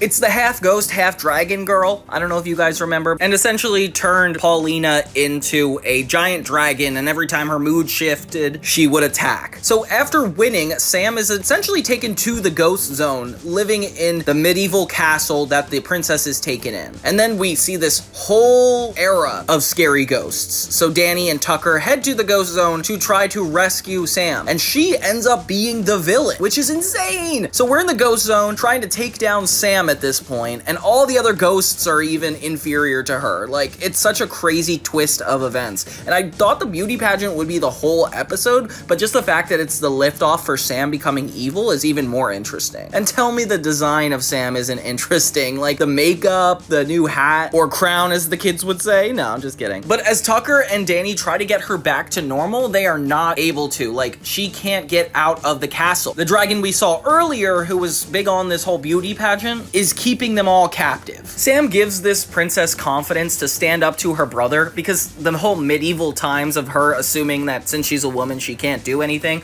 like, I like that Sam actually convinces her that she can. So she ends up taking the crown back from Sam and honing in the evil and actually defeating her brother for them. Wow, it's almost like a Roomba, you know, like when you turn on the Roomba and it goes to defeat it itself. Yeah, that's kind of like how Sam uses this woman. So Sam ends up being the one to save the day, with Danny just barely defeating the other ghosts. Come on, guys. Teamwork. But they do. They manage to get out of the ghost zone, save Sam, and back to the beauty pageant, which somehow is not over. What the heck? Danny ends up choosing Sam to be the winner of the beauty pageant, which is definitely wholesome. I feel like it's a little biased when you think about it, but yeah, it's a sweet moment, and Danny actually acknowledges how much his friend does, which is nice because they definitely underestimated her in this episode when it came to everything. Tucker kind of gets his comeuppance for promising every girl a date, which is not really surprising, Tucker. But yeah, this is definitely the most interesting Sam episode so far. Like, I remember some better ones coming up in the future, but I can't believe how good this one was. Beauty marked, great episode, so let's keep going. So next we have the King Tuck episode of Danny Phantom, and this is notably one of the worst. I remember seeing a lot of reviews and people saying they didn't like this one the most, but I definitely saw a sweet spot in this. So Tucker is running for student council president with Sam and Danny assisting him. Although his attitude toward the whole thing is kind of disrespectful, like he just expects everybody to help him. Meanwhile, he has these crazy specific goals. He's running up against Dash, and I don't know if you guys know, but he's probably not going to win against him. But in his defense, I feel like Sam and Danny are trying to position him in the most likable way possible, which to me bothers me because I'm a people pleaser, so if I had to readjust myself to match other people wanted, I definitely would fall for it. But it definitely shows that, like, they don't understand him super well. And this is something I think is fun to approach when it comes to groups of three. Like, a trio of friends are a lot harder to manage because two would be on the same page while the third one would feel left out, and it feels like another episode kind of like that. Normally it's like Sam and Tucker against Danny because he's the main character, but when we get the moments of like Tucker versus Sam and Danny, or Sam versus Tucker and Danny, like, we see a lot more interesting dynamics when it comes to the show. Giant ghost puppy pretty much mauls them in the cold open, but it doesn't really mean anything, so whatever. They're going to a museum on a field trip to kind of look at history, specifically Egyptian history. It kind of reminds me of the Jimmy Neutron episode where they get lost in that cavern. We learn that Tucker looks exactly like King Delavon, who was in Egyptian times, which is funny because Tucker currently is having a power issue, so it makes sense that we're looking at him. It definitely reminds me when they looked at Libby in the Jimmy Neutron episode, like, that was very similar. Apparently, if they look into this famous mirror, saying that it's a servant of that king and will return, which is kind of funny because that's exactly what happens. So somehow this servant mummy ghost comes out of mummification and attacks Danny, Sam, and Tucker. At first, he's pretty evil, about to defeat Danny, until Tucker actually stands in and defends him, making this ghost think that Tucker is his king. So this guy gives Tucker the royal treatment throughout the whole episode, trying to feed his power ego of just like, hey, like, I can give you everything you want, like, trust a servant over your friends. And it's kind of like a deeper metaphor for getting yes men versus authentic friends that try to help you, which I don't know if that's exactly what they're portraying in this episode. Like, Sam and Tucker are just glorified PR agents. I don't think it's about them being honest or not, but it's still funny to put Tucker in that situation because you thought he was a diva at the beginning of the episode, but this just makes him even more of a diva, to a point where he even yells at his friends. So his servant gives Tucker a ancient staff that kind of makes his eyes glow red, so not sure what that means, but I don't think it's good. He's animated to look a little bit more Egyptian with his eyes, and I don't know, it's kind of an interesting concept. He carries the staff around for quite some time, and then when him and Dash actually have to have a debate, he gets even further annoyed with Power, as nobody's listening to him the way they listen to Dash, and of course it builds up this resentment in Tucker that you cannot fake. He uses the power of the staff and his own ego to turn the entire school into Egyptian times, with ghosts and everything. But the fashion in this episode is so cool. Like, it's a little bit medieval, but more so Egyptian, with Tucker even being the pharaoh of it all. And I don't know, I like that it takes the entire school culture and flips it on its head because Tucker is at the helm of it. Like, it just shows an exact moment of like what it would be like if Tucker were president, and this would not be very good. Being specifically the school is interesting. Like, the parents aren't as involved. It's more about like the school culture being transformed into this time and having these social power dynamics tested in actual history, which is a cool parallel given that we were just learning about it at the beginning of the episode. Tucker cool that has the girls wear mini skirts, which is like, come on Tucker, that is a little too much power. We learn that the guy who's serving him, this ghost, is essentially trying to get Tucker into the role of power to a point where he can overpower him. So it's more of a bigger plan, which kind of makes sense. I feel like it was already out of character that Tucker was listening to an evil ghost this whole time. Like, why wouldn't Danny involve himself earlier? But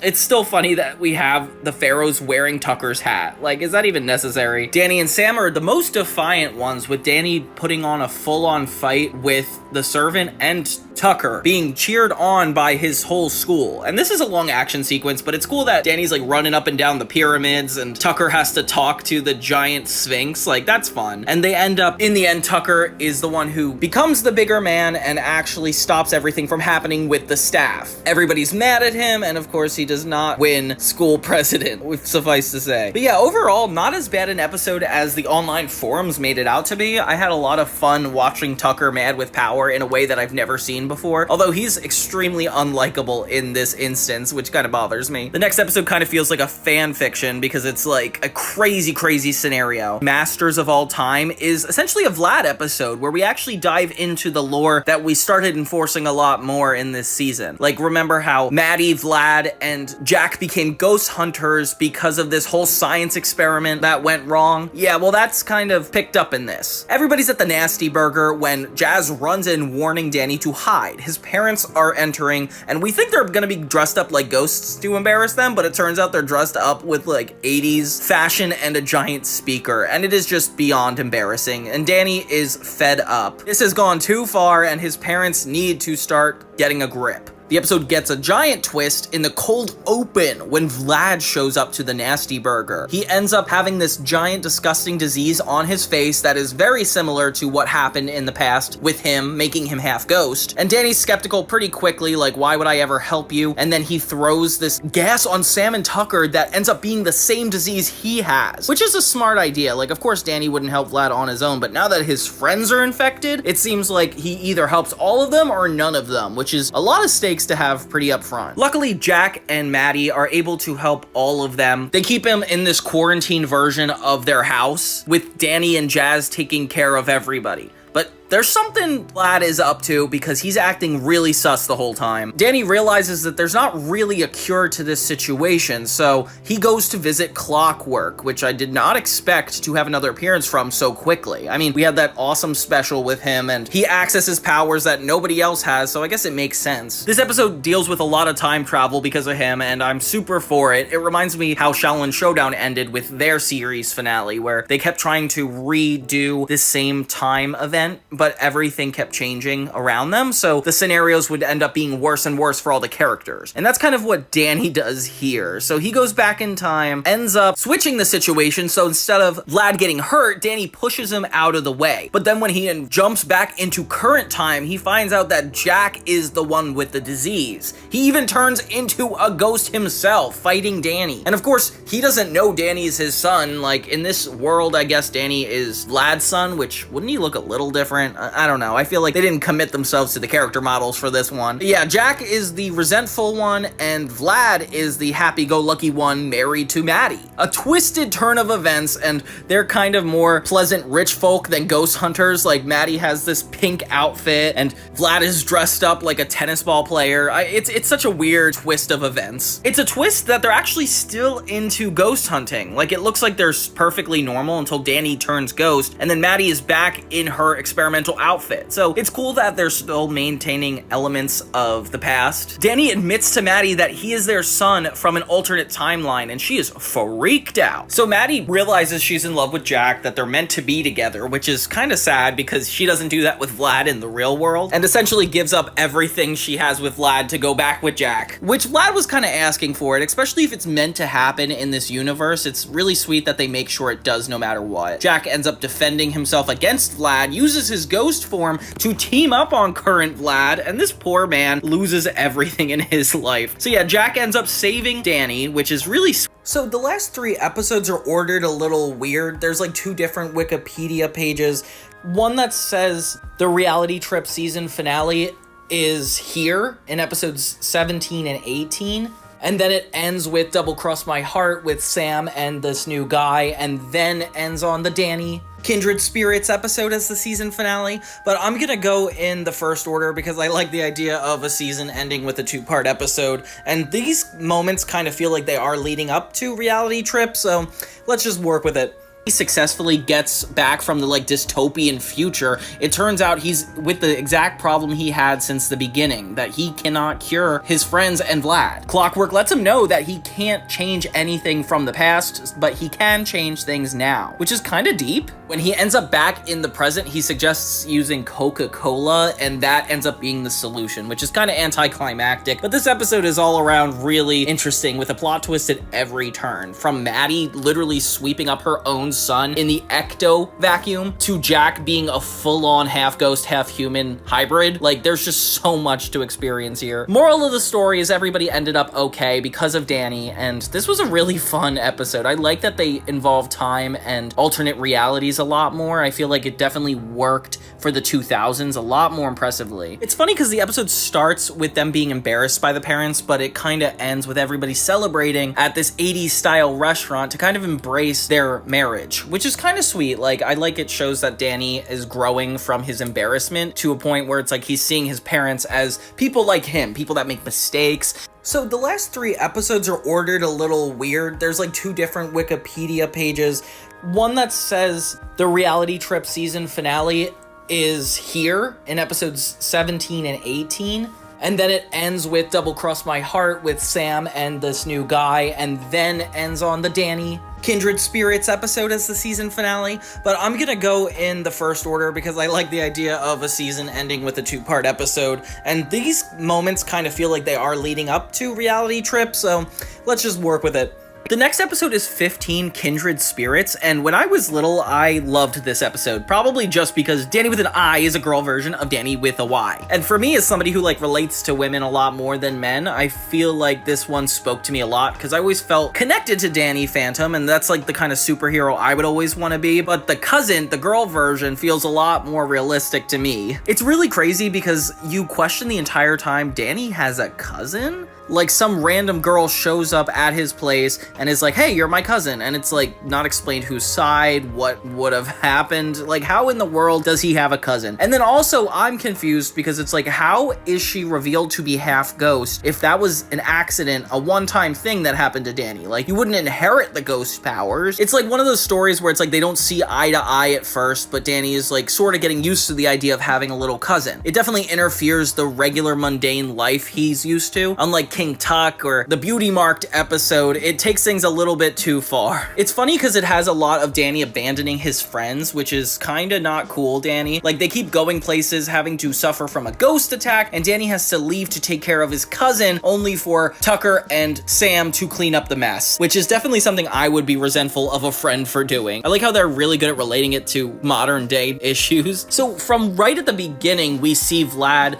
trying to come up with a new way to take down Danny Phantom, and we don't don't really know what he's up to quite yet until we meet the cousin. It definitely feels like she's about to be a mainstay, the way they're like arguing and how likable she is. It's like very clear it's not an enemy, and seeing Danny actually get along with somebody because they're both half ghost is really endearing. Vlad inserts himself back into the picture in a fight with Danny, and that's where we learn that this girl is actually working for Vlad. And is she even related to Danny? Nope. It turns out that Vlad took Danny's DNA to kind of make his own son or daughter. Pretty much like he's always wanted to have Danny as his son and control him, basically raise him to be more like him. But since regular Danny isn't really good at that because he's too good for it, Vlad has to make up this whole new person. So they end up trapping Danny, turns out to all be a part of little Danny's plan to get him. So now Vlad is trying to turn him into his son. That's when Danny starts to realize that she's essentially being used by this guy, and he keeps using his emotions to be like, oh, we're destroying Danny to make you better, when really it's like he's trying to do something else with Danny. Sam and Tucker play more of the heroes in this episode because after all Danny is done with them by defeating ghosts or ruining places only for them to clean up the mess, they have to go after him again when he's kidnapped. They get into the Spectre speeder and use the ghost boomerang to detect where he could possibly be. And this is a cool utilization of this item. I feel like it didn't make much sense until they needed to find Danny. Like, it's almost like a kidnap type episode. Danny gets a lot of moments with younger Danny to talk to her and try to explain to her that every time she overexerts herself, she's hurting herself. And it's kind of this metaphor for self-care where Danny is like, please don't give up yourself just to help this man get to me. And she thinks that he loves her, but he doesn't. And it's really depressing to think all these circumstances are going on because she just wants to be loved as this fake figure. She stays loyal to Vlad for most of the episode until Vlad asks little Danny to sacrifice herself. And she's like, but the last clone melted, wouldn't I melt? And he's more like, well, who cares? And she's realizing how bad he is and not really looking out for her. Thank God we get a quick turn of events where she goes ghost, teams up with Danny, and then they take down Vlad once and for all. It's a really epic fight scene, especially since Danny has to kind of defend her and she has to defend him, and Vlad is just getting stronger and stronger as this goes on. With Big Danny taking care of Little Danny this whole episode, it kind of comes full circle when she saves him, saying not to mess with her cousin, and she actually stays alive, which is really sweet. Sam and Tucker finally find them, come in to save the day, and fully defeat Vlad, and everything is all working out. He says goodbye to Danny as she flies off into the sunset, and who knows where she's going. Maybe to start a business, I don't know. That's what I would do. But yeah, I'm seeing why I like this episode so much. Not only is it cool to have like a different take on Danny Phantom himself, but also have somebody that is struggling with the ghost powers in a different way that Danny can nurture separate. You know, like we don't get to see a lot of wholesome ghosts in this show, and when Danny has to interact with them, it kind of changes him as a person, and then the way he has to react to other people, like Vlad or his friends. Like, this is a good representation of what ghost powers will do to you in your life, especially when you act out of apathy or not caring about other people, like Vlad kind of does. And seeing everybody kind of team up to overtake him is really humbling, and I like how the show represents unity with not only Danny Phantom as the main title character, but with everybody and all the parts they play in this, like Maddie and Jack and Mr. Lancer. Like, they find a way to get everybody in town involved on Danny's journey, which I really like. And this episode proves that they could just add and take away characters at any point as long as they have Danny at the forefront of all the situations, because this episode worked really well for me, especially years later. The stakes get raised a lot more in the next episode, season 2, episode 16. It's the last regular half-hour episode before we get to the 3-part season finale reality trip. And this is really good at building up toward that, because it takes Danny and Sam's relationship to the next level in a negative way, where he's been avoiding their relationship for quite some time, but there's a lot of pressures that come into place to actually force him or Sam to make a decision about what they want to do. Their relationship is a lot like the Friends relationships, the How I Met Your Mother relationships, of friendships trying to stay neutral, or at least people trying to maintain friends outside of a relationship, but they have a crush on each other. Danny Phantom covers this a lot, and I really like the way they do it in this episode, going full in on it. Weirdly enough, we start with Skulker's point of view, you know, the demon ghost hunter that always tries to kill Danny. Yeah, I guess we're empathetic toward him this episode. He's being attacked by this giant plane that is ran by the guys in white, who actually work for the government to take down ghosts. So it seems like everybody believes in ghosts in this world. I like that their whole world is kind of centered around it. And we learn that Skulker actually has the ability to separate his ghost self from his shell, making him like a robotic empty clam for them to attack, which is interesting. It means that most of Skulker's body isn't actually active. It's just a small ghost that takes it over. In a way, bringing it to life kind of reminds me of that Ghost Rider movie. A cool thing about this episode is it not only progresses Sam's plotline toward Danny, but Danny's plotline toward Sam. Like, he starts out with having a crush on Valerie in the beginning of the episode, which it's kind of crazy because they can't be together because of all this ghost hunting stuff. She quit being with him because she wanted to commit to it, but he still has a crush on her, and she's still smiling at him, so I guess it's not over there. This kind of bothers Sam a lot, but it really bothers Danny when another person goes up to talk to Sam. So, I guess the shoe's on the other foot now, Danny. Yeah, this guy is goth, he's got white hair, and looks just like the human version of what Danny Phantom would be, which is kind of weird because it's like, Sam, you don't have a crush on any other type of guy, or except Danny when he's as a ghost, not even as himself. But I guess it does prove that, like, she would make a good match for him. They're both kind of emo with dark hair and style. So Danny gets pretty jealous right off the bat, while Sam and him seem like the perfect match. Next thing you know, the guys in white start attacking Danny at the Nasty Burger. We haven't seen a lot of these guys since the $1 Million Ghost way back in season 1, but they're kind of funny. It's funny that Mr. Lancer is the one that introduces Gregory to Sam and the group. Like, it seems like he has nothing better to do than walk this kid from the school to the Nasty Burger where the kids hang out just to introduce them. It's like kind of crazy. Danny acts a little hostile towards Sam the more she spends time with him because he can't control his emotions, it seems. Although he constantly gets interrupted by the guys in white trying to track him down. It's so funny because it's like, it's not the central plot that Danny's being hunted, but like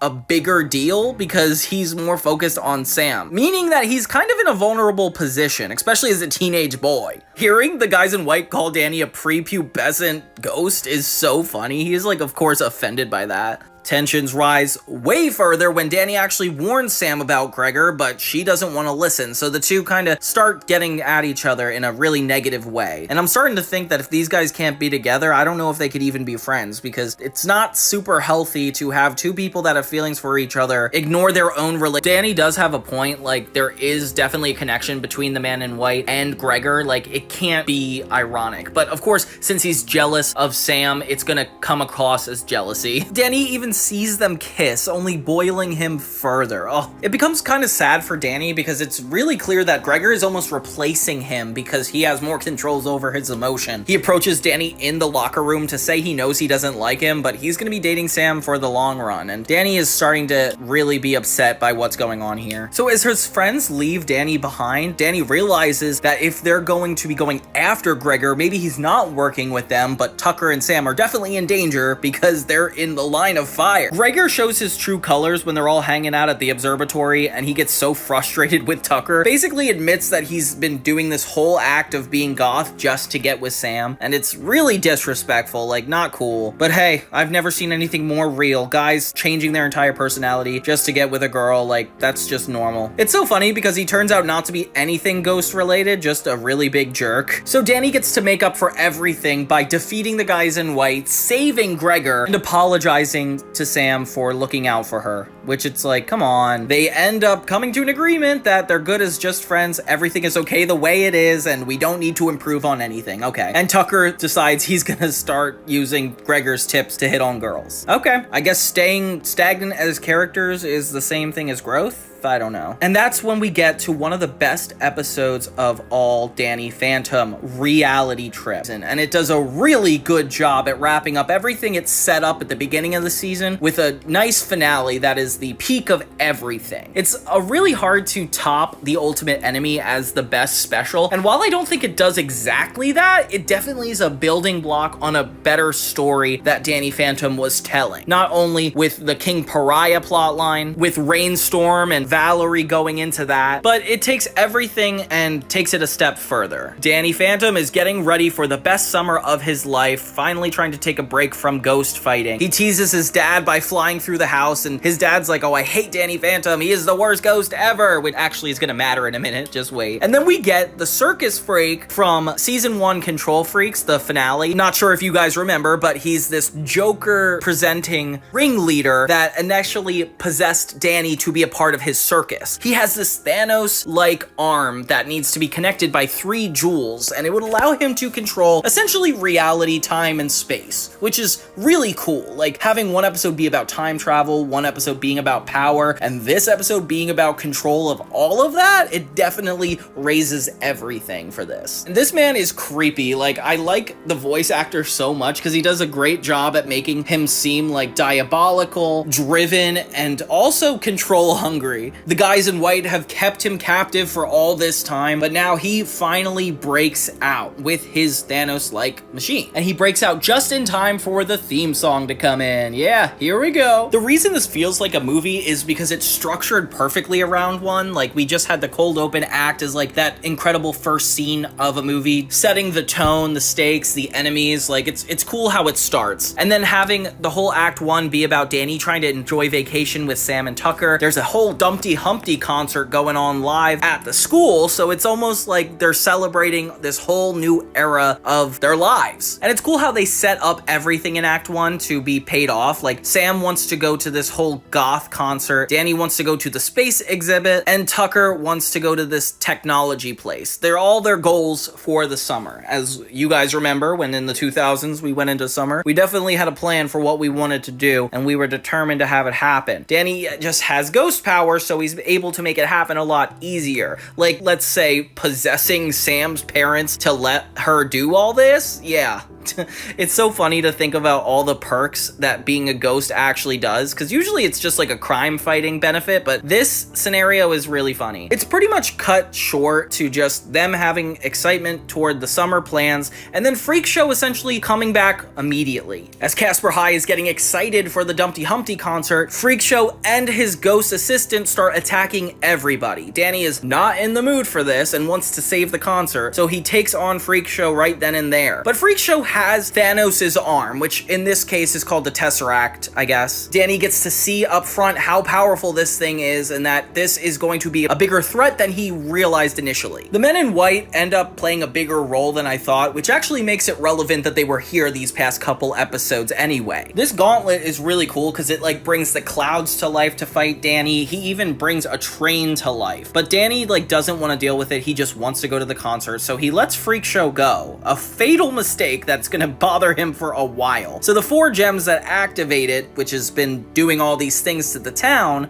is really powerful. Sam finds a book that's explaining everything it does. Danny keeps trying to dodge the responsibility and focus on the concert, but Sam is like, we have to think about this. This has been a common occurrence in the 2nd season where Danny is a little bit more defiant toward his ghost responsibilities, all this stuff he's supposed to do in favor of like just being a teenage kid. Like, he does a lot of adult-like responsibilities, so when he actively has to go against doing them, he usually is faced with a lot of consequences, which really sucks for him. The giant crossover into Act 2, where all the action usually happens in a movie, is perfect in this. Just at the 10-minute mark, when Humpty Dumpty is about to play on stage, Freak Show ends up taking over the concert in this huge event, capturing the band and addressing all the students. But worst of all, he outs Danny in front of the entire school. Yeah, Danny, Sam, and Tucker try to take the gauntlet away from him, but instead, Danny goes right back to being a human, dead on stage in front of everyone. And this is the moment, if you like Danny Phantom, you've been waiting for, because he's outed in front of everybody. The same way Fairly Odd Parents is a big deal, because Timmy has to keep a secret that he has fairly godparents, and then it culminates in huge movie events when it's revealed that he does. That's like this big moment for Danny Phantom, where he doesn't get a lot of seasons, so we don't get to see this happen often. But when it does,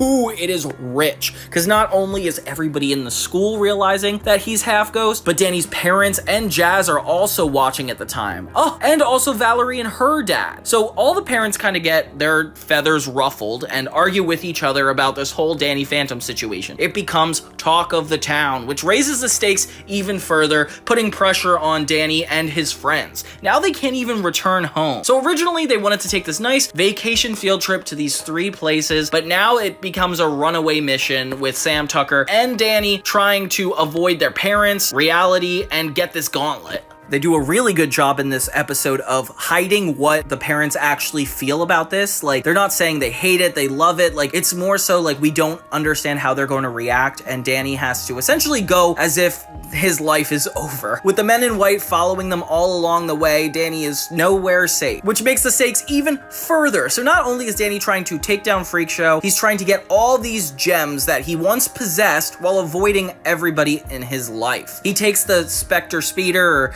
some weird version of this machine that his parents own, and the 3 embark on a mission to get each of these gems. The first one ends up being at the space place that Danny wanted to go initially. So it kind of takes his whole vacation and makes it worse for the sake of being ghost fighting. The stakes go even further if you thought they couldn't, when Freak Show gives Danny 3 days to get all of these gems back. And turns out not to be just for Danny, it turns out to be for Freak Show. So I don't know how this is such a lose-lose situation, but yeah, Freak Show is keeping the family and friends hostage while Danny, Sam, and Tucker have to pretty much save them. And they don't know how their parents are gonna react, if they're gonna hate him for the rest of his life. Like, it is all downhill from here. I like that Jazz is essentially nagging all of them and defending Danny in this scenario, when everybody gets to actually blame each other for everything that probably occurred this season. After getting to the Space Center, they finally get the red gem, needing to get the next one from Gothapalooza. It seems like it's gonna be this horrible emo show, but since everything is the opposite, the yellow gem that's located there turns everything into frilly, happy teddy bears, and the opposite of what would make a goth show. So Danny gets to turn it back to normal as they collect the yellow gem. And this part of the special is kind of annoying because it feels like it soars through them collecting the gems so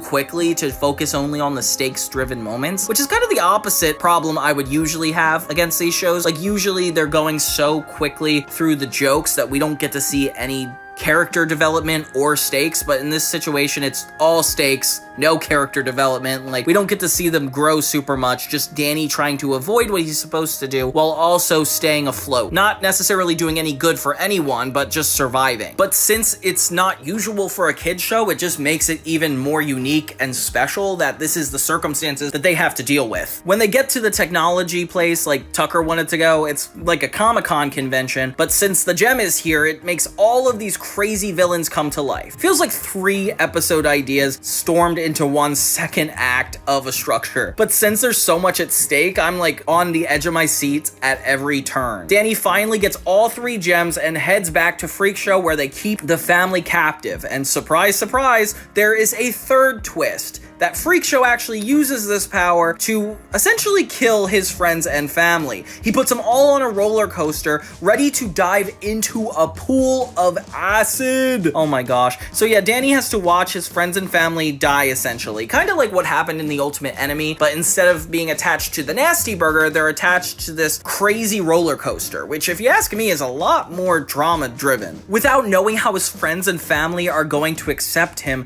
Danny has to face everybody constantly. The emotional labor he has to put on with everybody knowing he's Danny Phantom and Fenton at the same time is just really stressful, and it, as an audience member, makes me really curious to see how people are going to react to this, which is like the psychology of what makes this special so impressive. Danny isn't really able to take down Freak Show in this moment, and it is super concerning, until he himself is able to take the gauntlet and turn the tables on Freak Show. Not only does this special feel like a sequel to the first season's Control Freaks episode, but it feels like it's going way further than we expected. And it separates itself enough from the Marvel property to not have to cross-compare them too much. It's just annoying that the gauntlet looks exactly like the Tesseract from the movie, but we just have to look past it and enjoy Freak Show's new red outfit. Yeah, it's looking good here. So Danny gets this whole thing himself and is able to save his friends and family, locking up Freak Show once and for all in the thermos. Oh, wow. Danny's friends and family finally accept him for being half ghost, half human, which lets a giant weight off of all of us, because this entire series we're worried about Danny being outed, and the fact that he gets outed and then accepted by the end of this is even more better. Like, I like that it has such a full circle moment where they don't have to find out, but just the fact they did and accepted him is really fulfilling. And by the end, they end up getting all their memories erased, and Danny gets to keep his secret with everything going back to normal. But I would have liked to almost completely go through this assuming that everybody remembers this. I don't know, there's something about it that feels kind of wholesome when they're all working together. We get one last shot at the end of this special where Danny is flying off into summer just like he was at the beginning, and this time his dad is yelling at him one more time to remind us that he is still against Danny Fenton as a ghost. So yeah, the cinematic quality of this special is undeniable. It does such a good job at using a movie structure to fit into a 2-part double episode. It's just a little quick in the second act, but who cares? There's so much drama going on, it's hard not to pay attention this entire time. And it's hard not to compare it to The Ultimate Enemy. And while I think The Ultimate Enemy has so much more at stake, given the fact that time is of the essence and it could be manipulated and maneuvered, and Danny's character is on the line, this one does a good job at raising the stakes in everything but his character. Before, the special was about Danny versus himself, and that's always a really interesting plot. The Ultimate Enemy is him trying to stop a future in which he gets mad with power, and in this moment, he's fighting with himself and the entire world with his identity being out there. And it's hard to do both. I feel like if everybody found out he was Danny Phantom in The Ultimate Enemy, I mean, they did, but if that was the whole central plot, it would be such a different story. So the fact that they separated these as 2 separate specials, but none were specifically larger of a story than the other, it just does such a good job at balance with what it has. I do think this should have been 3 parts, and the fact it was 2 really jarred me because I thought it was 3, definitely a surprise. But ending with all these stakes, these crazy season 2 episodes, I could see why Danny Phantom is one of the best action cartoons for Nickelodeon just for this season alone. So it's actually kind of crazy. The 3rd season of Danny Phantom is a lot more about Vlad in a way that I was not expecting. Eye for an Eye is the first episode of the 3rd season, and it literally starts with Vlad. Season 3, episode 1 is called Eye for an Eye, and it's actually kind of an electoral episode where Danny and Vlad are kind of competing, as Vlad is going to be the mayor of Amity Park. Kind of crazy when you really think about it, considering he doesn't live there. I feel like that's kind of an issue we're not discussing a lot. And it starts out in a really bizarre, cartoony way. This season has such a weird identity. So it starts with Vlad's house in Wisconsin being bombarded by the guys in white. They're essentially taking down everything in suspect of ghostly activity, which it's funny to think that this season has a lot more of the government getting involved in the ghostly issues as opposed to just Vlad and then Jack and Maddie. We learned that they were tipped off by Danny, which is kind of insane, Danny. That is the biggest giveaway. That's like asking a guy with a gun to play tag with you. So I guess Sam and Tucker just didn't warn him not to do this and the complications of it because they are laughing happily at the computer screen. I mean, everybody but Sam. This kind of reminds me of the anime Death Note a little bit, just because that's a lot about public outcry between two people that just everything happens over the news because of how big of a deal it is. That's kind of what's going on with Danny and Vlad in this. So yeah, next thing you know, then the guys in white start bombarding the Fenton's house, which surprised Danny. You didn't expect consequences from Vlad's house being raided like that. Yeah, so they attack his house and pretty much destroy everything. Sam ends up using the rules against them, saying that they legally can't raid the houses like this, and they kind of laugh about it and are like, wait a minute, she's kind of right. So yeah, a lot of political undertones. Vlad and Danny take pretty petty shots at each other that almost equal to nothing considering what they've been through in the past. Like, they've time traveled before, but now it's funny for Danny to just out him while he's getting dressed. Not cool. Yeah, so then Vlad starts running for mayor, and it's really funny because of the fact that Jack is actually on his side and Maddie is against him. Like, it's the opposite of what he actually intends. Like, he's so disrespectful to Jack, and Jack is supportive of him, and then yet he's sweet to Maddie, and Maddie hates him so much, which is kind of sad considering they all used to be friends. And Jack is like like a really cool character. Like, I never realized he could be so blindly devoted. It kind of makes me respect him. We got a pretty epic fight in the sky with Danny and Vlad, which all happens after he's able to schmooze his way to the whole town. Like, everybody starts liking Vlad, and Danny's like, well, once people find out you're a ghost, you're gonna be screwed. But then he manages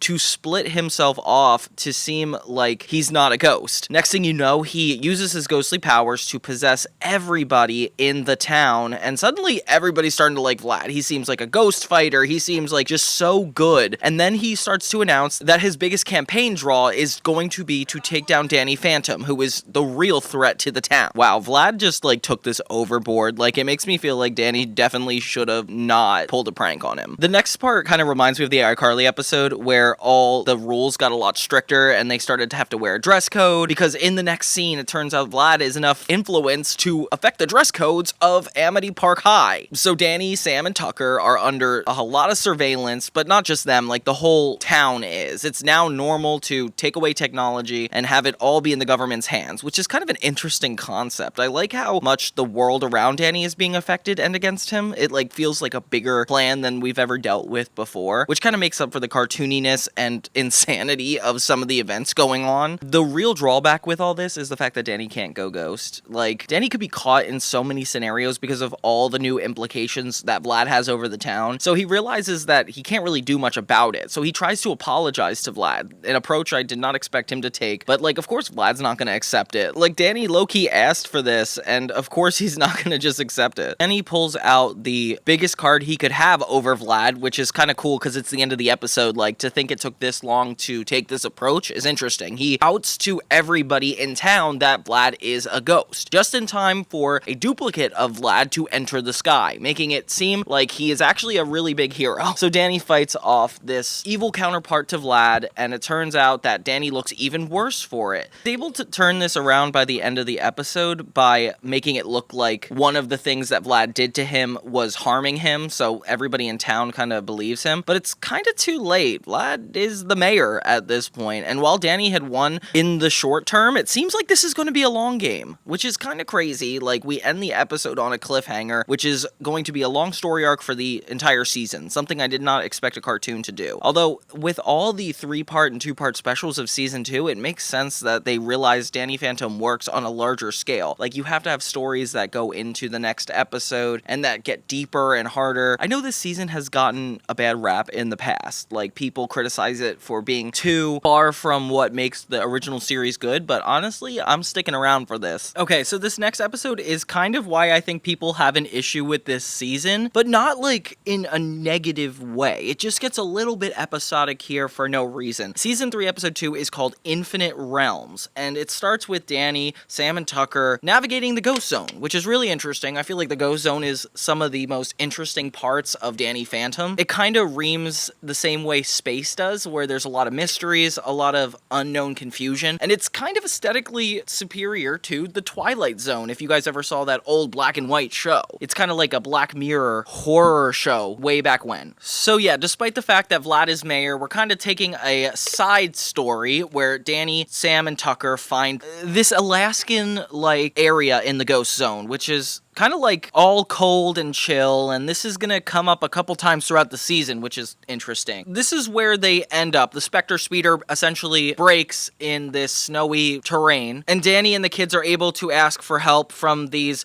giant chill monsters, but obviously not before they think they're trying to attack him. Kind of disrespectful considering the fact that this entire race looks up to Danny. They are not a threat to him, even though they seem large and scary. They find out that Danny is the one who trapped the Ghost King, which is an interesting callback to earlier in the series, like last season when Danny defeated the Ghost King in Rainstorm. That apparently had a lot of positive implications on these guys. So they all respect Danny and kind of look at him like he's Jesus Christ. They have a lot of cool prophecy-driven art on their cave, which is kind of interesting. It reminds me of like the real-world Egyptian-like sculptures. It's very cool. And since they trust Danny so much, they gift him with this map, the Infamap, which is kind of an ugly name for a prop like that. that. I don't know, guys. This map essentially makes the ghost zone not a mystery. It guides the person who uses it all throughout the ghost zone, like where it could lead, where it could end up, and apparently time is not of the essence because it could go through different time periods, which is really interesting and kind of makes the ultimate enemy make a little more sense to me. It's got some deep space vibes, like if you've ever seen a space documentary about black holes and stuff, like the rumor has it that like going through those can actually manipulate time and you could end up in different eras, which is something really cool that Danny did not need to explore, but it's kind of relevant because Danny wants to be an astronaut, so having these references that make him smarter because of that, that's really interesting. No surprise, the map is really valuable and they accidentally take it, which is probably not going to be a problem considering the fact that they idolize Danny. Vlad is given a cat that's named Maddie in this, and his obsession becomes even scarier as he has webcams all throughout their house. That is the most illegal thing, but he acknowledges it, so I guess it's okay? Yeah, the info map is something he sets his eyes on. He talks about how he's like looking for a purpose or something to do, which is kind of a pretty abstract goal for a villain to have. Like, what do you mean just something to do? This map essentially would make him all powerful. So the rest of the episode kind of becomes a fight to keep the map. When Vlad gets his hand on it, he ends up turning medieval times into like his own terrain, which is kind of an interesting approach to finding your purpose. I don't know, Vlad's going through a midlife crisis in this season, and I'm kind of here for it. I like that he's like the villain in most of these episodes as opposed to the normal ones, but it's kind of weird because, you know, the ghost situation is definitely relevant. I don't know what it is with Butch Hartman that he has them go to medieval times a lot. Like, they had the Fairly Odd Parents episode where Timmy was accused of being a witch, and it reminds me of the Crucible. Like, I like the Crucible vibes. But yeah, they have a lot of problems in medieval times with these portals, which kind of feels a little bit random, but not in a bad way. It's just they capture Sam. We learn that Jack, Maddie, they all have a place in the medieval times, which it's kind of interesting. I guess it's like that past lives type vibe, where like you had an entirely different identity. Kind of justifies it. Tucker's the one who saves them from the situation, because Danny's ghost powers apparently don't work against roses or flowers or whatever these are. Random. And then they go to gladiator times where Vlad is also in charge. Like, it's a hodgepodge of randomness, and I could see why any Danny Phantom fan would think this was a little too random for their taste. They even take over a samurai time period, which is interesting, but seeing Danny and Vlad sword fight is a lot of fun. Finally, they're saved by the ice people in this new realm, which is really cool because they get the infinite map back, and Danny no longer has to worry about it going into the wrong hands or even taking advantage of it because the people will protect it. And we're reminded once again that Vlad is still in charge of the town, which is nice that we're kind of still building off of that, and the episode ends. So while there's a lot of resolutions, there's also a lot of open-ended storylines, which is really fun for this season so far. So let's keep going. The next episode isn't as cool as its title, Forever Phantom. Like, I was like, oh wow, an episode where Danny has to live forever or something like really dramatic, ghostly like that. But it's actually about this ghost that's kind of a jokester possessing multiple people in Amity Park, like Paulina, then Tucker's dad, and he's just causing prankster mischief. Nothing like super strategic. I do like that we're getting into some episodes that are a little bit more about the people in the town and more focused on Danny's powers going wrong, like the overshadow ability, how somebody can just use it to just take advantage of multiple people. Like, that's a cool concept that we're actually exploring here. And this is one of my favorite designed ghosts in the series. Like, he's like all black and red, kind of like Freak Show, but in the sense that he is more detective based. Like, he looks like he's dressed like Sherlock Holmes, but I'm here for it. In current time, it seems like everybody's starting to really like Danny Phantom, which is weird because I think they just blame the weather on him. I don't know why that's the case. So here he ends up saving a school bus of kids and everybody's like admiring him, and this kind of leads the prank ghost to feel insecure. He even says like, I was just trying to make people laugh, which is a really genuine place to come from for a ghost. I mean, not that you asked my opinion. You just clicked on my video and made me talk for this long. In annoyance, this guy decides to become Danny Phantom and actually take his place and start causing mischief while blaming him. As if the themes of framing Danny Phantom for things he didn't do and making him seem evil, like, it's been happening a lot. I feel like the general public has to make up their mind eventually. It's like, do we like him or do we not? Like, it keeps going back and forth. Not just with him, but with Vlad. And that part's getting a little annoying, but hey, I do think it's some of the more interesting stuff, as opposed to the monster of the week of the first season. The parents start getting negative about Danny Phantom, like, essentially they don't believe that he could be a good person or a good thing. So Jazz defends him, and it's kind of a sweet moment. It's fun to see parents, like, hating the very thing that the kid is. It definitely gives me, like, real world vibes. Like, parents that have problems with being homophobic or transphobic, or, like, just having extreme opinions about something against, like, what a kid is going through is always interesting and sets up the conflict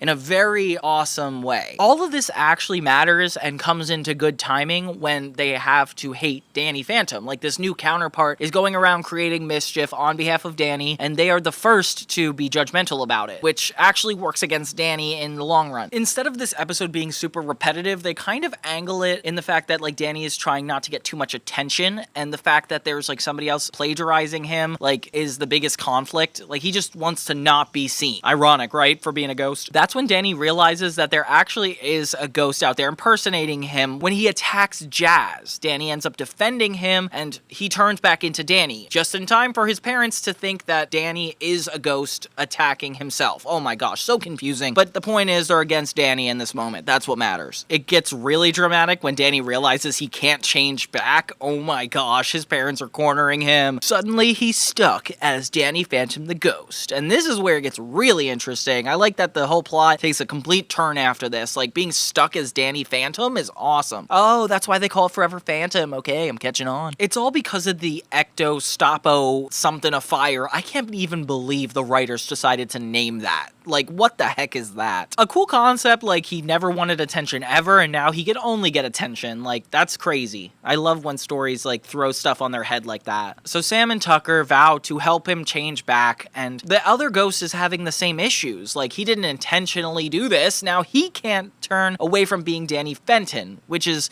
a new plot. Oh my gosh, I didn't expect to care about this guy. It's borderline hilarious and disturbing seeing him turn into multiple different characters all at once. It's, like, kind of gross. This ghost has the ingenious idea of turning into Mr. Lancer. Yeah, the most loved teacher in all Amity High. That was sarcasm, guys. He's such an annoying character. And he ends up dueling himself. Yeah, the real Mr. Lancer catches him, and it's, like, such an unnecessary fight. This whole episode is starting to feel like just chaos for no reason. But Tucker needs to go in as Danny Fenton to make it seem like he's still alive and not concern people, which is so cringe. Like, he does not look like Danny at all, but it's funny. I like multiple episodes where they're dressing as Danny, like Sam did in the Girls' Night Out episode. This is kind of weird. I'm not sure who wrote this episode, but they like really gross humor because they have Mr. Lancer look at a pimple and ask if there's pus on it, and then they also have Danny shaving the newscaster guy chest when they're in the helicopter. Like, what is all these disgusting jokes? Like, it's not normal for Danny Phantom. Danny catches this ghost in Mr. Lancer and suddenly has to fight him, and it's really funny watching him beat up Mr. Lancer as Danny Phantom. I kind of like it, but we all know it's not actually him, so no harm, no foul. He takes him to the ghost zone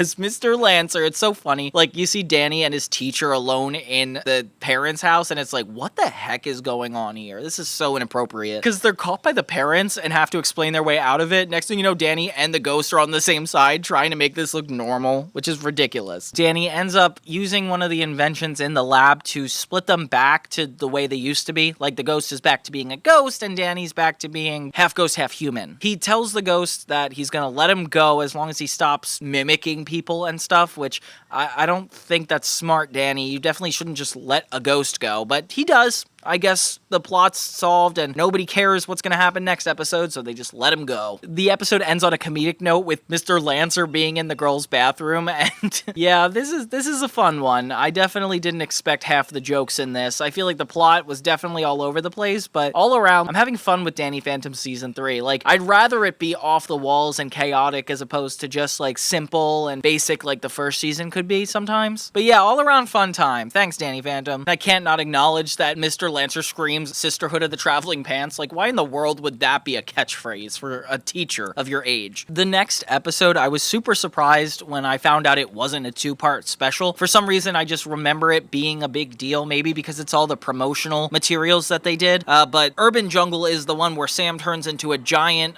plant-like monster. Not sure if you guys remember that in the promos, but I do. It's episode 6, Urban Jungle, and it's funny to think that they had all these, like, Earth-related episodes episodes. This plot is about a ghost named Undergrowth that is kind of within the ground, and his whole goal is that he wants to get rid of all society and civilization just to create more trees and more acorn. Honestly, it kind of seems like a good guy. I don't know. It really leans into Sam's love for the earth, and it's not necessarily a bad thing. Like, she's vegan, sure. Like, we've had a lot of moments where she protested, like, pop culture or, like, things that were normal that she kind of defies. And this episode takes that a step further with her actually being the one to be possessed and want to get rid of everybody, which it's not her choice. She more so gets possessed to do it, but it is interesting for her character of all people to go back to this kind of trope. Danny's problem in this episode is that he's been a cold a lot more recently. It's like that little breath he gets when a ghost is around, like his ghost signal, that is taking over his body and he's just freezing all the time. We're not sure what's going on. It's like, why do they have so many plant-related villains? Like, there was Cell from Dragon Ball Z. That was probably one of the OGs. They did this in Shaolin Showdown where they had this like evil French plant come to life. That was interesting. Little Shop of Horrors is about a little plant coming to life. Billy and Mandy had an episode where this plant came to life and started eating people. I don't know what about it is with the earth attacking the people living in it that makes people feel like it's a good story. Like, sure, it is. It's interesting, but it's kind of depressing and dark that people like it. Something about this concept and the weather concept, like these new ghosts with even darker skill sets, is really interesting for this show. I feel like it would be nicer to have a couple episodes go on with it, but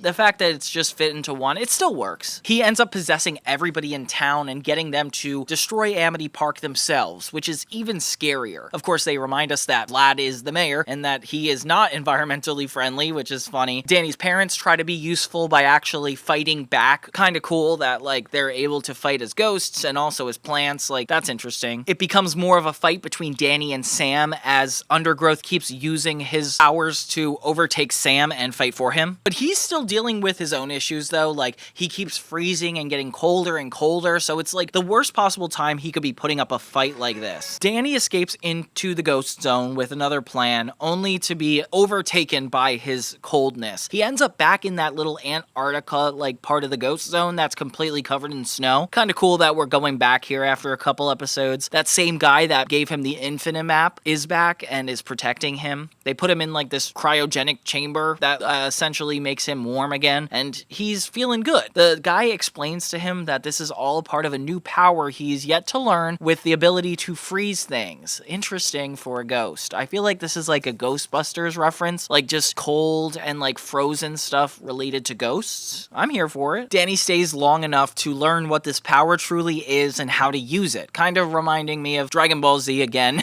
with like how the characters like would go off for a certain amount of time, learn how to do something or get stronger, and then come back and fight the enemy that is like overtaking. It's interesting because it is like the most Dragon Ball Z reminded episode with Cell and having this Undergrowth guy be a part of it. When he gets back to Amity Park with this new ability, things are like already horrible. Like, it looks like it is completely taken over by vines. Now Sam is like in this full getup. Like, it's looking crazy here. I wish it was Sam again choosing to do this, because I feel like it would make sense if they had to aim it like that, but the fact she's being possessed kind of takes the power away from me. I've never been harping this much on like how bad the circumstances are. Like, Danny gets to see all his friends and family trapped in the vine, and that's probably why I thought this episode would have been a bigger deal than it is, because of everything going on. It just feels higher stakes than it necessarily leads itself to be. And yeah, the ending is kind of generic. It's just Danny using this newfound power to defeat the Undergrowth guy and saving everybody in Amity Park, which, if this could have just been like resolved at any point, like, I don't understand why he even needed to come back so quick. Like, it seems like he just solved the problem in a pretty effortless way. All around, probably one of my least favorite episodes this season. Maybe if it was a two-part episode and they milked it a little bit more, like Danny's training, like the stuff he's going through as a character, as opposed to just this one disease he has that turns out to be a superpower. All around, I do like it when they teach the main character new skills. It reminds me of when he learned how to do that ghostly whale. Like, it was super powerful and made him bigger as a hero, and this seems like it's only kicking him up a notch even further. So yeah, I guess I'm liking where Danny Phantom's going, but as the worst episode in the season, let's move on. The next episode I was not expecting, mainly because it feels like such a cartoony plotline that I didn't think they would do it in Danny Phantom. It's called Livin' Large, Season 3, Episode 7, and in this episode, basically, like, the Fentons Fentons are using all their ghost-like technology, Ghost Zone, everything, to just fool around and have a good time. The guys in white show up, the government, and they get more involved in the plot more than ever, where they offer to buy the Fentons' home. They actually want to do their own ghostly, research and finally figure out what's going on with the town, because honestly, it's gone downhill. It's gone downhill. Yeah, they end up buying it from the Fentons, and we don't really know why. All we know is that the Fentons are now rich. They move into a mansion next to Vlad, and Vlad is so upset about it, but everybody else is clearly excited, because money does buy happiness, guys. It's in the Bible. So this is kind of a loss for Vlad. He's really upset that Jack can even afford to be in the same neighborhood as him. It kind of insults him a lot. And ironically, Danny's not happy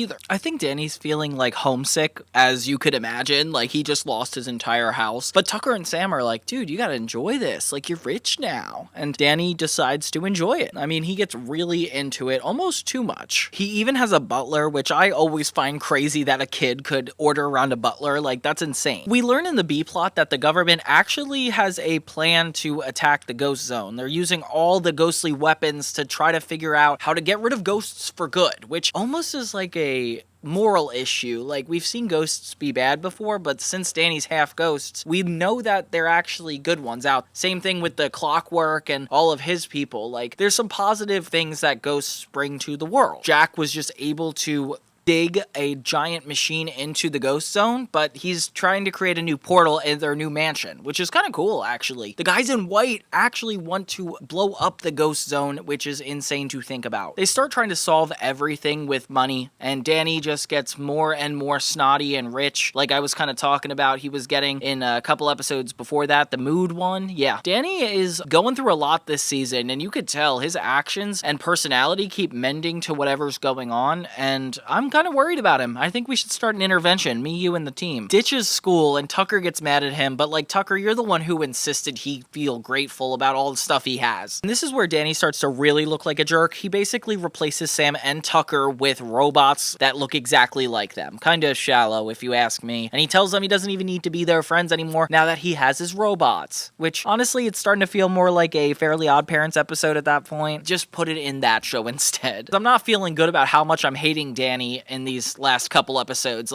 I'm supposed to be on his side about all this, but he's getting a little angsty. Tucker and Sam being the ones that are trying to help Danny out of this whole situation, it's starting to feel like everybody but Danny is doing most of the ghost fighting this season. Yeah, Sam and Tucker are the ones who learn immediately that the government is trying to stop the Ghost Zone, which is kind of complicated because now they can't really tell Danny. Danny's priorities are in a completely different spot, and these guys are just screwed. I feel so bad for everybody but Danny. So Danny tries to get back to the ghost portal in time, and that's when he starts to realize that the government's not up to a lot of good activities, as you could imagine. He tries to get back to the Fenton house, which, by the way, why are you still keeping the regular Fenton name up there? Yeah, whatever. And he can't get into the Ghost Zone. A big problem, so now he can't save Sam and Tucker or stop the Ghost Zone from being blown up. So he has to actually go through Vlad's ghost portal. And this is where it gets really cool. I love the references to the Ghost Zone. It's making it really fun. As he tries to navigate through the Ghost Zone and get out his original portal, all the ghosts he had fought before, like Youngblood and Johnny, start attacking him, and it becomes a little bit more trouble than it's worth. Most of the episode, they're not really able to get into the Ghost Zone. It's sealed off by a magic password that they aren't able to guess until Tucker accidentally reveals it, which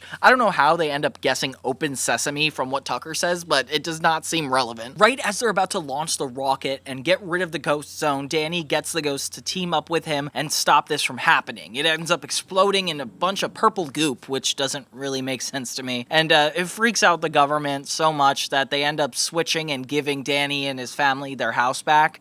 And I guess crisis avoided. I mean, it's just nice to have an episode without Vlad. It's become more commonplace to have him be main, but I like seeing the guys in white being a threat. That's interesting. So yeah, that's living large. Danny becomes rich and then not rich anymore. Don't know what more to say about it than it's one of those standard episodic episodes. Thank God he actually saved Sam and Tucker because they were getting fed up and I was about to give up on Danny too, the way he talked to them in this episode. Very disrespectful. One more thing. I'm not sure if you guys seen the show Shaolin Showdown. If you know this channel, you'll know that's my favorite show of all time. They have this dimension that they access in their world called the Yin Yang world, and it's kind of this parallel universe where everything is different. It's a little loopy, like the laws of gravity don't apply. And I just realized that the Ghost Zone is like exactly that from Danny Phantom. Like, I didn't realize that so many shows had that like parallel universe concept, but it's really interesting. And the way they utilize it in this feels a lot more concrete than Shaolin Showdown. Like, that's very like vague and like more realistic. And this is more like, oh, ghosts live here. Kind of like Monsters Inc. vibes.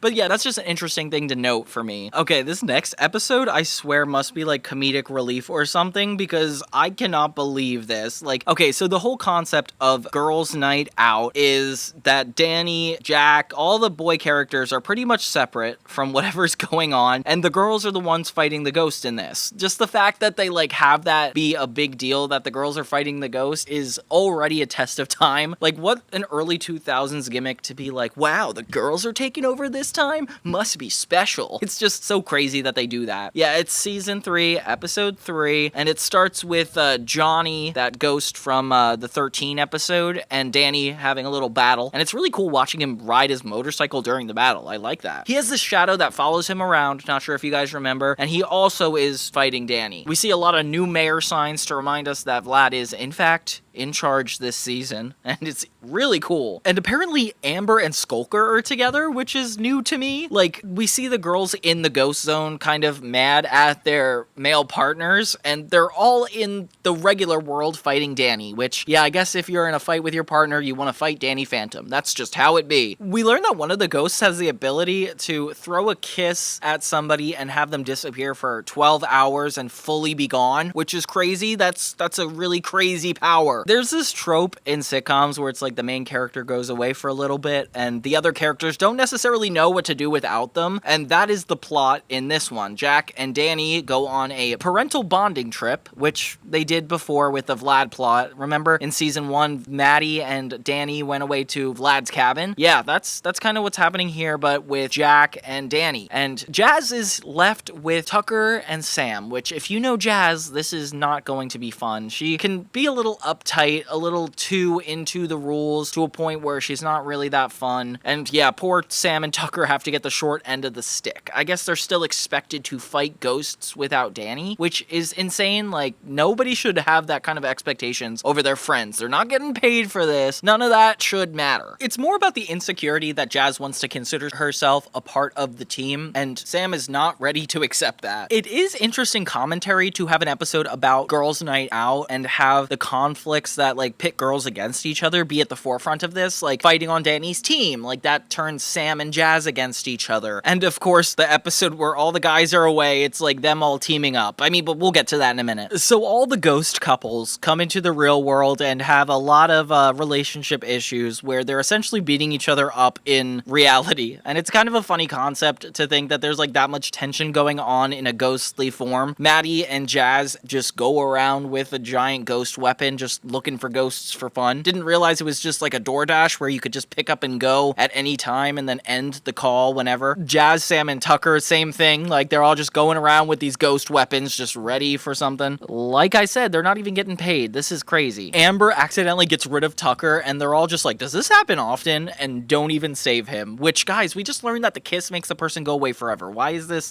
casual? So yeah, the ghost gals, the new team I just called them, end up possessing every woman in Amity Park. Kind of a random setting to have that happen, but okay. Danny is pushed to the B plot where it's just him and his dad fishing, but ghosts keep showing up to fight him, and he's not able to keep up, honestly. He keeps having to like jump out of parental bonding with his dad just to fight these ghosts, which is kind of like a Hannah Montana thing, like where they have the double life. So yeah, the mortals team up. Jazz, Sam, and Maddie work together to take down the girls. There's a funny section where they have that ghost therapist from the couple episodes before. She has like a cooking show and they talk about like anti-men related foods, which is crazy. Like, anti-men, this show is insane. It actually like fully commits to the idea that they're against all men, and now that they're all gone and disappeared, women get to rule the entire Amity Park. Honestly, it's a pretty interesting superhero plot that I can't say I see in a lot of other shows. There's a lot of like influence or like commentary on sexism in superhero shows, but in this way it's just downright comedic, and I kinda am here for it. Like, we do need some lighter jokes about this kind of stuff. And honestly, the way they team up, Jazz, Sam, and Maddie, is kind of epic. Like, they're the only ones that care about the boys coming back, and even the mention of a name, like they say Roger, and another girl's like, how dare you mention a guy's name, which is kind of funny. I like this plot. It feels like very epic the way they're teaming up. Like, the fact that they're kind of having it be like a crime drama because it's all girls is interesting. Maddie gets thrown onto the cooking show, which is super funny. Amber gets another song going on. It's so cool. It's like, it's the end of the world, but also all a female world? Like, is it really a dystopia? I forgot that Jazz names the team Ghost Getters. Like, that is so basic, Jazz. Come on, better name. Sam throws it in her face, though, so it's fair. Maddie has to keep breaking up the girls from fighting, which is also fun. I like that there's, like, a mom involved in this, too. It's not just, like, 3 teenage girls. It's, like, actually all 3 of the main girls teaming up together, which is really fun. In order to carry out Jazz's plan, and this is really funny, they have to have one of them dress up as a boy, and, of course, they go to Sam immediately, which is actually why, of course. I don't understand why she would be the obvious guess. Just because she's emo? Is that really, like, the necessary requirement? And we hit a trope that has been done in so many shows before, where they have the dressing as a different gender just to fit in with the other social group, which is really different to address here in 2025. I feel like there's a lot more boundaries or even just like flexibilities when it comes to gender that we kind of don't like to push them off into two. Like, it's important to know that there's like more than masculinity, femininity. It's not just male and female, you know? Like, there's just so much going on now. So Sam dresses up as a guy, literally as Danny, which is even creepier considering they have a love interaction throughout this series. And she kind of looks like him a lot too. It's just the fact her chin is different and she has lipstick, which why didn't you just take off the lipstick if you're pretending to be a guy? I don't know, whatever. So she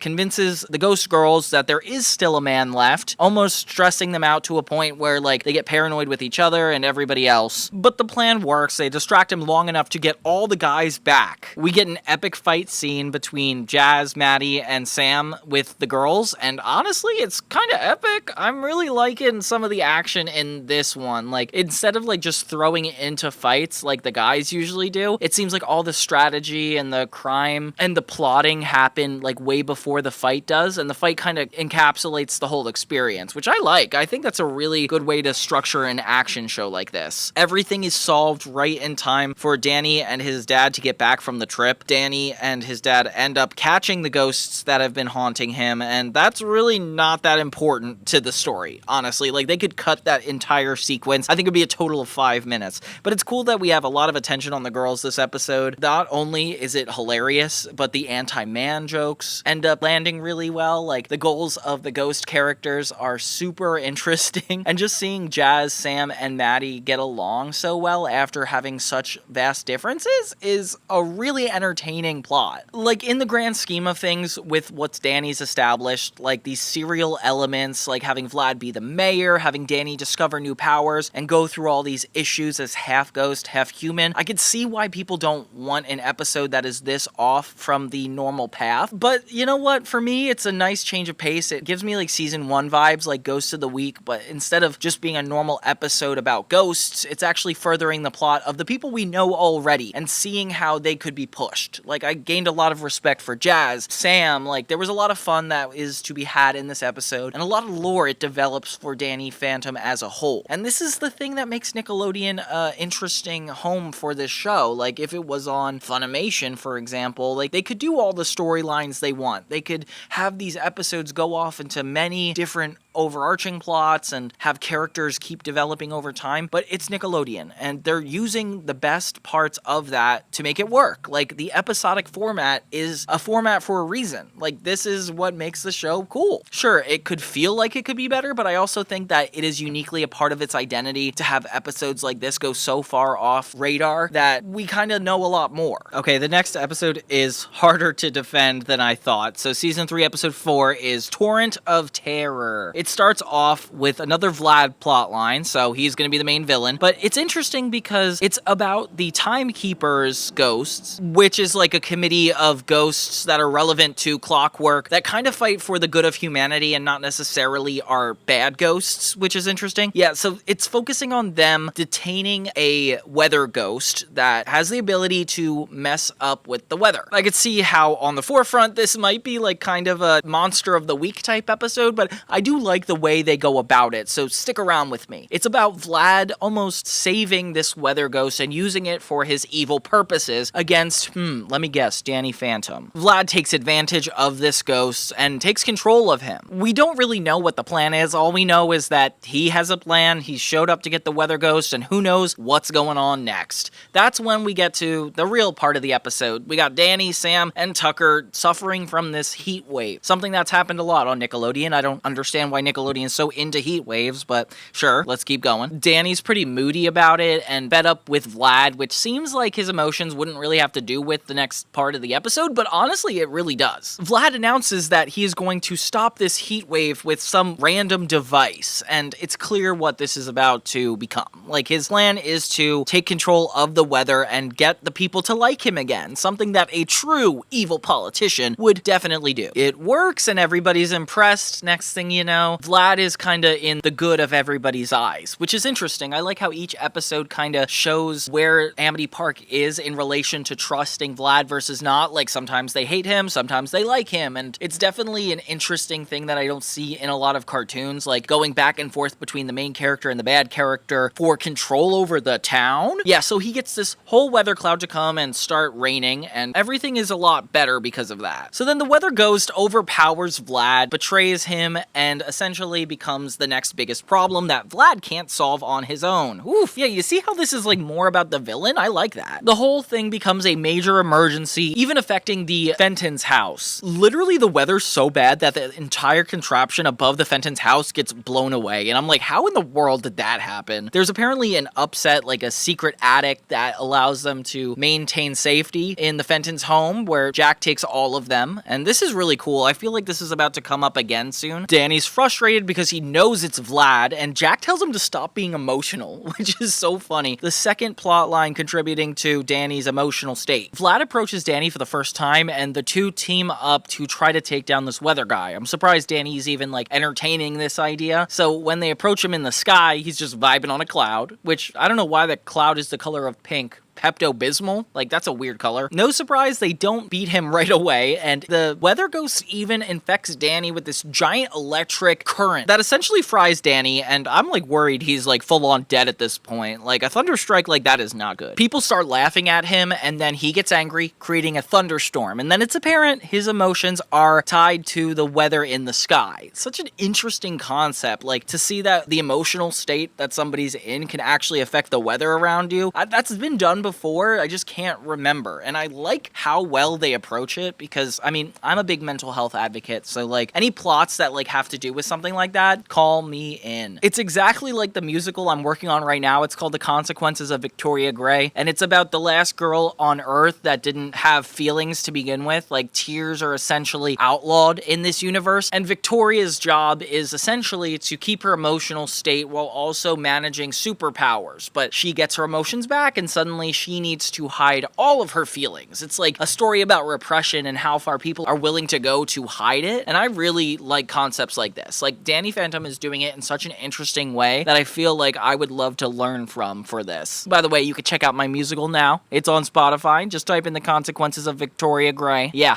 that's it. Thanks, guys. So Vlad's really annoying about it. He like tries to use it in his favor, with Danny getting more and more moody and angry at Vlad. Suddenly it's a big issue for everybody. Vlad ends up taking good care of Danny, because once Sam and Tucker point out that his emotional state is dependent on the weather, suddenly everybody has to treat him like a king. And this is crazy, guys. I love how it's all about Danny having this go to his head. Like, it almost makes him feel like a god. If we had to take a second to talk about Danny's character, this kind of goes on a lot. Not only is he moody in this season, but his emotions really do come into play when it comes to his ghost powers. We're about to get to an episode where Danny gets rich and is just as disrespectful. It's just funny that the people surrounding him are starting to notice that he's becoming a little more irritable when he has to face his responsibilities like this. Danny even has Vlad play video games with him because he just fixes his mood, and it's kind of sweet to see them getting along for just a a second. So since Danny needs to be under control, Sam and Tucker are the ones left to find this Vortex weather ghost and get him to undo what he's done. Vortex even says he's the perfect storm, which, guys, that would have been such a better title for this episode. I mean, like, what is Torrent of Terror? I just think that they should have called it the perfect storm. Sorry. So apparently Danny is the only one that can defeat Vortex, but his emotions are still stopping him until he has the idea to use the VR headset Tucker mentioned earlier and actually give him visuals that trigger specific emotions. It's almost like a metaphor for taking control of your feelings. And I like this. This is a really cool message. So Danny is finally able to take control of how he's feeling and uses it to defeat Vortex in a really gruesome way. In the end, he pins the whole mess on Danny, which is really funny. I wish we saw what Danny learned. I guess he saved the day, put Vortex in the ghost zone, and now he knows not to be in bad moods. I don't think we had a resolution to the emotional part of everything, but I guess it's good that he's not attacking the town. I guess Vlad's not technically wrong. It was Danny who was creating the storm. I don't know.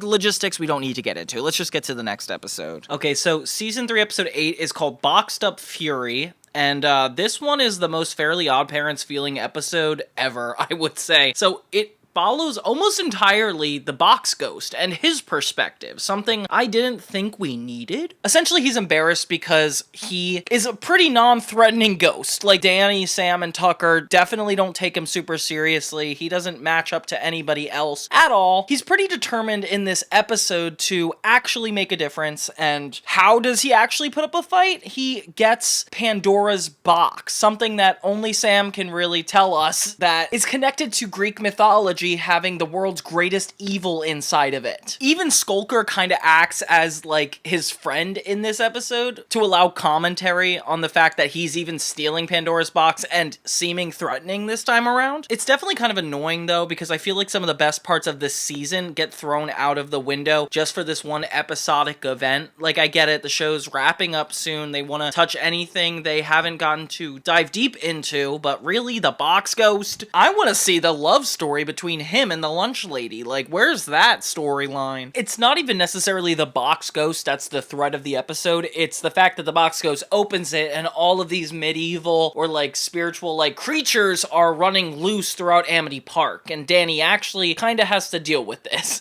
So his goal is to find Pandora, return the box, and somehow return the evil back into it. Sam, Jazz, and Tucker help the parents actually try to take down the creatures as much as they can, just to stall time for Danny. A little too many jokes in this episode, I would say, for Danny Phantom. Like, even when he's floating through the ghost zone, it's all about him not recognizing the Greek creatures, and it's like, guys, come on. Danny even runs into Medusa, which is kind of a random cameo. I feel like Butch Hartman dives a lot into random historical stuff when he gets bored, like these couple episodes about, like, the witch trials, and now in the ghost zone, Medusa and these unicorns. Like, it just feels a little off base for creating an entire world about ghosts. Like, you could make up anything you want. Like, Danny facing the Minotaurs is not 100% necessary. It's cool that they're in the ghost zone, but why? Not a lot of conflict happens between Danny and Pandora. He essentially convinces her pretty quickly to come back to Earth and stop the box ghost herself, which she does. Box ghost's very short reign of dominance is ending really, really quickly. We see that Pandora is actually very kind underneath all the rage, and it's kind of sweet to think that the ghosts can be really good. Like, I like that lesson coming up a lot. The box ghost ends up apologizing because Pandora forces him to. Kind of like this mother-son relationship that didn't really need to happen. And yeah, he comes full circle when he realizes that he's on a wanted poster. It's, I guess, everything he wanted was to just be scared or threatening. I don't know.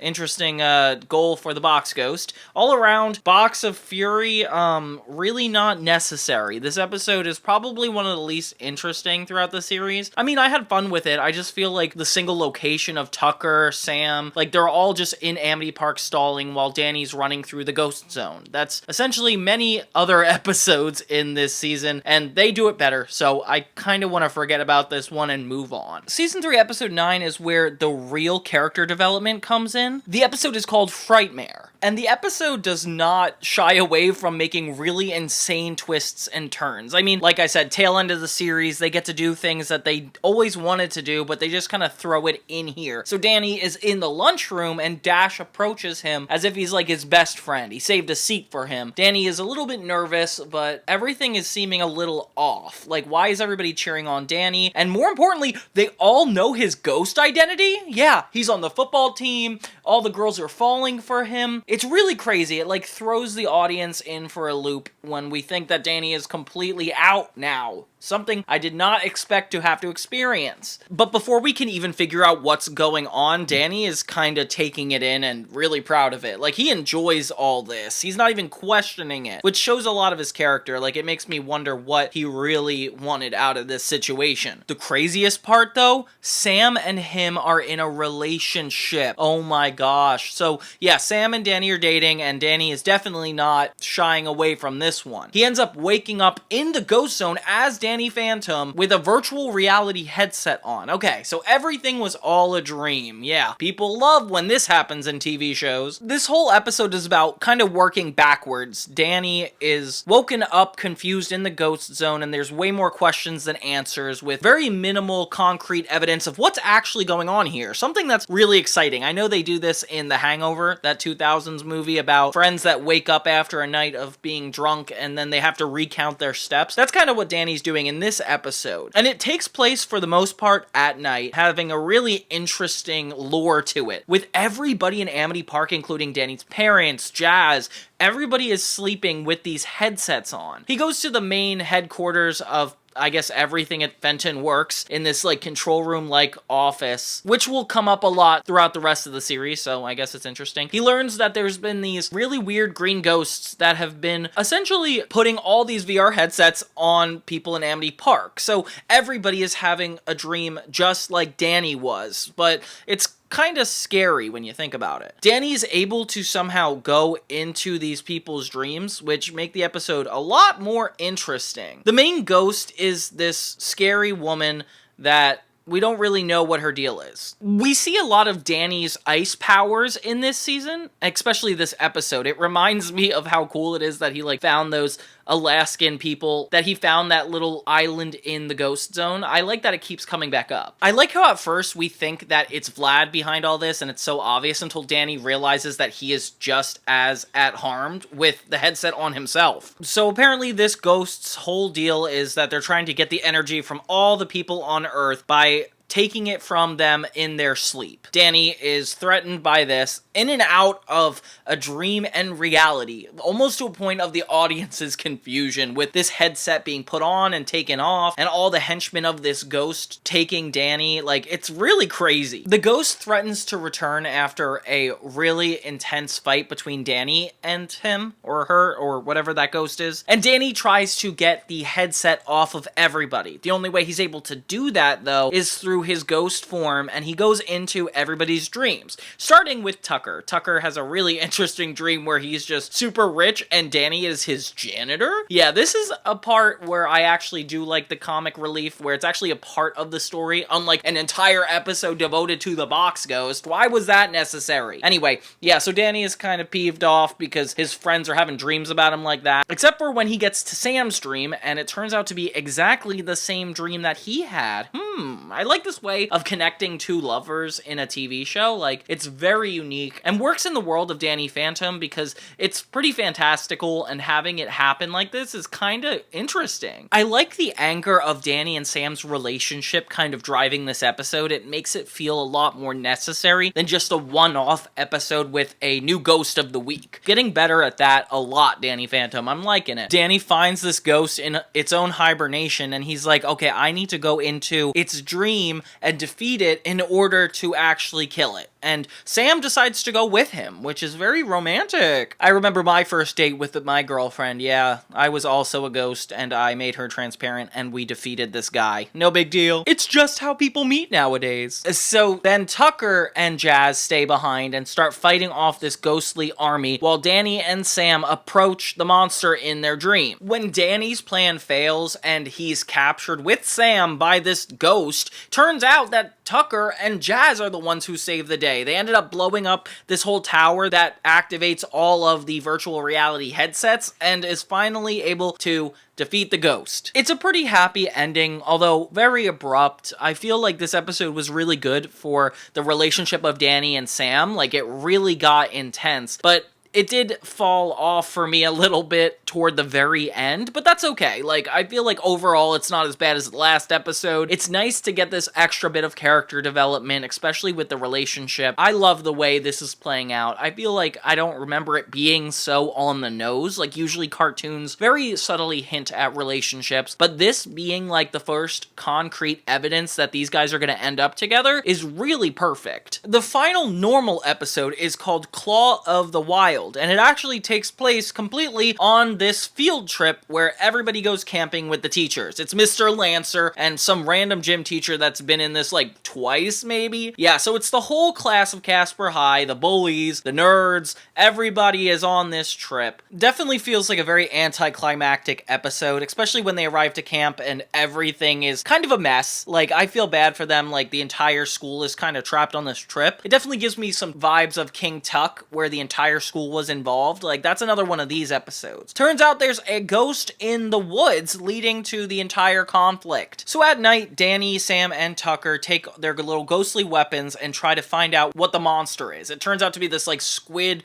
fish-like thing that I don't know what this deal is, but it's not the main event, which I find pretty cool. Like, Danny's able to capture it very quickly, and it feels like the episode's almost concluded, but it's so early in it that it's not the issue. We find this other ghost that's in the shadow saying that they spotted Danny Phantom and that this is the real conflict that's about to go down. Suddenly, people start disappearing from the camp, like Paulina's best friend, making a lot more drama between the students and everybody a little bit more fearful. The gym coach is actually kind of really rude. It's like, why are you worried about your friend? And these teachers really stink. Like, I feel like I've seen shows with bad and disrespectful teachers before, but they just seem like unnecessarily hostile. The events are really cool though, seeing Sam and Tucker and seeing Tucker and Danny go through a canoe, like, that's a lot of fun. More ghosts keep attacking them at night, and it's starting to become a weird pattern, and yeah, the kids are in danger. The big plot twist halfway through the episode that everybody gets taken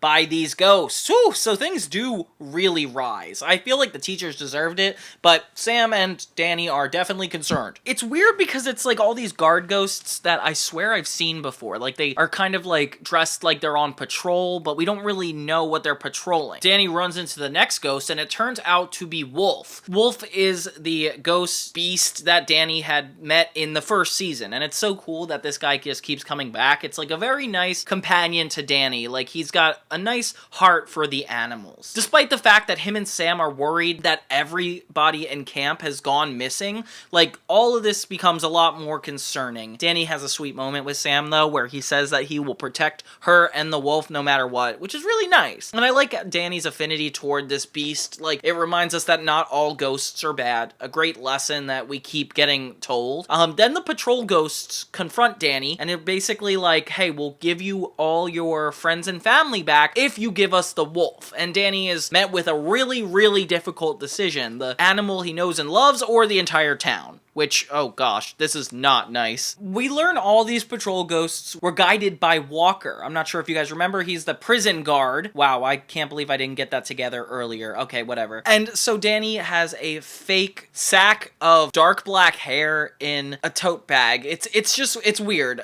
He is trying to trick Walker by giving him a fake wolf. He runs into Lancer and the campers, and they're all in suspended animation. Weird thing to call it, but I guess it's Fair. In a last-minute effort, he gives up the bag, and Walker realizes that he's been tricked. Danny and Sam spring into action, trying to take down as many ghosts as possible, but it's too late. They get captured. Just in time, though, we got Wolf coming in clutch. Yeah, Wolf takes down everybody, saving Danny and Sam, which is perfect for what we were expecting. The Wolf ends up bringing everybody back. They end up freezing Walker, just like Danny's powers allow him to do now, and it's really cool. They get Tucker free of the animation and leave everybody stuck that way, which is kind of scary to think about. I mean, Danny and the friends just wanted to have one good night at a campfire. Look at me defending them. Oh my gosh. Yeah, but none of them are going to have their memories back by the time this is all over, so it turns out everything just worked out for them. Wow, it always works out for them. Really nice. It's cool we got another episode with the Wolf coming back. We get to see Walker again, which I was not expecting. I'm also now realizing Skulker and Walker have very similar names. Like, something about it sounds literally like they're twins, but whatever. Good episode. I like that it took place in the forest and nature. Definitely like a good addition to the episodes we've seen so far. Adds a lot of variety. And it's fun to have episodes like this. I mean, the season is definitely teetering off in some really cool direction. Oh, and I was wrong. That was not the last episode. It is the next one, season 3, episode 11, Destabilized. Then we have the season finale. This one's really cool because we finally get Danny back. Not regular Danny, but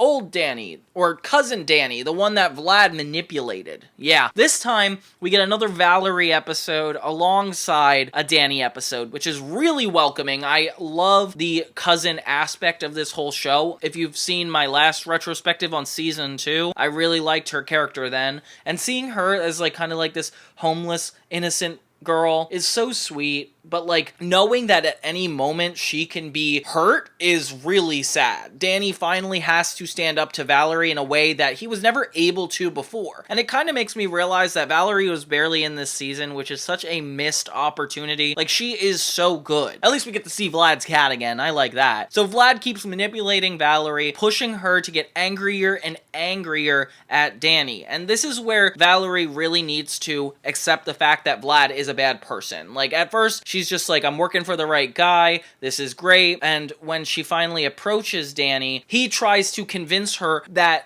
his little cousin is nice and innocent, and that she's not willing to hurt anybody, something that they repeat a lot in this episode. It feels like a normal episode, but more so feels like a sequel to the last episode she was in, with the whole Vlad situation. It's been a while since we gone back to the fact that Vlad is the mayor, which is kind of annoying. I mean, we talk about it a little bit in this, but it's more so about Valerie and Vlad. Danny tries to make a point of protecting little Danny, but he gets outsmarted by Valerie too, literally chained to Vlad's dangerous equipment. Vlad does this thing that he's been doing a lot this season, where he splits himself off to make it look like he is not one with his evil ghost. So the evil ghost has his own part, and then Vlad does, to convince Valerie that he is a good guy. And it really works. Like, they fall for it. Poor Danny is almost dead non-stop in this episode. I feel so bad for her. Valerie sways a lot between hurting an innocent child and hurting Danny. And Danny actually poses the really complicated question of like, hey, if you hurt this girl, she's half human, so you're hurting a human. Can you really like live with yourself? And it becomes a lot more of a moral question, making Danny Phantom a lot darker than you would expect. He and Valerie team up one last time to break into the Fentons and actually get one of the weapons that could stop Vlad's plan. So Valerie starts teaming up with Danny for a lot of this episode, which is actually really sweet, but she's convinced that Danny has been playing her this whole time. Now she enters the mess in a way that's really unfair. She ends up finally taking down Vlad's ghost self and letting Danny fully disintegrate into the green goop, which is so sad. We actually have a moment where Danny thinks that other Danny had been completely killed and turned into this goop, but she regenerates pretty quickly, and it's very sweet. Finally, both of the Dannys get to team up with Valerie and take down Vlad once and for all. But Danny and Valerie never really become friends. Like, they still end up on a sour note where it's like she'll still hunt him, but in this one instance she trusted him, which is really sad because it's like, of course we're not going to get more episodes with them, so why even, you know, figure that part out. It ends on a low-key cliffhanger with Valerie running off into the distance, and it sucks because they don't really touch on this in the final episode, so like, why leave this on an undisclosed note?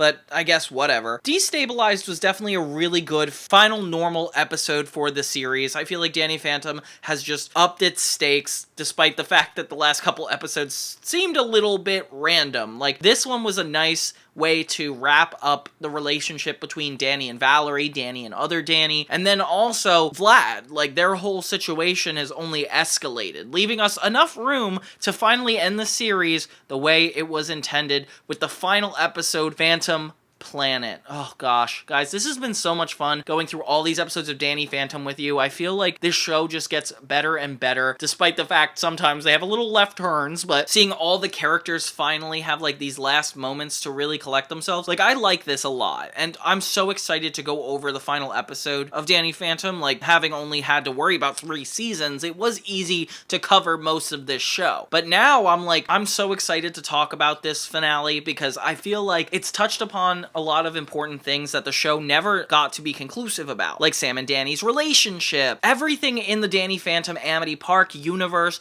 gets concluded within this special, and I've seen it a couple times to kind of get my bearings when we talk about it, but sit down because this is going to be a fun one. So yeah, Season 3, Episode 12, Phantom Planet, the 2-part season finale, and it starts with a really nice opening sequence, taking itself very seriously. Something that even the other specials didn't do as much of. Aside from the really cool opening with the awkward CGI elements randomly brought into it, it's just cool to see Danny Phantom finally be in space, an element that I feel like a lot of anime does really good with, like Dragon Ball Z when Goku goes to Planet Namek. Like, it's cool to see a action show expand into that universe, especially if they keep going. Something I feel like if Danny Phantom got a season 4, they would have utilized a lot more. And I like that Danny has a fascination with being an astronaut. Like, it's been mentioned a couple times before that Danny does like space, so the fact that it starts out in space is also pretty cool. Like, I like it when they appeal to the characters once. It starts off with Vlad Plasmius entering space from a portal with the Infinite Map. And it's cool because it's like this map was introduced a lot earlier. We know its functionality, being able to see any part of the ghost zone. And it's just cool that they have these recurring elements that keep coming back later and later. It's weird though because it's like we don't get to see the actual fight that led to this. It just starts out with Danny defeating Vlad in space to get this map. We learn that there is a giant asteroid out there that is actually really dangerous and it could be hurling toward Earth. Danny's fight with Vlad almost makes the situation worse and has put it on full gear toward Earth. So this is kind of like an end of the world finale, something that I think is really cool when you want to raise the stakes, if you will. This would be a great movie premise, but I like that they're kind of sticking to this. We start with what we think is a typical day in Amity Park. Danny and his friends are walking down the street, just happy about life, I guess, because Sam and Danny have gotten a lot closer. They have like this really emo flirtation, which they kind of look really good together. I didn't think of this that intensely until I saw this. I can tell why there's so many different online fan fictions with them together. And we run into Technus, who is, as usual, haunting the town. He's taking all the technology and building this giant robot, with the Fentons trying to stop him. The Fentons obviously like to fight ghosts. They are the primary ghost fighters aside from Danny, but this episode actually introduces something further that I was not expecting. A group of red ragtag heroes to defeat ghosts that are even stronger than Danny Phantom, which is cool because it almost provides Danny to be completely obsolete. Something that is very existential, especially in the world of Danny Phantom, who, it's just this kid learning how to be half ghost, half human. They got catchphrases, and they are all the rage. We learn that this is one of Vlad's many mayoral decisions, to get a ghost fighting team to protect the town. I can't believe that didn't happen any earlier than this. Were you guys really relying on the Fentons before this? Or even just Danny? And they didn't even like Danny, what the heck? Then we get a really cool montage of all the recent ghosts from Season 3 coming back, and these guys, the Master Blasters, which, by the way, hilarious name, end up sweeping away the competition super easily, which, why couldn't you guys have done this earlier? Like, really, if this was a big problem, why did Danny have to go through all of that anyway? You know what? I'm not even gonna harp on it. Yeah, so cool montage. We get to see all these ghosts being taken away, and Danny realizes that there's not much for him to do anymore. So because of all of this, Danny decides to undo his powers, going back into the ghost zone, hitting the on switch once again, and everything is reversed, leaving him with this really cool white stripe in his hair. I like that. I like that there was something in the story to push this to happen, like the Master Blasters coming to Jack's house to find Danny because he's a ghost entity, and now he's not anymore. He's completely 100% human. Wait, he could have just done this the whole time? I feel like there were multiple instances where he didn't want his powers. I guess maybe he just felt like he had a responsibility and now he feels free of that? I don't know. Jazz and Sam kind of give him a hard time about it because they're like, that was your whole identity. Now we don't care about you. And it's kind of sad. It's like, is that really all Danny meant to you guys? Otherwise, I don't know. I feel like they just care a lot. Danny and Sam end up getting in a whole fight about this, which is kind of sad because they were just building this great relationship and now it feels like that's almost over. So Danny's like, okay, maybe I do need my powers back. Goes back to the portal, but he can't do it. He can't get his ghost powers back, which is kind of depressing. To add insult to injury, it's when we find out that the asteroid is headed towards Earth and that maybe everybody's doomed. So who cares that we have the Master's Blasters now?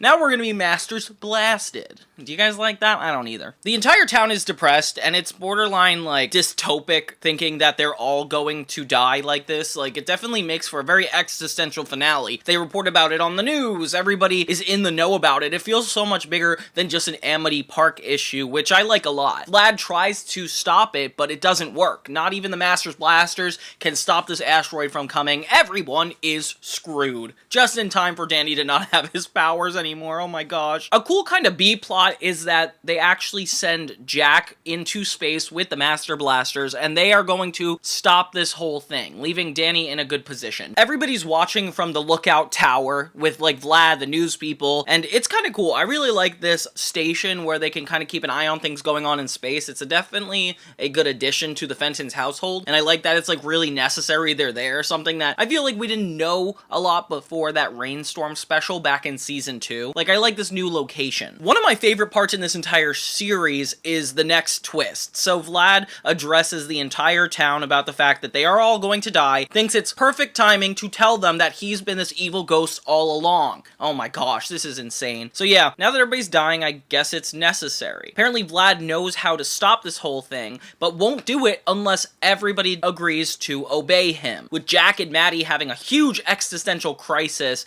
because obviously this is their friend from college. It's really sad to think that Vlad betrayed him this bad. Right away, everybody kind of agrees, and hope is lost. Like, everybody's like, okay, I guess we're just gonna have to deal with this if we want to survive. Danny can't really do anything because he's not a ghost anymore. And yeah, so Vlad and Jack head toward the asteroid where Vlad is going to essentially take ownership as ruler of the world for defeating this asteroid. Him and Jack have a really depressing heart-to-heart in space where Jack ends up betraying Vlad, leaving him there, which is kind of cool. They find out that they can't stop the asteroid and everything is hopeless again. Danny, Sam, and Tucker are just as sad, and it's looking like all is about to be lost. So Danny comes up with the ingenious plan, without his powers, mind you, that they could actually stop the asteroid by making the entire Earth intangible the way Danny goes intangible. Oof, nice connection. It's definitely a lot of character development to show that the one skill he got really good at as a ghost is something that he would need to utilize to protect everybody in the world. And in order for everybody in the world to cooperate, he's gonna have to communicate with them. But not just that, it has to enter the ghost zone too. With not only the human world problem solved, but they need to enter the ghost zone. So Danny takes the infinite map and everybody goes together, everybody is in Jazz, Sam, and Tucker, into the ghost zone. So this is where they contact all the other ghosts and tell them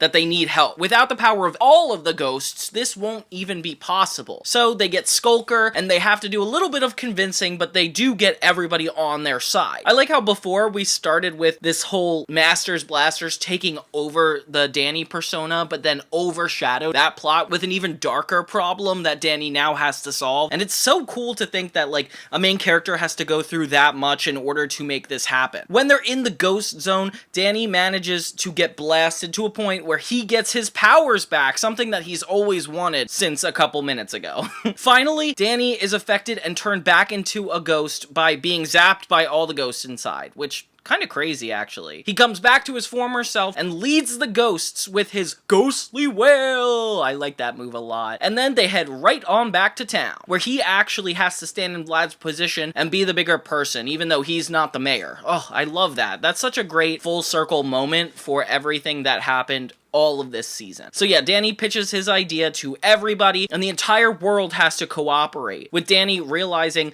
that even his parents know who he is now. As they all work together, Danny and Sam have one final moment in the Arctic where they admit their feelings to each other and they decide they're going to date, pretty much. That's kind of what this communicates. They share a kiss, and it is the most romantic through line in a Butch Hartman show you'll ever get.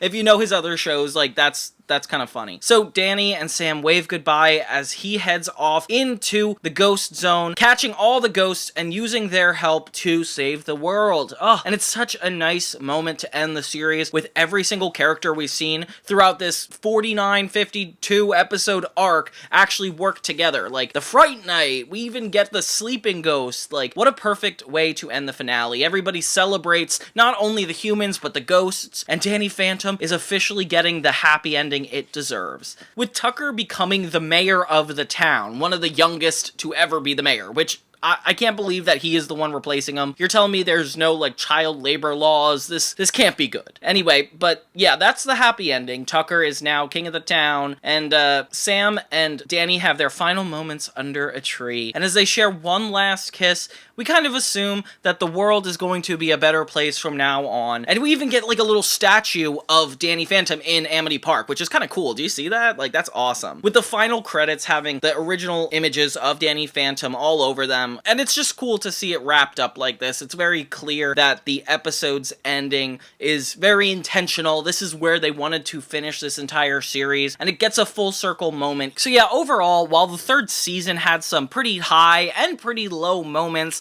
I do feel like this finale is what ends up evening it out as a whole. Like, we got a lot of interesting experiences over the course of Danny Phantom. We had the season 1 Monster of the Week episodic fun, where we got to see all these different types of ghosts that Danny would face. Then we got season 2, where character arcs and new lore has been introduced, something that I feel like is always really good for an anime type series, something that I feel like action fans would like a lot more. The comedy becomes a little bit richer and the animation's a lot smoother. And then we got to this final season where we just went haywire and talked about all these scenarios that could have happened, and actually delving into the missing questions that we never really got answers to throughout the series. So it feels very complete to revisit Danny in this aspect, and I like that the character moments get a lot sharper and a lot more intentional than a lot of other cartoons. Like, you don't see the Grim Adventures of Billy and Mandy having a kiss scene. Like, what the heck? I feel like the one critique I would have for this series is that it's not funny enough. Like, we have all the story elements in place, but I feel like being from the same creator as Fairly Odd Parents, there was a weird boundary drawn between how entertaining it could be under the context of it being a ghost, and the fact that he ordered it to be a half-hour series. Like, they're just like, okay, we have to focus on the story, but they kind of lost a little bit of the charm and edge that worked really well for the other cartoons of the time. Like, looking back at this show compared to Jimmy Neutron was able to tell these dark, confusing stories in a very light and fun way, with each episode having enough jokes or sustainable power to keep me watching. Even though Cindy and Jimmy never really became a couple the way Danny and Sam did, I do feel like it's a more entertaining show. Danny could have used a little bit more jokes, a little bit more lightheartedness. I feel like compared to even Avatar: The Last Airbender, I'm more excited to watch that show, just in the sense of, sure, the story's good, but it's funny. And it's entertaining, and it makes me feel like my time isn't wasted just by re-experiencing it. This felt like a very checklist of story events, Danny Phantom, where, like, it would be obvious something was filler because it wasn't 100% story. And I wish there was a more blurry line between something fun and something story-driven. But otherwise, my watch through Danny Phantom has been nothing but fun. And I feel like, despite there were some boring parts, and some of the episodes that I didn't feel like were super relevant to the overall story, like, it's a good time. I heard that the stories continue throughout some of the other published books that have been coming out throughout the years, which is really cool to think that Butch Hartman and Nickelodeon kind of work together to let more stories be told. I totally wish this was one of the shows that got either rebooted, revived, I don't know, like, just, this is such a rich world with the Ghost Zone, Amity Park, and all this, like, dark subtext to a show. Like, it could have gone on much longer, and I still feel like there's a chance we can get it back. But honestly, it's been so long, and do we really need more reboots and revivals? No, not really. I think we're good. I think we're set. I think we need a new era of fun. Thank you guys so much for watching Johnny 2000, yet another series we finally got to wrap up a full show on, and I don't know how you guys are feeling, but I'm feeling good. What'd you think of Danny Phantom, and do you remember your favorite episodes, and what do you remember about the final season? Did you guys feel like it wrapped up okay? I feel like it's easy to be argued that maybe the ending was a little too extreme or out of context of Danny Phantom, considering the episodes have always been so self-contained or like tinier scaled and then would blow up into bigger things, but honestly, I would love to hear your guys' opinion too. Thank you guys so much, and have a great day!